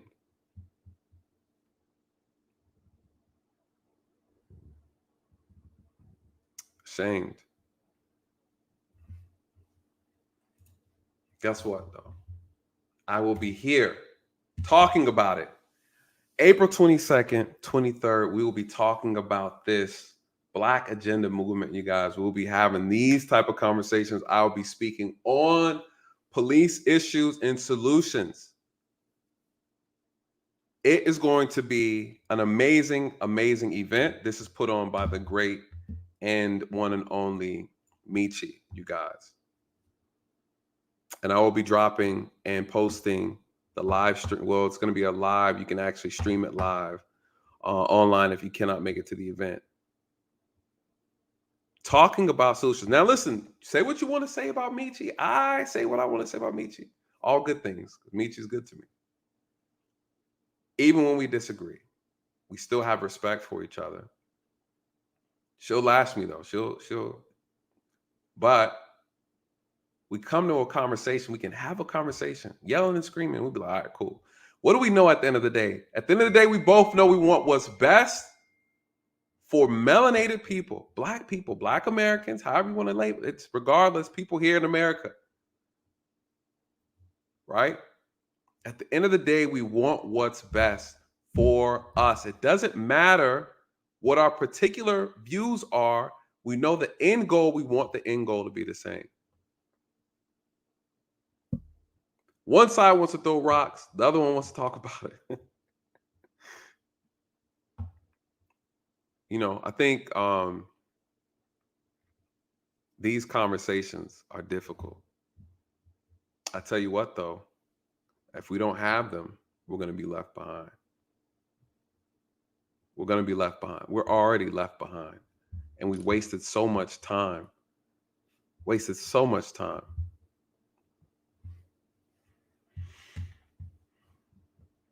not going past 5 hours tonight. But I do have to address this hypocrisy. Fair use, warning, graphic video. Let me put my graphic video up. Warning, graphic video. What are we going to talk about, you guys? We're going to talk about Chelsea Nelson, aka Six the Goddess. Who is she? You guys, she?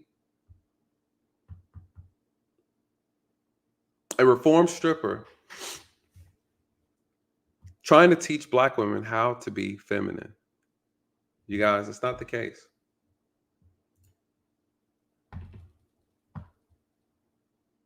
Right? Fair use, this is for educational purpose. This is her. And this is her just 4 years ago, right? This is what we're talking about. This That's what we're talking about. You know what's even more interesting? It gets worse.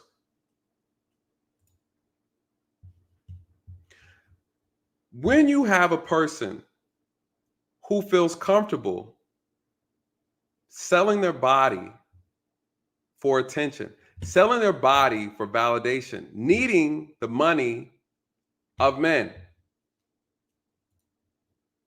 and then want to turn around and tell women how to be feminine.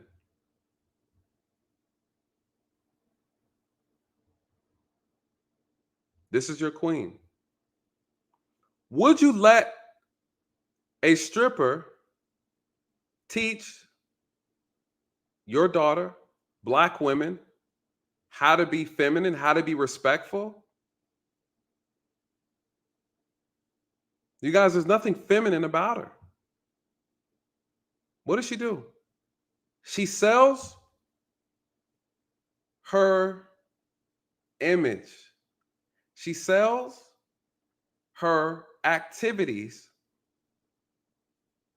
for payment, for financial gain.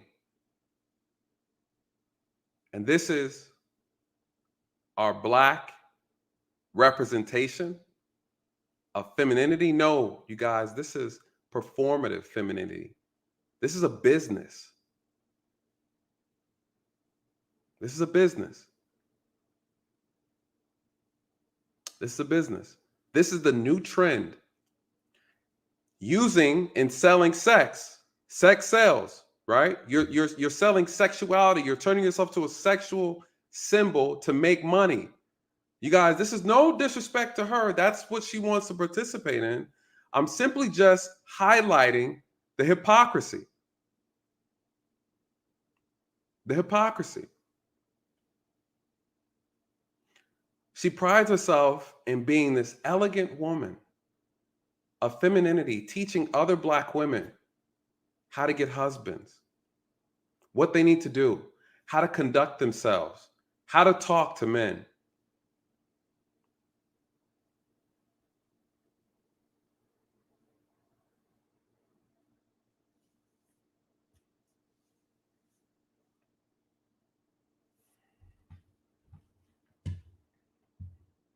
Since we're all in a video sharing mood tonight,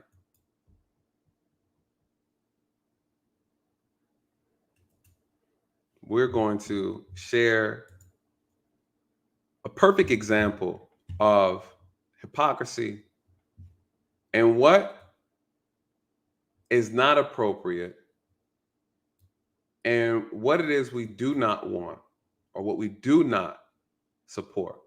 I think it's important that even as men, we have to call out hypocrisy. We have to not support it.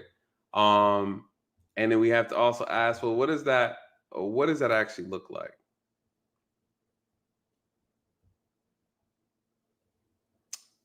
What does that actually look like? And we're going to dive into it. I think one of the biggest challenges overall is that people have turned this into a business. Business of deceiving. And unfortunately, men are the biggest supporters of it. If you have an issue with what you are seeing, if you have an issue with these so-called hypocritical women and using their image and their body to rob men willingly, don't support it. Men are the biggest supporters of this type of hypocrisy. We're talking about having real conversations about what things need to be changed. She said it herself, women have become hypersexualized. But then you yourself create hypersexual content.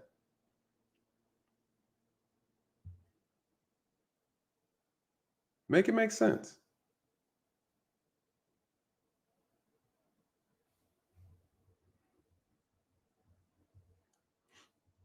Make it make sense.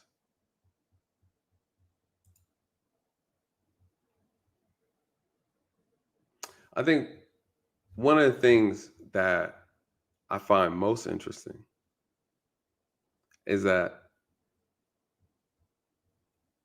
what next? What next?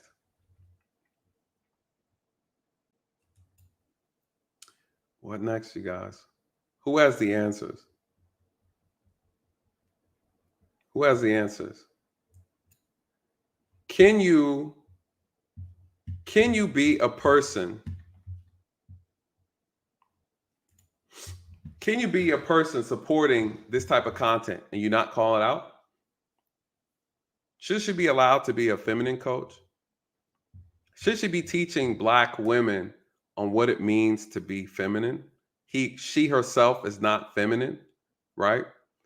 Does she tell people that, hey, you guys, I was a stripper.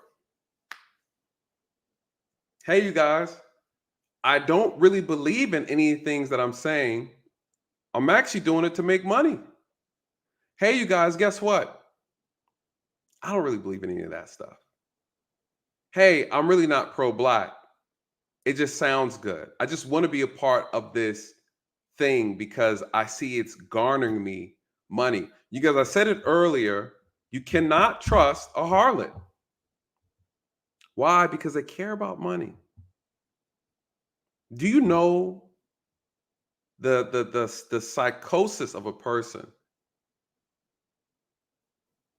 In order to get on a stage and remove your clothes and to be touched by multiple people for $1 bill.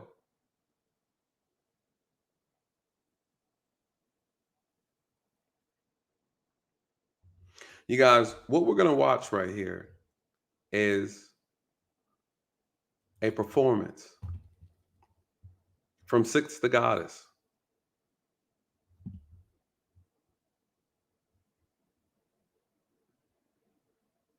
And this performance, you guys, is exactly what it is. Performative femininity. I'll mute it because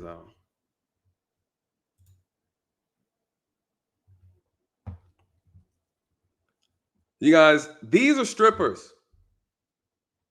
And this is Six the Goddess, aka 6 Footer. That was her stripper name.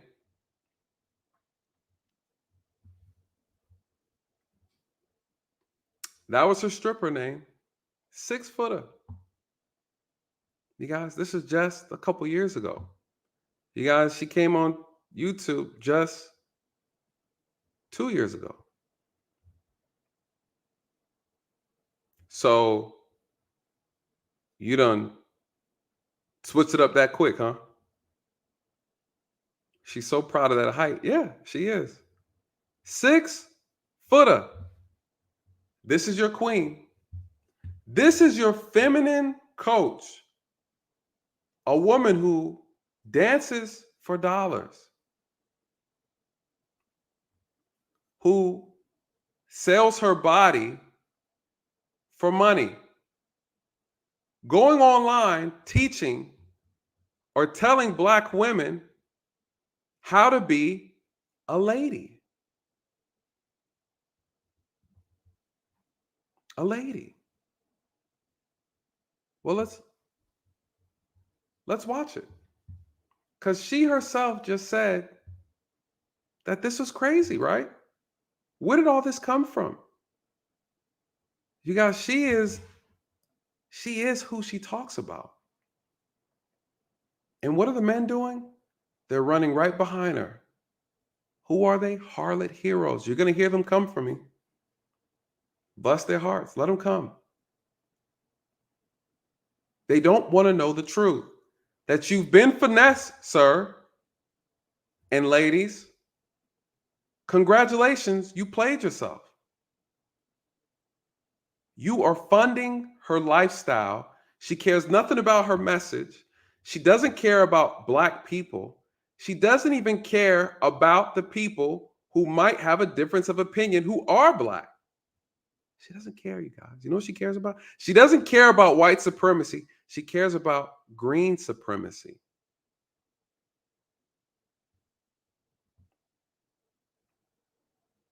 You guys, we got to call out the hypocrites.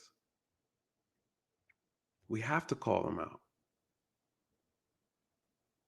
We got to call them out. You guys, this isn't to make fun of her, right? Being a stripper is hard work. It's not easy.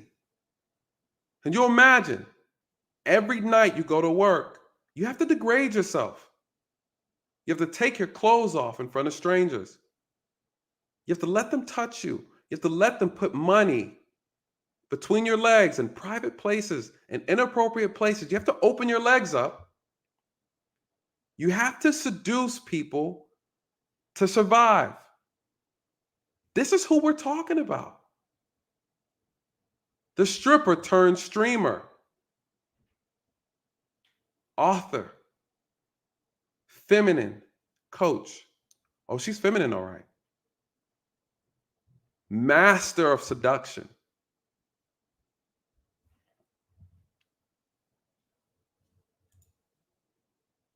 Is it me?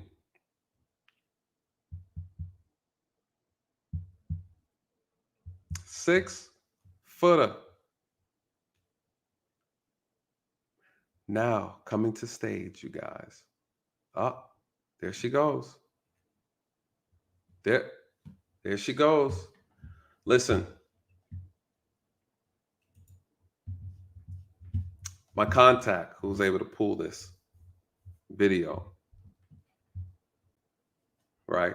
You know what he said? He said Six was known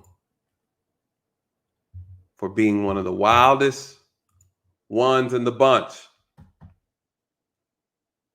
Always willing to do a little something strange for some change, you guys. Listen. Here we go. Up. That's right. Is this your queen? Is this your queen? Correction. Is this your goddess? Huh? Goddess 6-footer.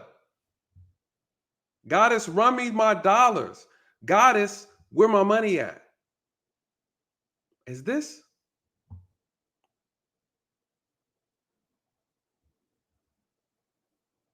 Fake body, fake face, fake personality. Listen, and she gets on YouTube and she reinvents herself. Popular stripper out of Florida. Migrates to Atlanta with her child.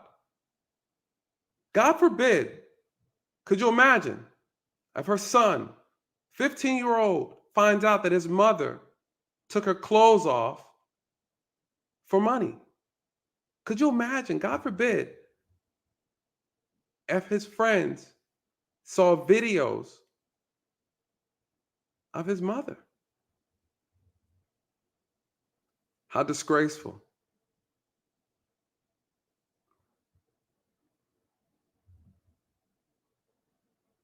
How embarrassing.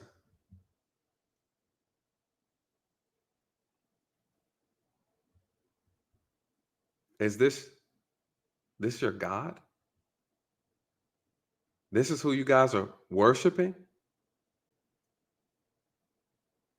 The harlot of Babylon. That's what I call her. She wants your money, you guys. Men, harlot heroes. And she wonders why she's not married. Contrary to what you guys believe, men know what's wifeable and what's not. What is she good at? Seduction. Seduction. What is her talent? What does she major in?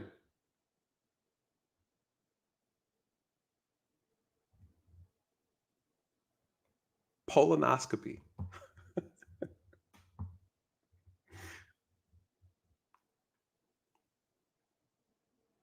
When you go to stripper school, what do you major in? Huh? Harlot of Babylon. What did she major in, you guys? She's a spinologist. She's good on the pole.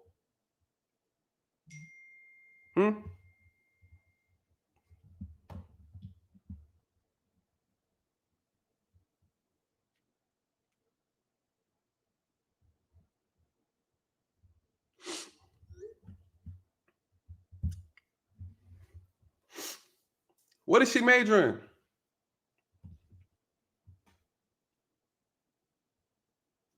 What did 6 major in?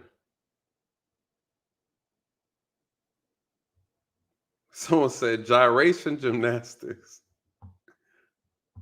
She's a twerkologist with a minor in hoonomics. Is this your God? The harlot of Babylon, taking money from her worshipers. Oh, 6, teach me how to be a woman. You know who does that?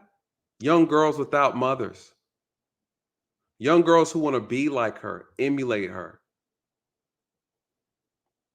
She's not real. She was made in a laboratory. Her breasts are fake. Her ass is fake. You guys, her personality, her persona is fake.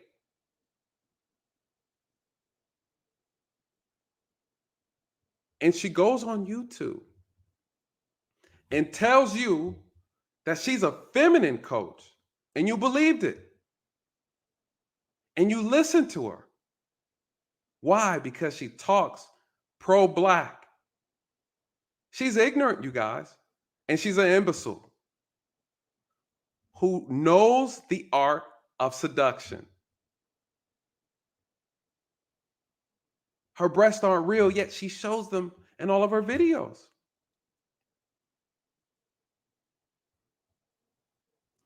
She's deceptive, a deceiver. This is your queen. This is your queen of FBA.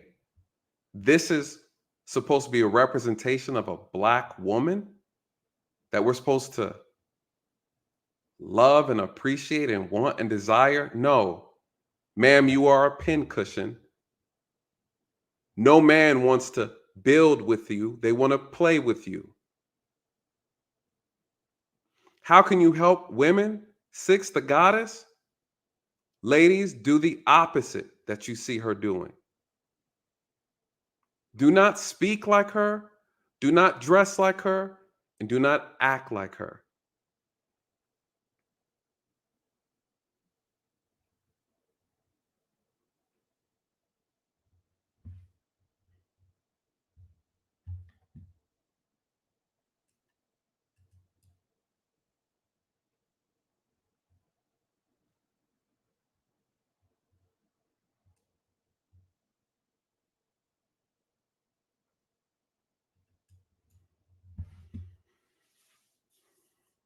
Who would marry?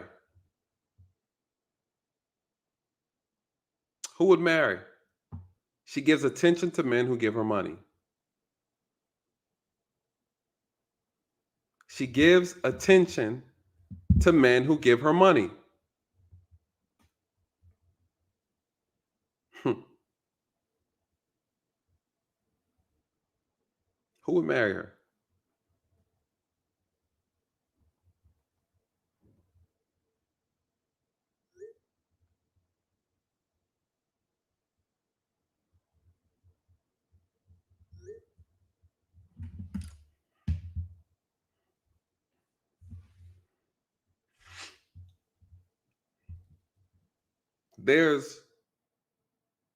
I'm respectfully putting a respectable video up about who she is, what she did, and what she stands for. Oh, best believe that there's so much more. There's so much more. So much more. But out of respect.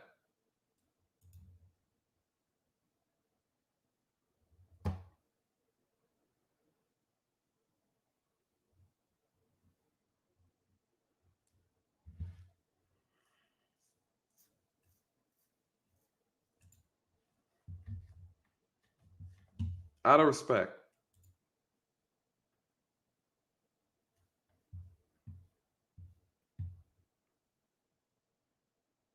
I have enough information, 6, to embarrass you for the rest of your life. I have enough information to make your life miserable. I know all about your exploits. With who, with what, and why. I have so much information about you. Your son would be embarrassed to call you a mother.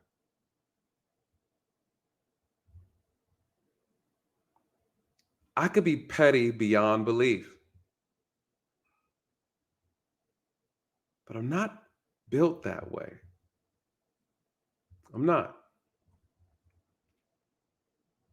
What you did was out of line. What you did was uncalled for. What you did was disrespectful.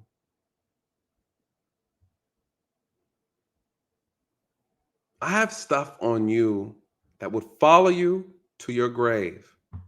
I have stuff on you that your mother would be embarrassed about, to claim you as a daughter.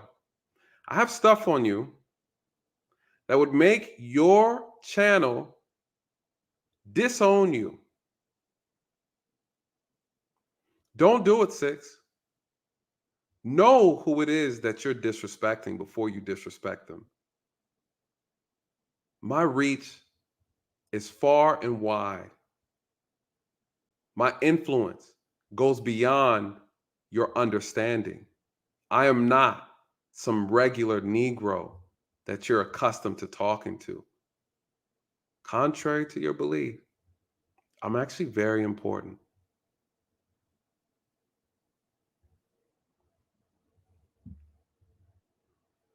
You know, I like how you said that there's some type of code to this thing.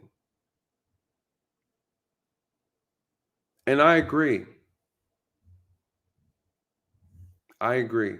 Though I do feel like I deserve an apology, I know you won't give it. But I will accept your silence as a ceasefire. I will accept that. Just know, again, that my reach is beyond your understanding. I will embarrass you. Absolutely embarrass you. And like you said, I don't let go. And I'm not a quitter.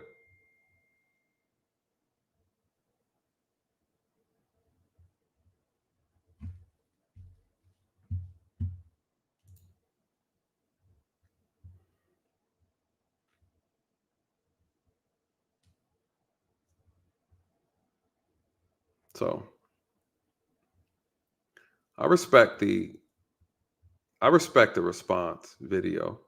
I can respect that. But it better be within some boundaries. And you're a big girl. You know how to act appropriate. We can get back to YouTube stuff. You call me a name, I call you a name, right? I kind of ignore it because it's not that big of a deal. Do not cross the line, 6. Do not cross the line. All right? So That is my thoughts on racists, hypocrites, and harlots. Because at the end of the day, we don't want to bring unnecessary people into this conversation. We don't want to discuss unnecessary things into this conversation. We don't want to expose unnecessary things. It's not necessary.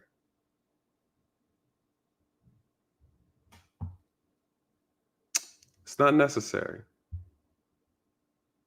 We don't need to do things to try to hurt each other for laughs and giggles. It's not necessary. It's not. We can all do and say things that I don't know.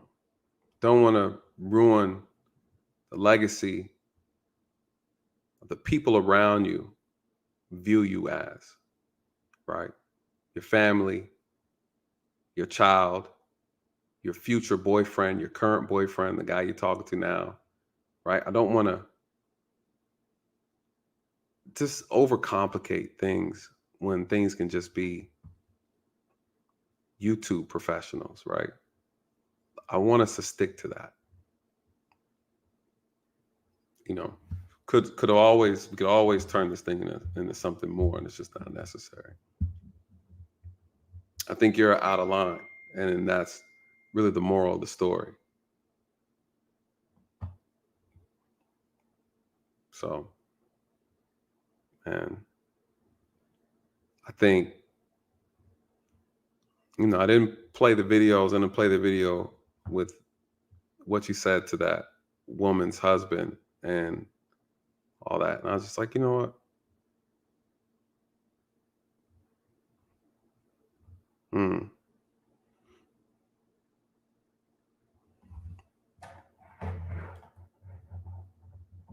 At the end of the day,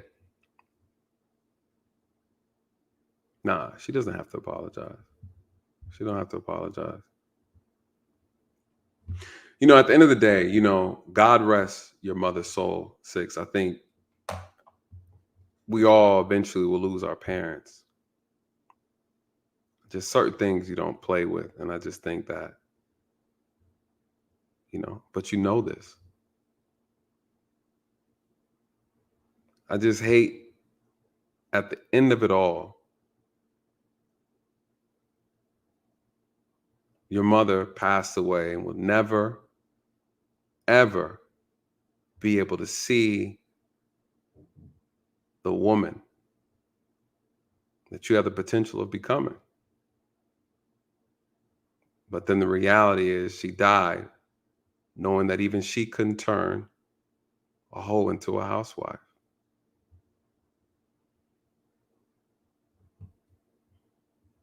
So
any thoughts before we run out of here?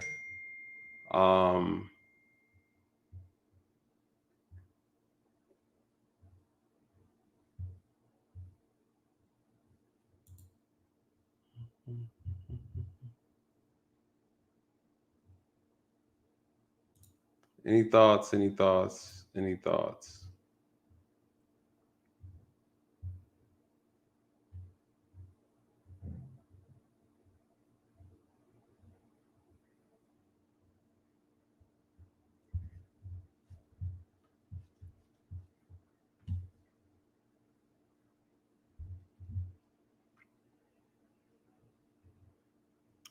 Any thoughts? Any thoughts?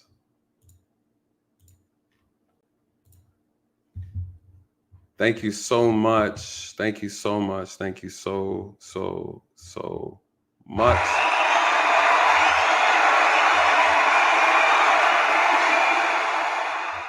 I really appreciate you, Deborah. Thank you so much for the super sticker. Thank you so much for the super sticker. I really appreciate this. Thank you so much, everybody, for tonight. This was, as you could imagine, a very difficult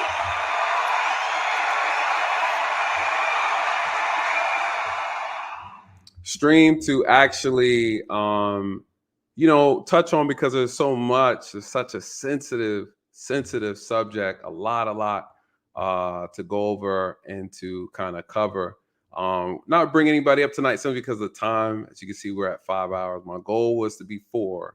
It was definitely 4, but then we had a couple of technical difficulties, and StreamYard's been kind of acting up all night. There's some super chats that I missed, and I'm really sorry, you guys. But I want to give a special shout out to my top streamers tonight. Shout out to TLA. Shout out to Dre.